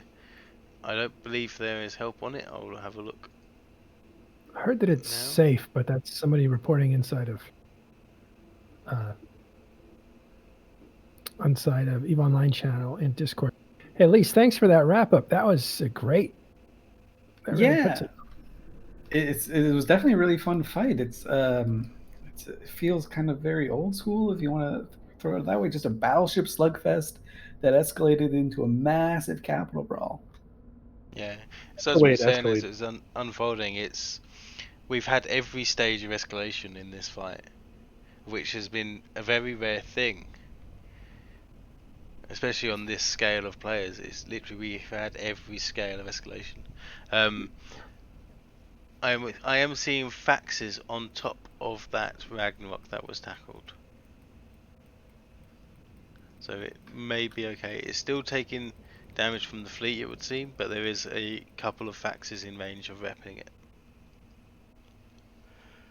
I do think a lot of the credit needs to go to the Imperium for trying out that maneuver. You know, it's a strategy that a lot of FCs have kind of theory crafted, and no one's been able to pull off. I think this is the best execution the server's ever seen of it. I don't know exactly what went wrong. I'm sure they know exactly what went wrong, though. I think it's just they materialized a little bit too far, and they were maybe 4 or 5 Titans short of just getting that huge victory. Imagine just killing 200 supers in one go on a thing that you had planned. That would be a morale turn, to say the very least. And I can confirm the Fortizar is still paused, and it has less than 5% to go. Well, we did see something. I think it was X47, was it at least, where we saw 3 Titans. They called them Suicide Titans. Went in to try to take out a subcap fleet, but they missed. Yeah, sometimes those happen. They went in to try to kill an actual carrier fleet, and it was 4 Titans. It was a few. I think it was like 2 Leviathans and 2 rag, or 1 rag and 1 One got out, 3 died, I think. Killer B tried to do it. The 3 others. Yeah. So it's definitely been like kind of like a little puzzle that FCs through the years have been like trying to figure out. Hey, is this going to work? Well, the fighting never escalates that much. How often do you get the opportunity to use this? And I guess they said, hey, this is our moment. So to prepare for it, they snuck in a bunch of Titans. As far as I know, people on the PAPI side didn't know that those were logged off, where they were logged off in those positions. So they got away with it. Were you able to hear command comms when they discovered what was happening? It was pretty obvious. Like, as soon as our supers came in, the Imperium Titans came in like almost 10 seconds afterwards. It felt like it. Even though we're in 10% tie-dye, it felt like it was instantaneous. How did they know that's the position to be in? So they... I was going to say, they weren't logged off on the spot they walked in. They was logged off at various positions around the system. So when the Fortizar signer went up, designated for those supers, they only had to warp to that sino, and they would be in various positions around it. Exactly. They knew the fight was going to be on the Fortizar. They didn't know exactly where on the Fortizar, so where they logged off their Titans was, far enough away from the Fortizar that the spot on the fort didn't really matter. They also PDS'd some bubbles that were on the Fortizar grid as well. So there weren't a ton of bubbles for them to have to avoid. So the incoming Titans, none of them got dragged, none of them bounced. Almost perfect execution. I think, it's one of those things. If you have a time machine, if you could do this 2 or 3 more times, I think you get it perfect. And I think you knock out 200 Titans or 200 supers in one go. or at least you get very close to crippling them. Yeah. I'm sure there are a lot of sweaty palms on the Imperium, or on the PAPI side rather, for the especially the Hells or like the Nixes that weren't properly fit. Yeah. I'm sure that Vendetta was sweating bullets, white knuckling everything he could, trying to save himself. Watching the pre-fires come in, we were just like, "Oh God, this is gonna hurt." So the idea of that is to make sure you're logged off in different directions. Yeah. So, say for example, we can actually have a look. It might be dangerous trying to pull up the map. That thing generally kills my client. A lot of things are blowing up right now, it looks like. Yeah, we're still holding at 16 Titans with 20 supercarriers now instead of 17. So you can see that we are here on the star map, on the solar system map. So they probably had Titans logged off around every single celestial, so that when time comes and they log them in, they just simply warp to that sino, and all of a sudden, rather than them being in a single point, they're now spread in the 360 ball around that sino. Yeah, and that's to avoid bumping or anything like that. So the Boson has what, a 30-kilometer range. From a lot of the people that I was talking to in the super fleet, none of them were actually 30 kilometers from all of the Bosons. They were at like 5 or 6 out of the initial group. So no one actually got the full brunt of it, unfortunately, for the Imperium. And also, I think there was a little bit of lag involved too on the server side of things, because some people got Bosoned about an hour and a half after they came in, even though the visual effects had already gone off. Some people were getting Boson damage notifications. McLeod was saying that they were doing calculations and they were wondering why the Nixes weren't hurt as badly as they thought they should be. Yeah, I'm sure if they when they rip out the damage logs and look, they'll see that not all of them were hitting just because of how they materialized. It's not easy to aim a boson in this situation. Yeah, no, I mean that's a very high pressure situation, especially if imagine like you're in this situation and you just pull this perfect bait maneuver on your enemies and you have a chance to wipe out 100 supers and you're the one guy that misses the boson. Oh my gosh, the flak you will get, the everything. Luckily that wasn't the case here. All the pilots nailed it perfectly. They all perfectly got their bosons going. So props to the pilots. It was something to see. I thought it was amazing. My gut tells me that was an Elo night operation. I don't know if that's actually true. That's just me. That's just pure conjecture. But that feels like something Elo would do, right? Talking about one of the most aggressive FCs in the game. He sees 200 supers come in and he goes, "Oh, don't worry, guys. I got a plan for this." And he logs in 16 Titans of his own to try and wipe them all out. That feels like a very Elo. Don't worry, guys. I got this. Yeah. I know he was pinging big oil over and over again, which I guess was his code name for it. I don't know. Was that his code name for it? Big oil. I think so. Someone was telling me that's a phrase that he used when he was in fraternity, fighting Wintergo, or fighting with Wintergo against Legacy. That was his code word for or his phrase for hey, if you die, get back in the ship, come back again. So I'm not exactly sure. We'll have to ask him. Sports quarterback, or he's got code names. Yeah, exactly. Awesome. So, speaking of reshipping, with the announcement that was made today, do you think that would have had any impact on this fight? The supercarrier thing, you mean? I have no idea how that's gonna work. I hope it works cool, but I have no idea what they're gonna do, and I think that's part of the surprise, right? I do know that Carneros was mentioning, hey, if this works anything like the battleship, like the frigate bay and the battleships, then in this type of tie-dye, it's not going to be too great. I don't know if you guys have ever, or have any of you tried to have a frigate escape bay in your battleship in the big fights. Funny you should mention that. McLeod had a similar issue where he got in his frigate and everything was offline. Yeah. Sometimes everything's offline. Sometimes the mods don't work. There's actually been a few bugs here, right? So we jumped our Titans in at 3 o'clock Eve time on the dot. They didn't materialize until well after 4. Some still haven't.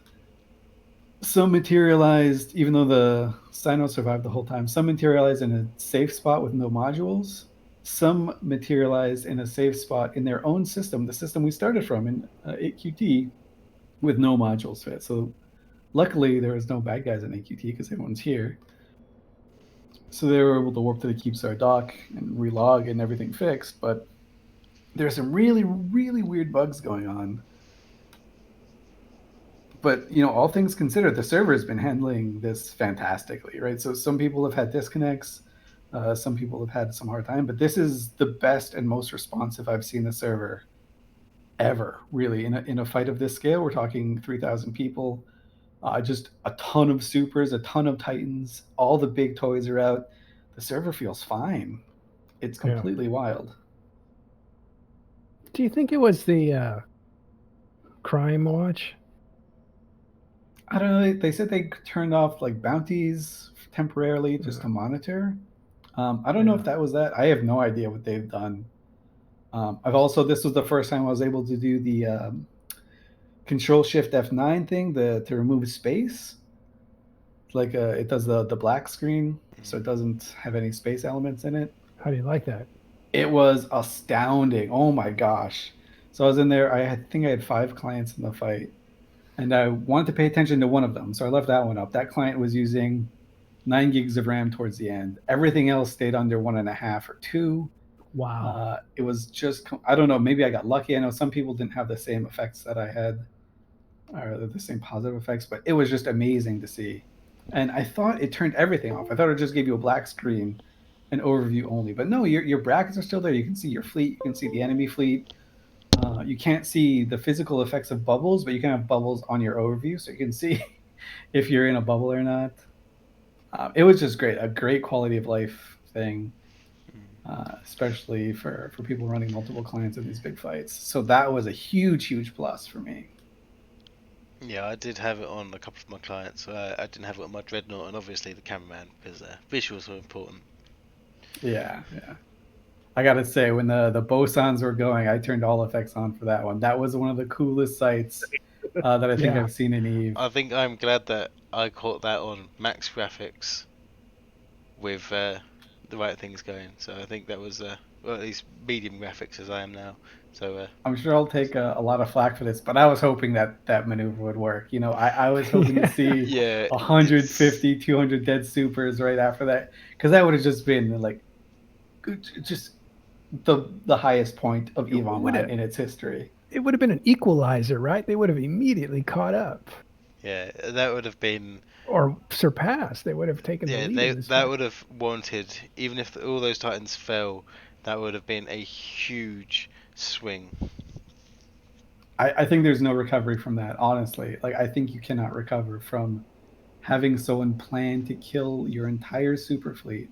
Rather, an entire super fleet. It's not their only super fleet, right? Because there are more than 200 supers. But I just can't imagine coming back from losing 200 supers, especially on the day when the Imperium are looking at this Phoenix Quadrant trailer and they see the FC kind of looks like Asher. Yeah, right? So they're all getting that little swagger. Imagine Asher after that trailer goes out on the same day, wipes out 200 enemy Titans. Like, he's just a legend for the rest of time, right? There's nothing he could do that would ever fail that. Yeah, he gets the first place ribbon. That's it. He's a made man. Yeah, but Eve has a rich history. There aren't that many like moments like that you can cement for yourself. But that definitely would have been it. And I was really rooting for it. I know I'm not supposed to. I know I'm supposed to say, man, I sure don't want our entire coalition supers to die. That would have just been so cool. It would have been worth it. It would have been good to see. Not good to pay for, but great to see. Yeah. Guys, I'm getting out of here. Got to be at work in 5 hours, so. Later, Paul. Thanks for hanging out, man. And thanks for having me. Real pleasure. Good one.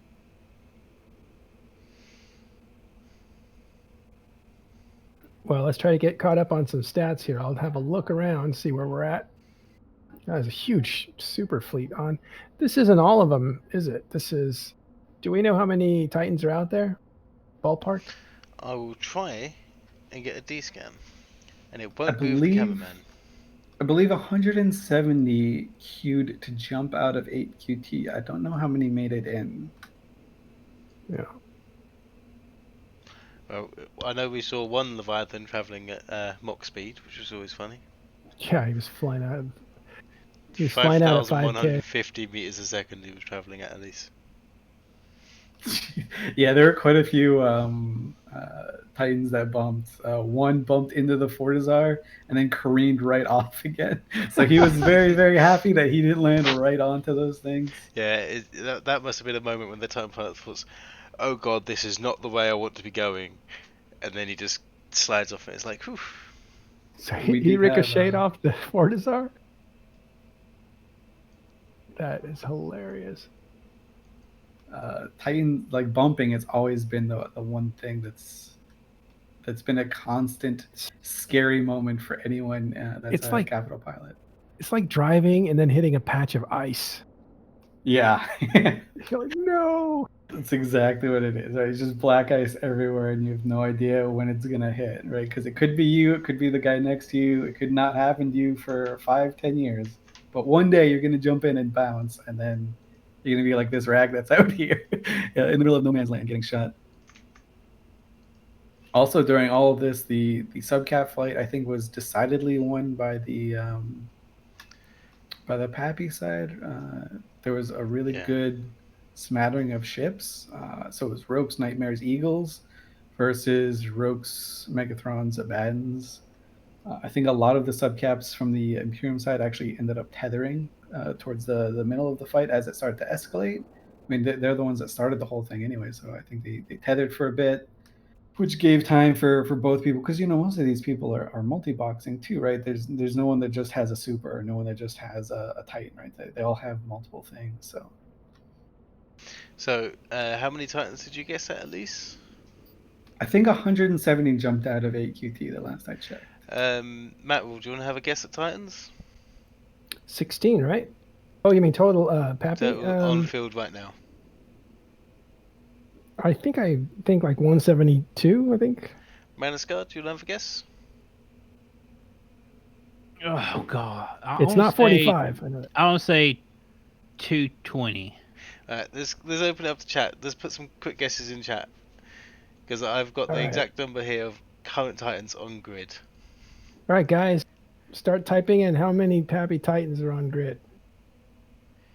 If you're in system and do a D-scan and get it exact, you're cheating. We'll scroll back and see who got closest.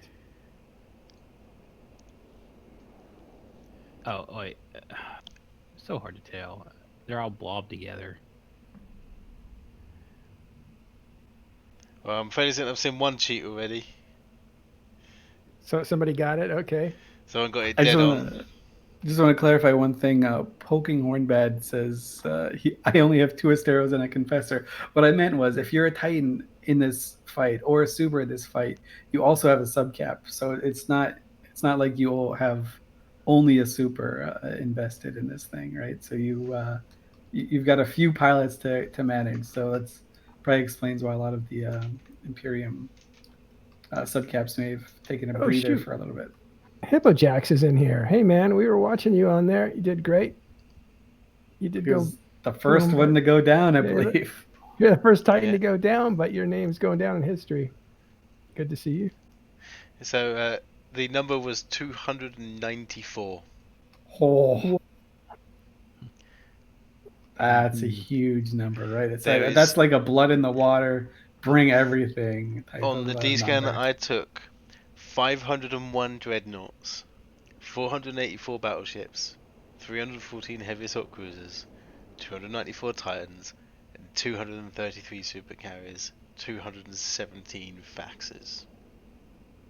The supercarrier number does include both, and it seems like a large majority of the supercarriers that are remaining are tethered, but there is 4 that are not. And I'm pleased to report the Fortizar, if I can get the camera to turn the right way, has finally been reinforced. Okay. Shout out to the 4 phoenixes that have been shooting it this entire time. Yeah. They were So eating it is- sandwiches there. It's been 4 hours and 30 minutes, but they've finally reinforced the Fortizar. Looks like 23 supers down. The bill is at 2.3 trillion.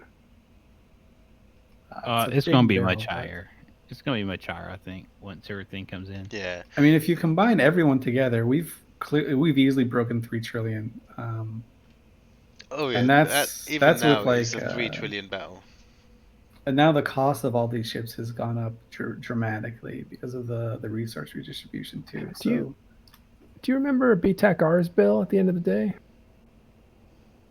No, I don't actually. I don't either. There's so many like factoids about BTAC-R that they all get kind of lost. Yeah. Also, you can't. I think can't really compare it to it because it's ISK was a different value back then. So if you adjust for ISK inflation, there'll probably never be another BTAC-R.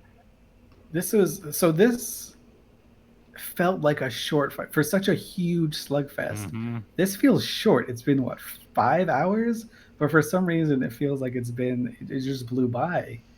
This doesn't feel like a 49 or an FWST or anything like that. It doesn't even feel like the latest Keepstar fight. This feels so much faster. Yeah. Chat saying that B-R was 11 trillion according to Wikipedia. Yeah, I just looked it up to 11 trillion. Oh, I got a Watt screen of death, I think. Yeah. And most of the ships that died in BTAC-R were replaced within, I think 70% were replaced in 2 weeks, and 90-something% were replaced in a month, and 100% were replaced in 45 days. But now you're talking about, that was before Rorquals. That was before the Delve time units were the meme of the day, right? So how quickly are these guys going to replace? So the Hells, who cares? Like the main supers that died on the Imperium side were Hells. I think you don't even care about the Hells. Those are probably just ratting ships anyways. The Nixes obviously get replaced. Maybe the Hells get a Nix replacement for their troubles. The Revs and the Dangs, they get just new ships straight away, I'm sure. Yeah. The Titans, I don't know how deep the Titan pool is, but you're talking about if you're the Imperium, you had one guy give your alliance 3 trillion ISK, right? So, and there's 30,000 of them. So maybe you're not too worried about this outcome. I would tell you one thing: if I was on the Imperium side, I would feel like, even though taking pretty big losses, even though losing the objective, I would feel pretty happy with what my side just did. Or rather just attempted, because that's like a swing for the fences type thing, and they just barely missed it. If that had worked, then it seems like I was looking over some of screenshots and things, and it was close. We're talking 5 to 10 kilometers out, and they would have all been in a solid enough range where they died. Like, it was right down to the wire. So it could have just been one last minute bubble, or an incorrect warp at different range, or even just an incorrect position was the difference. It's such a bold strategy too, and it's funny, right? So we talked about BTAC-R a little bit just as a milestone. The one that gave the call to jump in for BTAC-R, Lazarus Telraven, is actually on the field, right? He's FCing one of the fleets for the Imperium side right now. So you're talking about the same name for the 2 big fights. Obviously, he's not the only one. I'm sure there are other people in the Imperium that are FCing. I just wanted to bring up Laz because A, he's a friend of mine, and B, he was there for both of the fights, and I know he was in local for this one. Yeah, local count has just hit 3,000 as well now. It has dropped down. 400 people have gone. We have seen some PAPI Titans and Reds and Supers have been jumping out, even though their own Imperium's still here. These Doomsdays you're seeing going off are either on Dreadnoughts around about the Fortizar, or the occasional Imperium Super that seems to break tether for whatever reason, and they're being caught out. but So it seems the like at the moment a large majority of the supers that are still here are tethered up. I also want to give credit to a few people on the PAPI side, Anaconda side. I don't know what name we're giving them, PAPI, but it's good. I know at least the Panda Fam people, the large contingent of the close range dreads that came in towards the end to drop on the supers, like basically the second to the last escalation, they all had fit heavy scrams onto their revs and Morrises to do some tackling duty. So I think they knew very well what could have happened here. They knew what their path to escalation was, and the reason that they're dying right now is just because those dreads locked them up, tackled them, so they couldn't retether. Ah, wow. So like you're talking about FCs that knew on both sides exactly what their conditions were, exactly how to adapt, to what had happened. And it's, if maybe you're not that seasoned of FC, or maybe you're not that seasoned of a coalition, maybe you drop everything you have on the first escalation and we never get here, right? This only happens because small escalations, medium escalation, large escalation, escalation, and then extra large, and then crazy plan that no one thinks could ever happen, and then an escalation on that one. So Jeez. Yeah. there's so much back and forth. A ton of bubbles going up around those supers now. So you're saying some of the dreads that jumped in weren't there to brawl as much as they were to capture things so they couldn't get away. Oh, they wanted to brawl as well, right? But they definitely swapped out some mods so they could do the tackling as well. Wow. So what's going on in the command channels in a battle like this? So it's a lot of coordination between the groups, right? So Legacy is talking to Panda Fam, is talking to Horde. So there's just a lot of going back and forth. A lot of quietness, actually. It's not too much chatter. It's, hey, which guy's tethered? How are we doing with this? You got to get everyone on the same page, just to see. They're not hysterical, screaming at each other. No, not usually. I don't know about this fight. I wasn't there, but I don't suspect it. I was looking at the people in the command channel. None of those people tend to freak out too much. I will say when the Imperium tried their Boson tactic, I am sure that you could hear a pin drop in that command channel, trying to assess what's going to happen. Yeah. So I mean, lots of composure. They said, "Hey guys, whatever you do, don't move early. Try and hold an invul for as long as you can. We know what's coming, right?" As soon as those Titans came in, there was zero doubt as to what they were going to do. So they just knew it, huh? I think they suspected it, right? So when you see the Titans warp in like that, even if you didn't know that they were positioned there beforehand, which I sincerely don't think they did, there's not a lot of, hey, what are these Titans doing? It's, oh my god, they're going for it. Holy shit, these madmen are going to try it. But yeah, there was a lot of composure that no one freaked out. Everyone, at least from our side, was pretty cool. Yeah, we announcers were like, that's kind of odd. What are these things doing? We're doing exactly what you thought. Yeah, and then it's like, oh wait, those are bosons. Is that surprise? Well, somebody said, I got tipped off. Somebody said they're going for a boson, and this was before anything, right? And I was like, a boson, but I don't even see what's in there. And then I started seeing that, and then I was like, oh, okay, all this is coming together now. Yeah. So I'm still used to the days of when boson was mentioned. It's like, oh, they're going to boson the subcapitals, right? Yeah, the subcaps, right. And then remember, it's like, oh, wait, no, they do an insane amount of damage to the capitals still. For those wondering about that PAPI Ragnarok, he is still alive. Wow. He's still tackled. Help?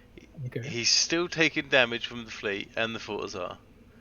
And he does seemingly have some help now. He's managed to slow boat into range nice and close next to a fax. Although that fax has since died. So he is back. He is back alone, but he's seemingly taken okay. Hero Fax. He's gonna have to get moored up at some shipyard and repaired after this. Yeah, I think the Imperium is saying that something went wrong with those bosons. They only did like 1/15 their damage or something. I don't know. I think, I mean, right. The idea was to kill everything there, and that didn't happen. So they're going to try and figure out what exactly went wrong. I will say some people have like thrown out there, PAPI tried to create a bunch of lag so the bosons wouldn't work. Nope, that's the lag doesn't happen. Like the lag happens when the supers come in, right? Like no one's like, let's try and crash the node to save this thing. Like that absolutely didn't happen. I know Dan Cool, who's a big name for Pandemic Legion. He was FCing a lot of the super caps and the capitals, so he was dropping some kapows as those are going off. I have seen a message come to me saying that goons are blaming PAPI because they bought too many supers. Oh, they wouldn't be blaming them if they all died, though. Let me just put it that way. Yeah. I don't know if that is any statement or if it's just him spinning it like he does, but yeah, it's from the screenshots stuff I've seen, it was just a matter of a few kilometers distance, which would be really unfortunate for the Imperium because it would have been a brilliant move. Yeah, so when it comes to the numbers, I think if there were fewer numbers, they might have materialized a little bit closer to one another. So maybe if there were only 80 that came in, they would all be in range of all the bosons. But as it happened, no one was in range of all the bosons, and I think two were a little bit laggy. That's just insane composure, though, on both sides. That was probably the most spectacular fight of the last 5 years. I don't know. That was so cool. And I was rooting so hard for those bosons to land. We had one dude in my corporation who was in a hell. He jumped in. He was like, should I join the legacy fleet with my hell? And we kind of like made fun of him. And he was like, no, I'll just jump in with you guys. It'll be fine. We've got a pretty good handle on this as a situation. We're like the final escalation here. Like, what are they going to do? They're going to drop all their Titans over a fortress or armor timer? Like, they're not going to fight. I'll just jump in my hell. So he jumps in his hell, and then all of the Titans land on grid. And he, before anyone says like what's gonna happen, he knows what they're gonna do too. He's like, "Oh God, I'm gonna get Boson." He overheats all of his hardeners, tries to get everything off. He tries to refit an MWD to like burn away, and we're telling him, "No, don't do that. You'll just make your thing bigger. Like it's just not gonna work." But he was panicking. He was definitely panicking, right? Because he's only got like 8 million EHP tops. So he didn't even need half of them to hit, but he got so just insanely lucky. He must have done something right. Was that the hell that the screen got posted in TIS of where is it 60% higher shields? I think he was a little bit lower, and because when you overheat in tie-dye, bad things happen basically, right? Yep. So he ended up burning out his entire mid-slot rack, including his shield extender. So he was safe from the bosons, and then the subcaps are like, hey, there's a hell out there. That shouldn't be there. And they started to shoot him, and he started to like really take some low damage. And because there was also a Vendetta there, the Vendetta got all the reps, right? Everyone's like, yeah, save the Vendetta. So this poor guy in his hell is like, oh my God, I'm going to die. I'm going to survive the boson and then die to just Abaddons and Megathrons. This can't be how I go out. But he managed to get safe. Like, luckily, he got very, very lucky though. Yeah. So at the moment, the only thing really breaking my fleet comms I'm listening for the stream is every so often there is a supercarrier that is breaking its tether and again being broadcasted out, and it's just quite literally called out its target rule, and yeah, I mean, so when you see the first Goon Titans dying in Delve, right? Because I believe these are the first Goon Titans dying in Delve that aren't like ratting or moving or doing anything weird. These might even be the first Goon Titans to die in Delve during the actual war, right?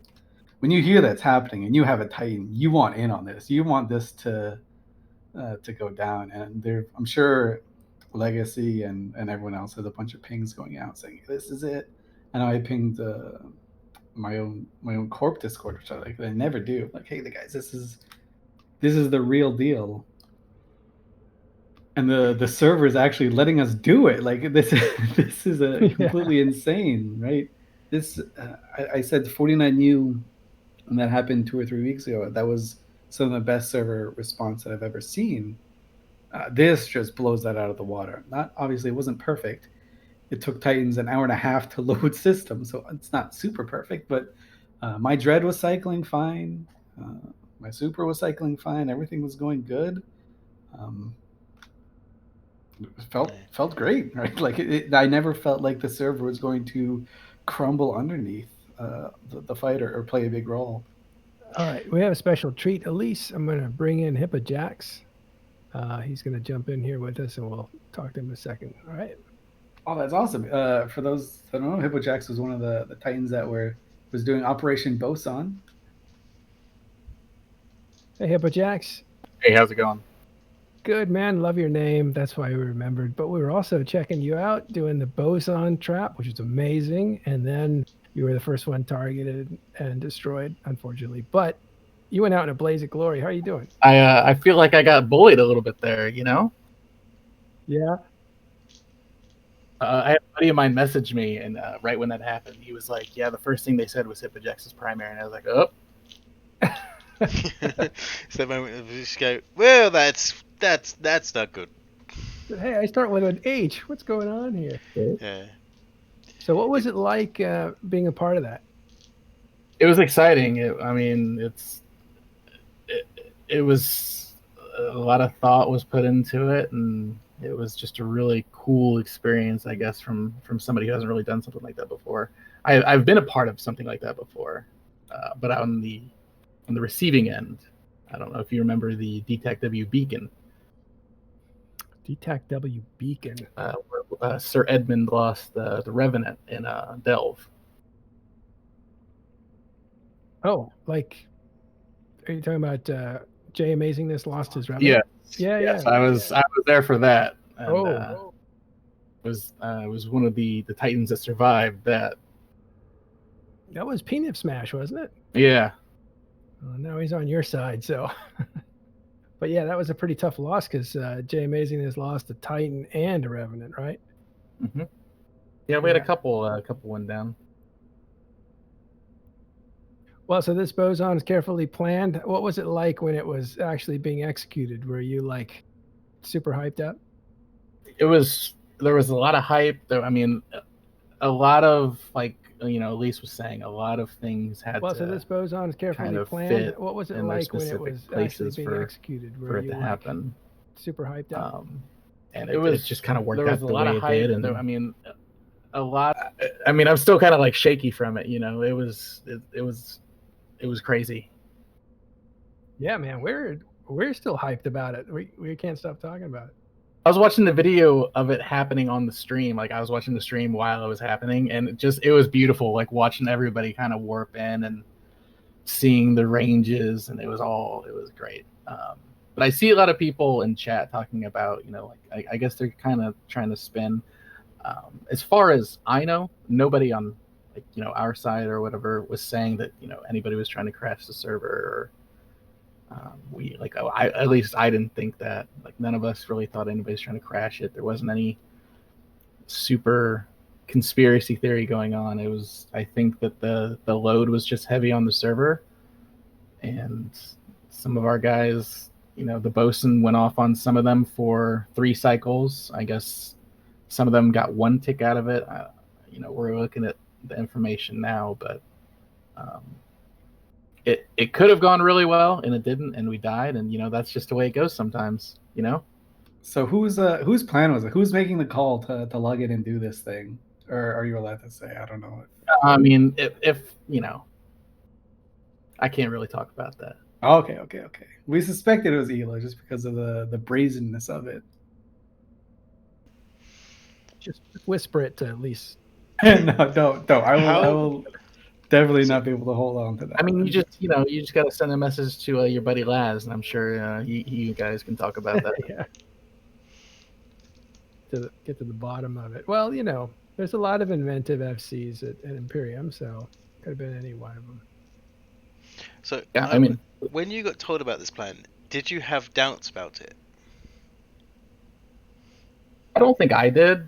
I mean, obviously, like, it wasn't like, it's not something that you go into thinking like this is going to work perfectly. There's a ton of different variables.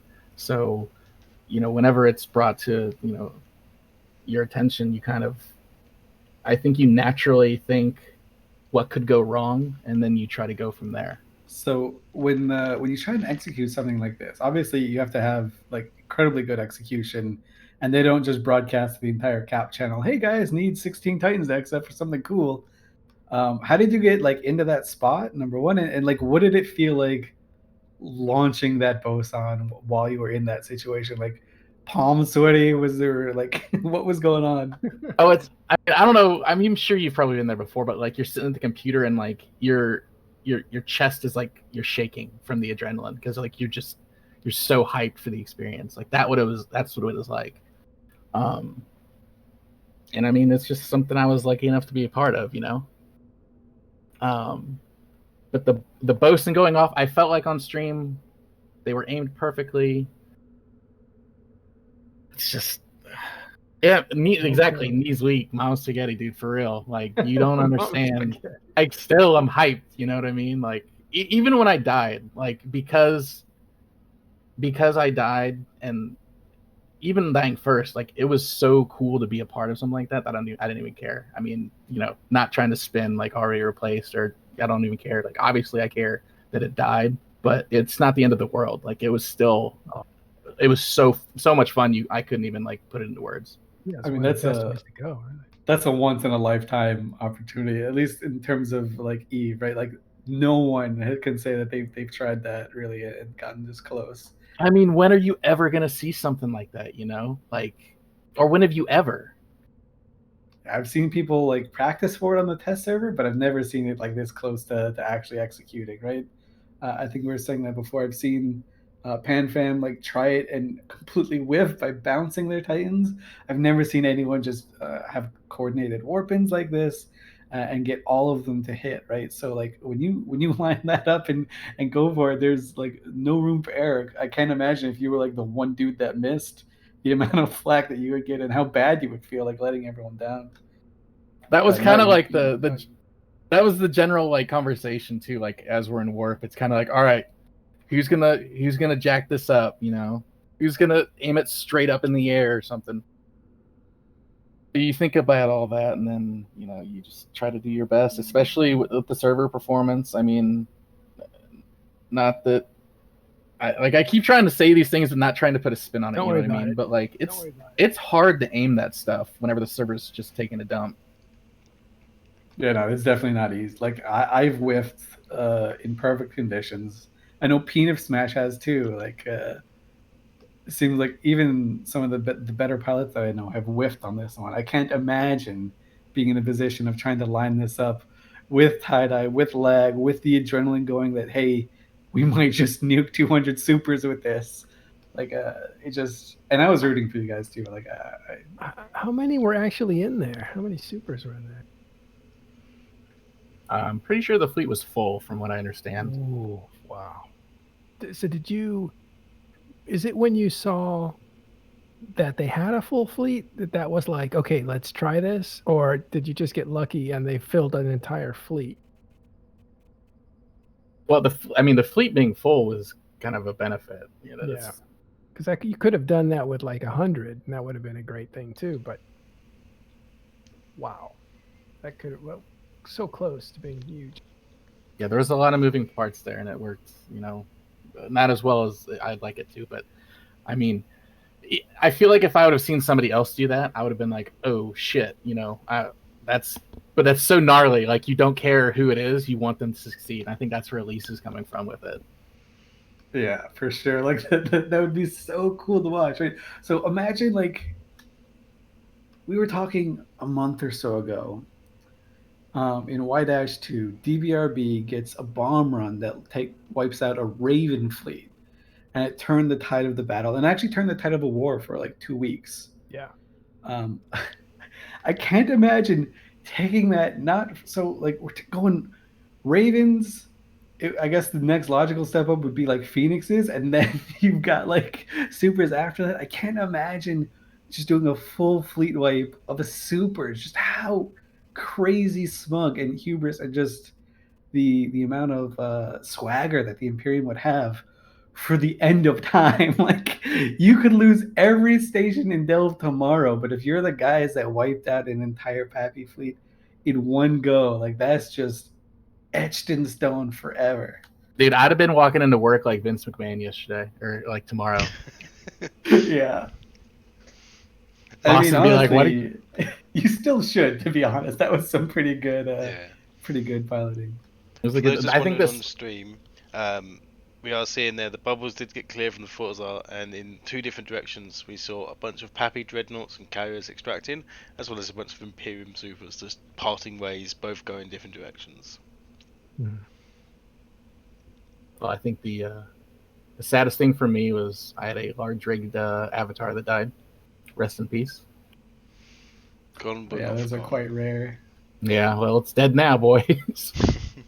You'll get new and improved rigs for the next one, right? You'll get capital size rigs. Yeah. For the next one, you won't have to worry about when you simulate the fit. You're like, "Where's my armor?" Oh wait. Exactly.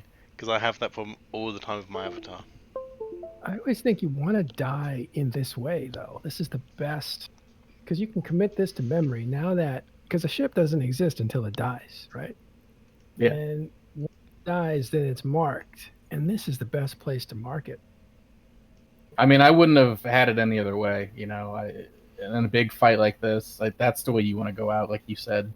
I don't want to go. I don't want to get caught on a gate and just die slowly to 20 dreads. You know, who wants to do that? I feel like I died in a blaze of glory. Yeah, totally. So, tell us a little bit about your history and how long you've been playing the game and stuff. I want to say I've been playing since around, what's my corp history, like around 10 years now. I started out, I was in a small AFK Alliance. It was out of Providence, I believe. Mm-hmm. I started them there, and I actually got kicked out. Oh, I told one of the cap producers at the time that he was an idiot, and then my corp got kicked out. So that's the start of my EVE career. But they were good enough that they kind of like stayed with me in solidarity. It was a pretty good time. From there, we went to an alliance called Tribal Band. I'm sure Elise is familiar with that, and as well as Use Matterall. Yeah. Yeah, I was an old Tribal Band for a little while, and then from there, after Who that was a spin-off of? Who were they spin-off of? They were kind of a meme because they were making fun of gypsies, right? So I think they were making fun of like Romanian players or something. Yeah, Geist has got it. Silent Infinity, that's what it is. Anyway, sorry about that. I got stuck on that. Go ahead. Oh, no, you're fine. And from there, you know, I weaseled my way into, after doing some high-tech stuff, I weaseled my way into Karma Fleet when that first started. And that kind of started my my EVE career going well, I guess you could say. Yeah. And I became one of those people that, you know, I was fortunate enough that I had a Rorqual pilot, and then I was like, hey, mining's kind of cool. And then I had, like, next thing you know, you have 18 Hulks going, and kind of snowball from there, you know what I mean? Got in on the mining gold rush. Yeah, I was in there for quite a while, and then, you know, a couple buddies of mine, Kaladin, Nakrar, and Mitt Romney, they were pretty good buddies of mine, and we all started mining together, and before you know it, we had a little crew, and I guess we kind of built the game up together. It was pretty cool, like, making friends like that. I don't know. That's the EVE thing, man. I like this game for the people. Well, thanks, man. It was neat to watch you out there. Hey, anytime. You know, I guess I'll just have to go get some more Matani bucks and go out and do it again.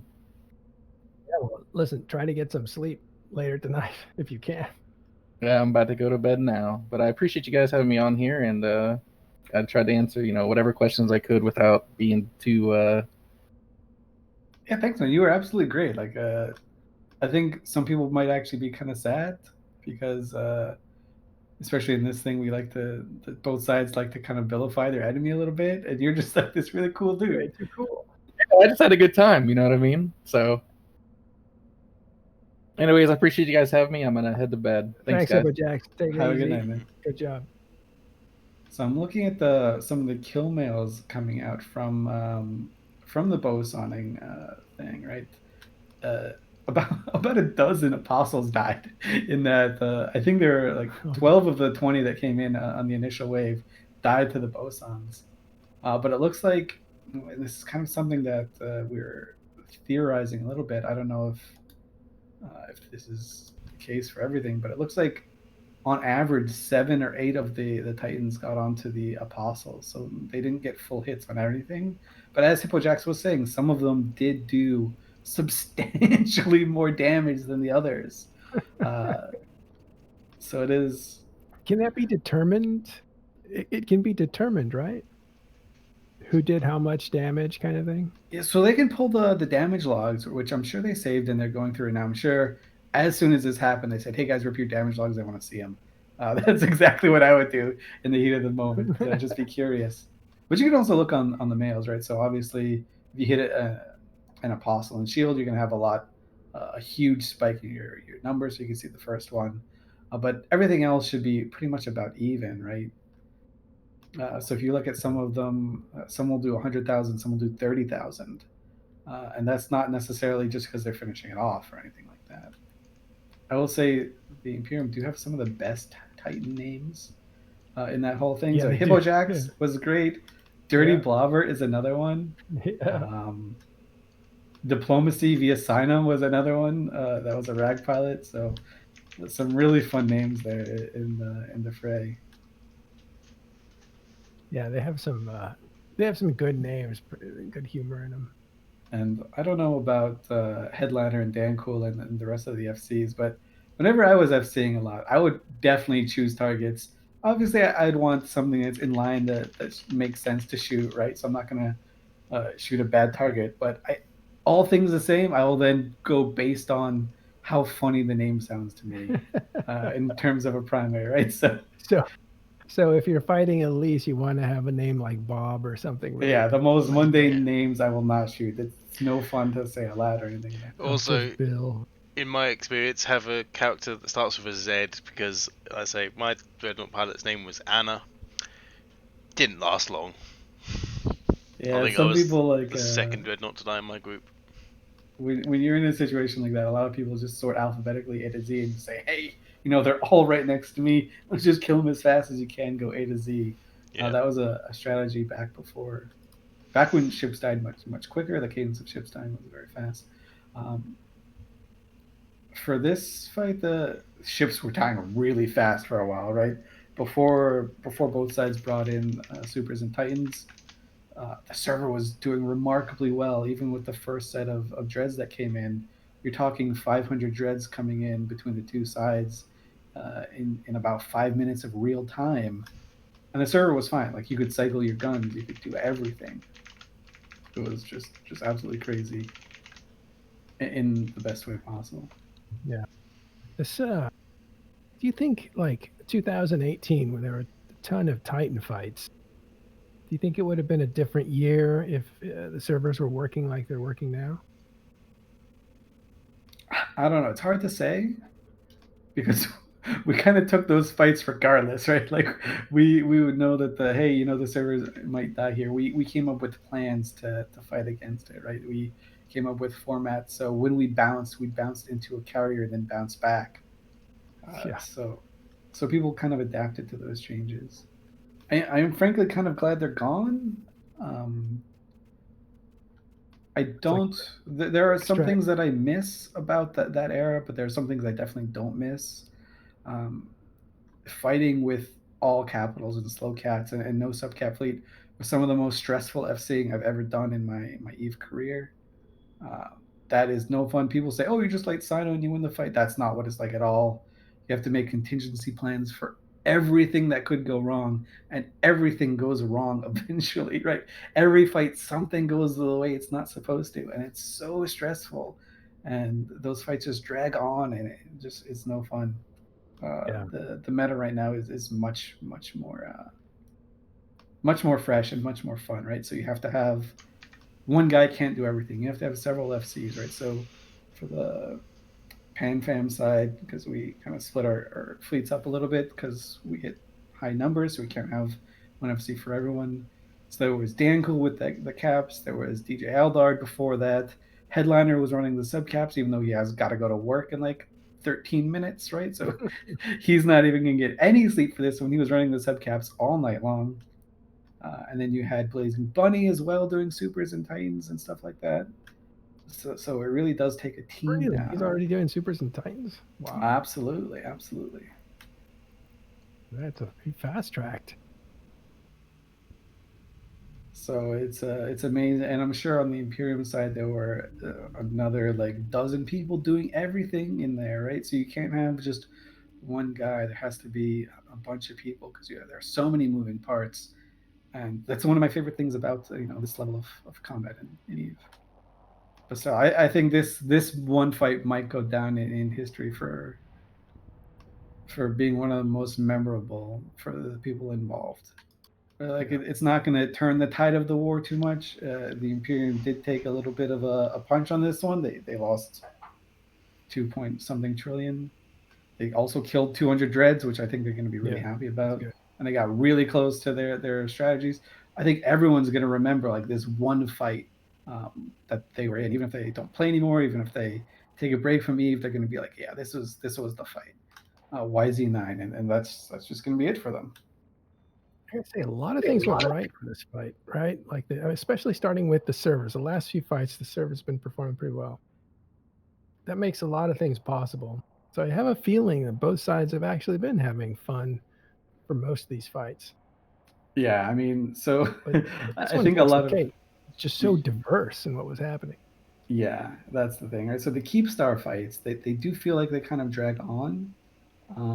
They're also like very fun in their own right. I had a good time in all of them. I went to the first one kind of begrudgingly. I'm like, oh, whatever, the Keepstar fight.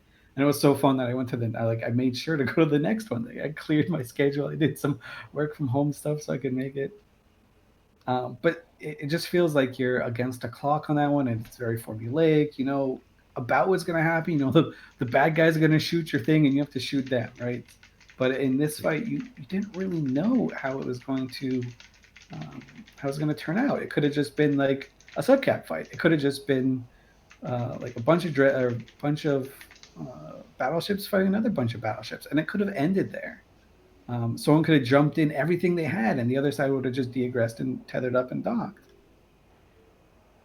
But that was not the case, right? It was just kind of like this perfect storm of everything escalating just the right way. Everyone was playing into one another's hand kind of perfectly.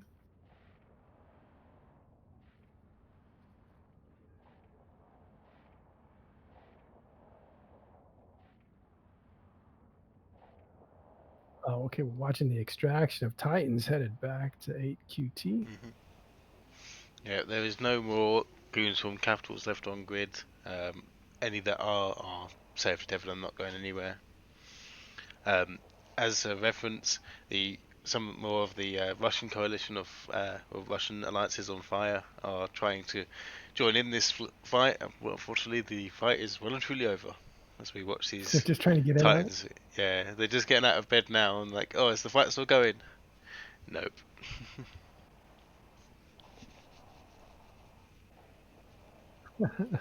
Poor guys. You've been around a long time, Elise, and you've been in these fights and highly involved. Where do you think this fight is in historically in EVE? I mean, I'm going to be a prisoner of the moment right now. I think it's going to be top 10 in terms of fun and in terms of like just enjoyment from a big fight. If you ask me tomorrow, I'll probably like come up with some list of other fights that I also had way more fun in. But in terms of big fights, right? You're talking over 2 or 3 thousand people. Well, this was about 3,000, so over 2,000 people. I think this was the most fun on both sides. I think people had a great time. We were talking to Hippojax; he was having a blast, right? You can tell that he was having a good time, and I feel like there's going to be people from PAPI that are going to hear Hippojax and his enthusiasm and be like, man, I know I'm supposed to hate these guys because they're the bad guys, but this guy sounds a lot like me. He had the same experience I had. He was Yeah. having a lot of fun. One good thing with Hippojax is many Titan pilots will know, but not many will ever experience is it's more fun losing your Titan if you feel like you're compensating going on the way down. Like when I lost my Ragnarok, I was unfortunately caught while travelling.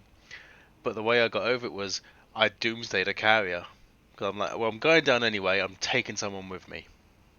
So I just doomsdayed a carrier off. And even though I clearly lost the escort, it was a fun thing for me because I'm like, go down swinging. And exactly the same with Hippojax. Even though the bosons didn't go as planned, he still had such an adrenaline rush and such a good fun to be part of this fleet in this fight. So what we're seeing here, for someone who asked in chat, this is the PAPI, Super, Titan and Red forces beginning to withdraw back to 8QT. Slowly and surely we're withdrawing away from this Fort Azar. There has been a large amount of the Titan wrecks have been scooped up. I saw on the battle report earlier that 360 billion had dropped. Wow. That's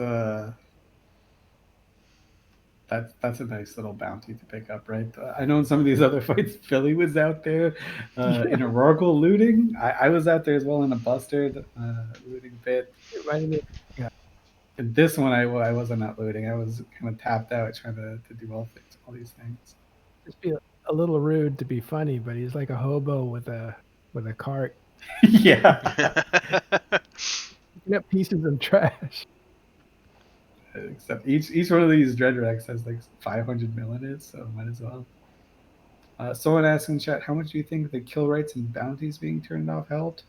I have absolutely no idea. I know they've turned them off in fights. Like CCB has just turned it off for the day on before, and it seems to help, right? So when you pull up the outstanding messages thing that someone posted about in Reddit, and you see all these calls, it kind of feels like a bait, right? Because it still took an hour and a half to 2 hours for a lot of Titans to even materialize from the jump tunnel. Yeah. But I think it helped a fair bit with the amount of players on grid, the amount of ships dying. It does reduce the load considerably because obviously the server isn't having to process any of that. Whether that's an immeasurable number though, it's hard to say because I encountered more bugs in this fight than the previous Keep Stars. We've had it said loads of times. McLeod boarded out of his ship and all of his modules were offline. He's saying he's had Titan pilots emergency warped in the system they left from with no modules and they had to relog. There seems to be a few more bugs around this time for the pilot experience. However, the overall node didn't really struggle. There wasn't any point where we didn't have any kills or any damage. It was constant throughout that there were being kills and losses. yeah, it slowed down when, as you could expect, if people were jumping in. What I really like is that CCP were like, hey, you know what? Maybe this is a thing. We'll turn it off and see. Right. So I like that they're listening, and not only listening, but they're kind of adapting to what they hear. Right. So I'm sure the CSM also brought this up to them. So that's a good sign, right? CCP's listening to the community, listening to the CSM, and they're willing to just try something out. Like, oh, okay, we'll just turn it off. What's the worst that could happen? So they're turning it off for a month just to get some data. I'm sure there'll be a cool dev blog at the end saying, hey, this is what happened. This is what didn't happen. Guys, it was all in your head. Or, guys, you were right. Screw these things. No one liked them anyways.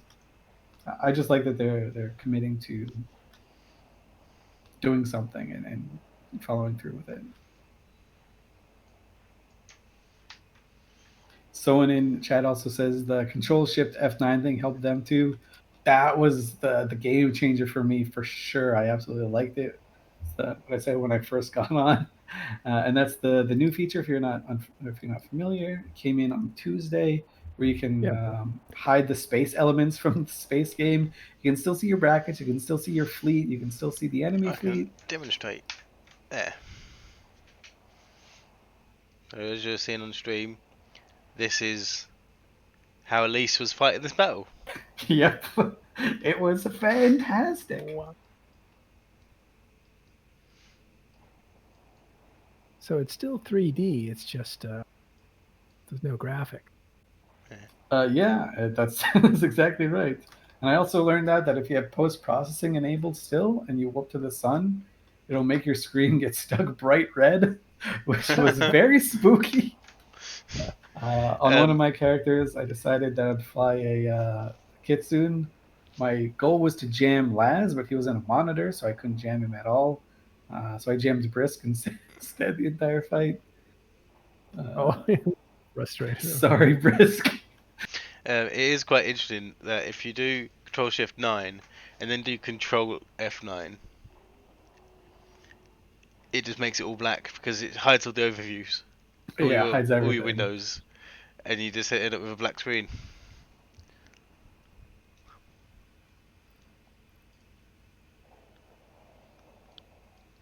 Yeah, that was a very fun fight. You can see tie-dye's already going down.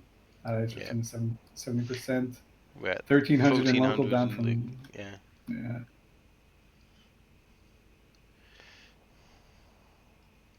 It's mostly all PAPI, actually. So I see a lot of blue for me. Couple of walkers around. that's not surprising, actually. It was one thing during the fight I saw, and something I tried to do is I saw some pods warping to the wrecks of Titans and things, trying to find ships to board from the wreckage. Yeah, I'm definitely guilty of that, right? So one of the things that I start doing is I start looking at the kill mails as they pop up, and I see if there's anything I can pilfer in there that will make me a little bit better. Yeah, the rorquals are actually picking up loot. As someone mentioned, that's a huge thing now, right? So being able to loot the field is a massive advantage. There's 300, 400 bill worth of stuff sitting here. There's 3 Titans just chilling on the field. If you can salvage all that, get all that stuff, that's minerals that you don't have to spend to build guns, to build plates, anything you need for your dreads, anything you need for your supers. So you just have to worry about replacing the hulls, right? So you're... Zoom in, Sully, see if we can see that happening. May not see the effect. Go ahead. I'm sorry to interrupt. Oh, I was just saying, so that's just things that you don't have to spend slots on. You don't have to spend your mineral stockpiles on, right? You don't have to worry about that. So if you want to build some more dreads, hey, you just shove these guns that you looted from the field.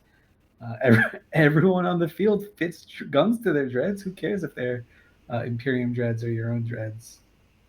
In this fight, in particular, actually, it's all mostly PAPI dreads, right? The 3-1 in terms of numbers lost. PAPI lost the most.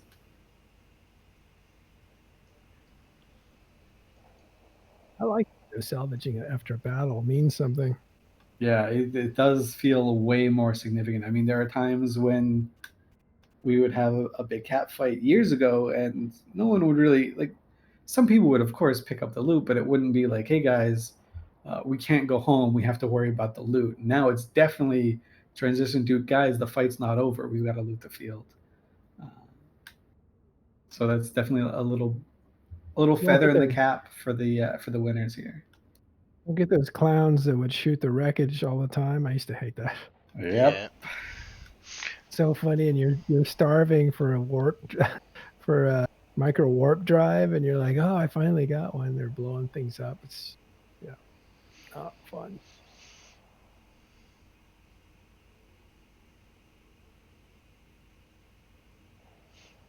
Yeah, we're just waiting for PAPI will just be waiting for these last few Titans to get their Turns out they're probably trying to organise with ships whether they need to carry anything out or bridge anything out. But I One want of to. the Oh, go ahead. one of the neat things you can do for any prospective looters out there, especially in this fight, take a hauler, pick up dreadwrecks as they appear, deliver them into the citadel that people are fighting for, and then at the end of the day, you can asset safety them to the NPC station here in NPC Delve. So you can get all this stuff without having to make a lot of trips back and forth. So smart. Got the neutrals coming in. Is that the cleanup squad? They got brooms. Cut brooms. Yeah, at least to go back to something you said that I think is really important in this fight was it felt short. I mean, it was exciting, but it wasn't draining. Yeah, maybe it's because I'm again prison of the moment. The last big fights I've been in were the Keepstar fights that went like 15 hours, and this was just 4 or 5, or I guess 6 now. we are approaching 5 hours and 30 minutes streaming, so about that for the same fight as well. It felt snappy and quick. Like I don't know. Yeah.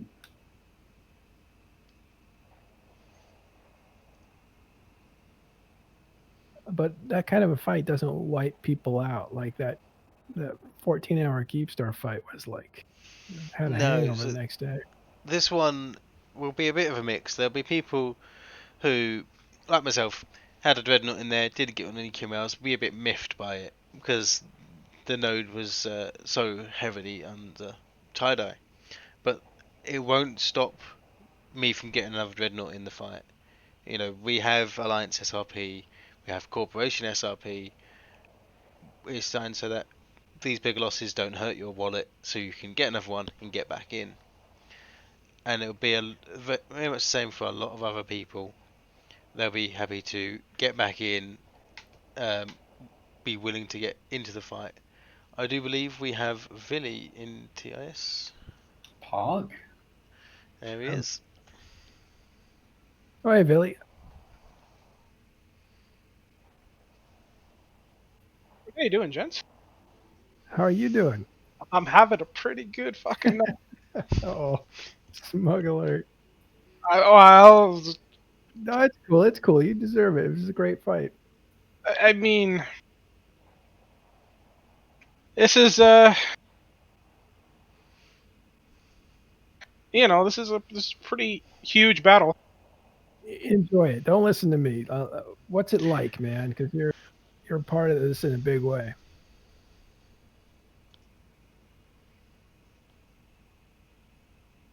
Discord, sorry, I'm dealing with stuff. Say again, sorry? So what's it like? What was this battle like?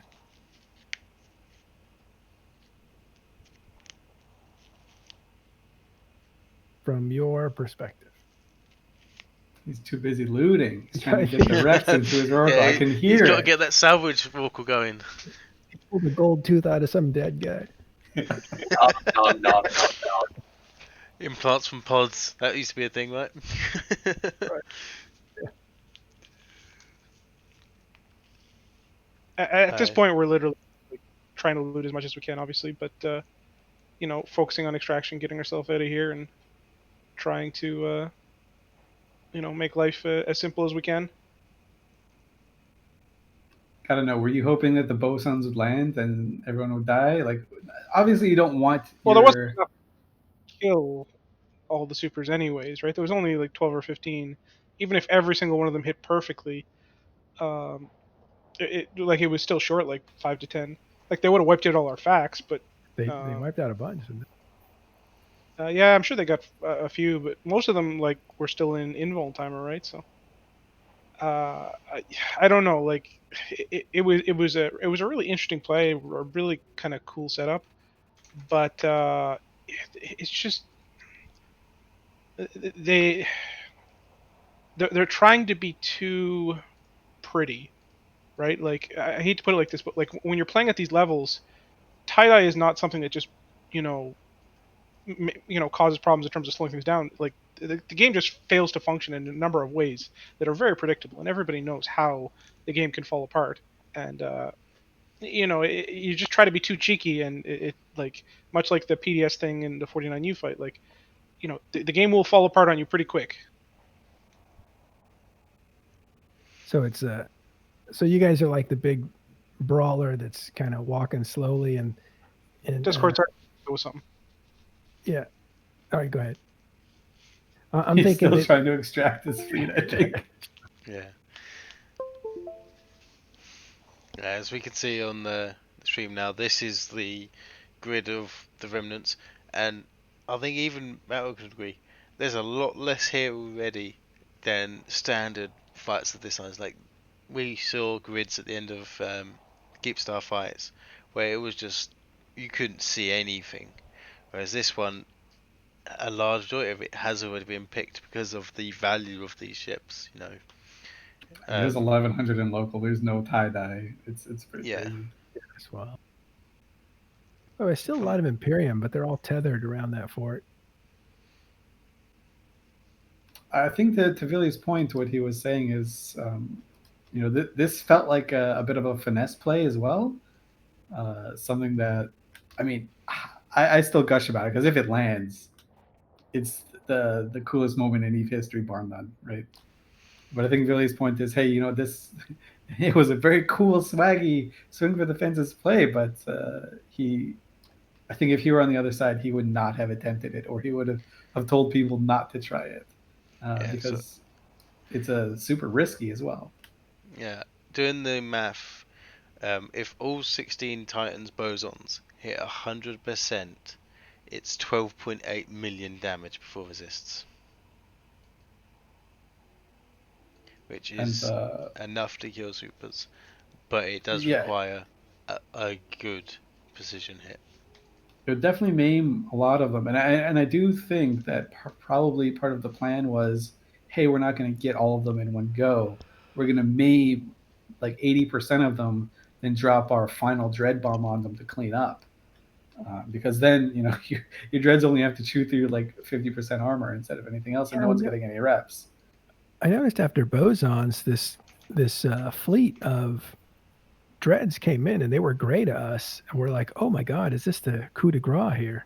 Are these guys going to pick off everybody who's not quite dead? But they turned out to be dread bomb dreads.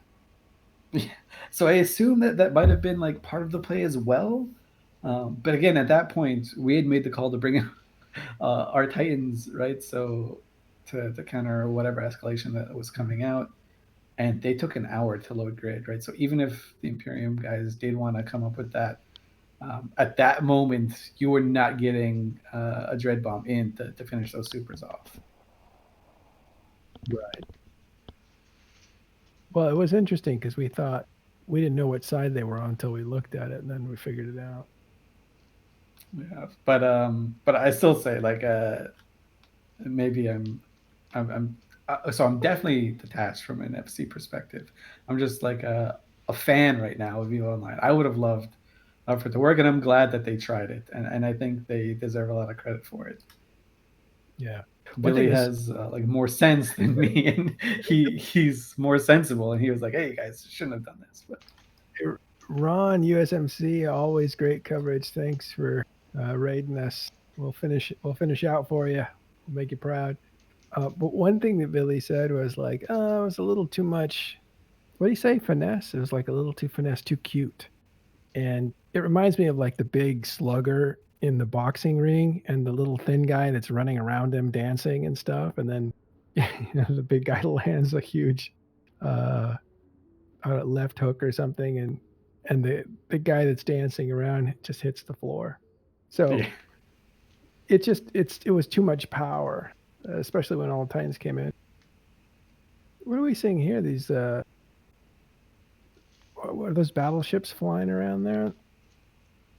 They're doing kind of a Congo line. What is that? I think that's the Eagle fleet, or maybe it could be some Feroxes that supplemented the forces. I know there were. There are some Jackdaws just in there protecting too. the looters. Ironically, so there is a Jackdaw and an Eagle fleet here. We do still see a Leviathan up there, as well as a couple of supercarriers still sat around. Whether these pilots are at the computer or if they've fallen into fatigue, we're not quite sure yet. But there is a friendly Fortizar in the system, so they can always fleet warp them off. yeah, It's not like in 49U where you saw someone just had to leave, right? Or they had to go to work, or they fell asleep in their chair. Something happened. So in order to deny the kill mail to the Imperium, PAPI sites killed their own. That this is Leviathan. a very brave Init Crane who tried to get some of the loot. Trying to sneak some stuff out? No. Not the right time. Yeah, he's going to go up. I am being told that there's still a few dreads that are tethered that went AFK, so some people are trying to bump them off. Kind of a hard thing to do, but it's not impossible. But it does. I mean, this fight is for all intents and purposes, it's over, right? We're just in the. Yeah. As a matter, I'll put it, looking for corpses and picking out gold teeth from everything that's left. Picking their like, what do you call it? Their fake arms or legs. Yeah, they're just pilfering everything of value from. Get their everything they can titanium find. hips and things. On the battle report, I can see Goon's current tally is 2.4 trillion for the Imperium lost, 692 billion for PAPI loss, with a drop of 377.5 billion. Wow, that's a little lopsided, isn't it? Yeah, I mean it's lopsided, but it's not like a morale crushing blow, If right? you I still compare think the ships, Imperium lost 1,036 ships, whereas PAPI lost 1,093. it's a lot of wrecks from both sides. This is the most dreads PAPI have ever lost in a fight in this war, right? So it's kind of one little thing that the Imperium can say, hey, at least we got this going for us. Again, though, I don't think they're going to feel bad about this, right? And it's not spin, it's not anything like that. It's just, hey, like we tried this thing. It was great that we tried it. We got closer than anyone has. We should be like really happy for it. What do you think about this Leviathan here? So I'd imagine he's a disconnect, and so they're keeping him tackled so he doesn't get warped off, and they have to probe him down, and then he suffers the fate that we saw the other day, where they just managed to bring in a dread bomb on him, especially now the system doesn't have tie-dye. So these Onyxes are here, keeping him here. Obviously, they may be in communications with the pilot trying to get him logged back in. Two of them that are DC'd. Yeah, I don't think this one, because he's got his hardeners online. He is obviously rocking the Uli Star skin. But I think he will be there doing some bridges for people, or just to generally be available for something. Yeah, I've got no idea what these guys are up to. One guy's clearly online, just goofing around, stunting, flossing. Maybe people are dropping loot in him. He's bridging some people on. But there's a Fortizar. You can just bridge from the fort, right? Like you don't have to do this. But I mean, we talked about how this was. It felt like a quick fight. Felt like a snappy fight. I don't think the Imperium was looking at this like, hey, let's reform and drop on this levy to see what happens. I think they're okay with calling it for the night. So these guys are probably doing what they're doing in pretty much total safety. Yeah, I think as well the feeling of this fight being so quick is it wasn't straight in at max. We saw the dreadnought, the battleships v battleships. We saw long range dreads get brought in. We saw the counter drops. Because it was so staged, I don't think it feels like a long fight because we didn't get to the hard nitty gritty until about 2.5 hours into the fight already. Right. Shout out to that one Digger pilot who got a lot of an Imperium fleet tackled. There's like a little skirmish going on over there on the left side of the screen. Can you zoom in on that? Check that out. That's a really good bubble. Try.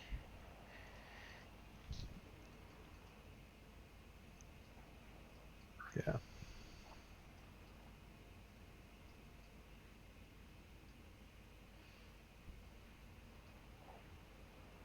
Yeah, I think they went for that Blades of Grass Thanatos, but obviously the Jackdaw fleet are very mobile when they need to be.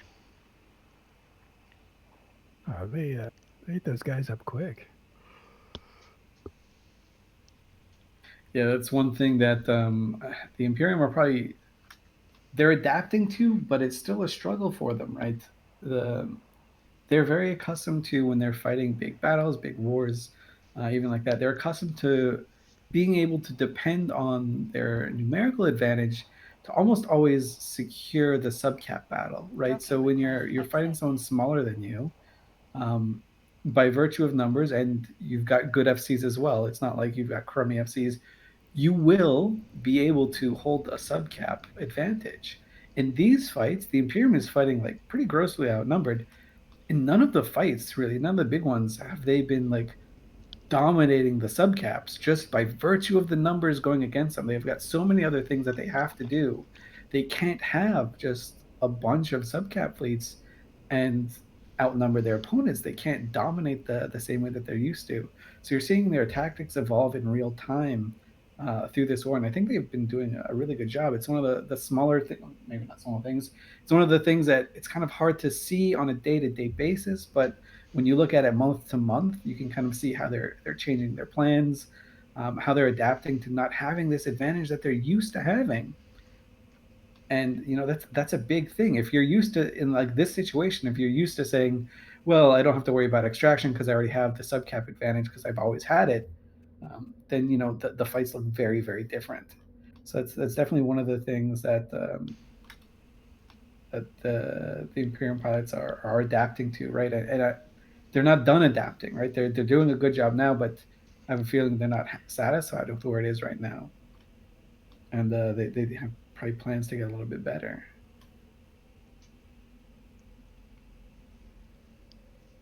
But it is a very huge change for them to not being able to say, hey, after every fight we'll have the subcaps holding the grid for us.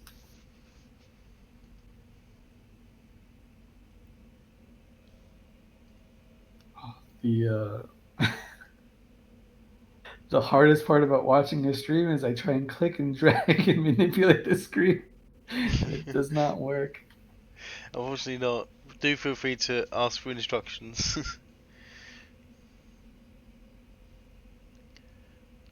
But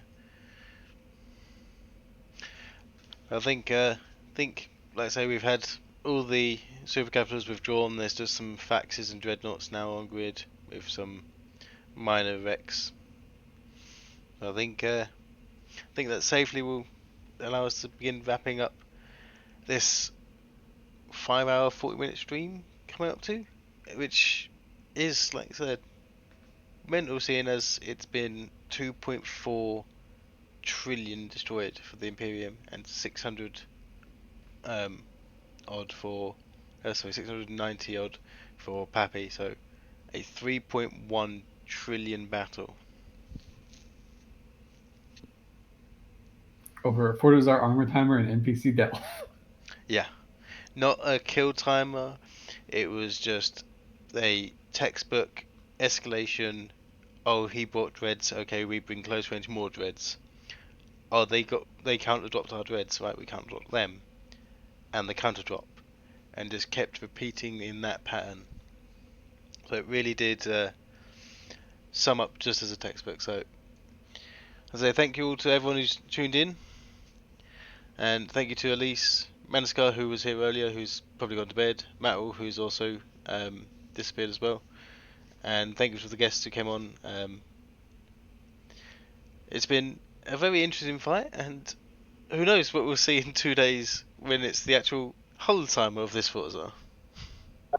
It'll be an interesting fight, that's for sure. Yeah. Thank you everyone for tuning in, and I'll see you at the next fight.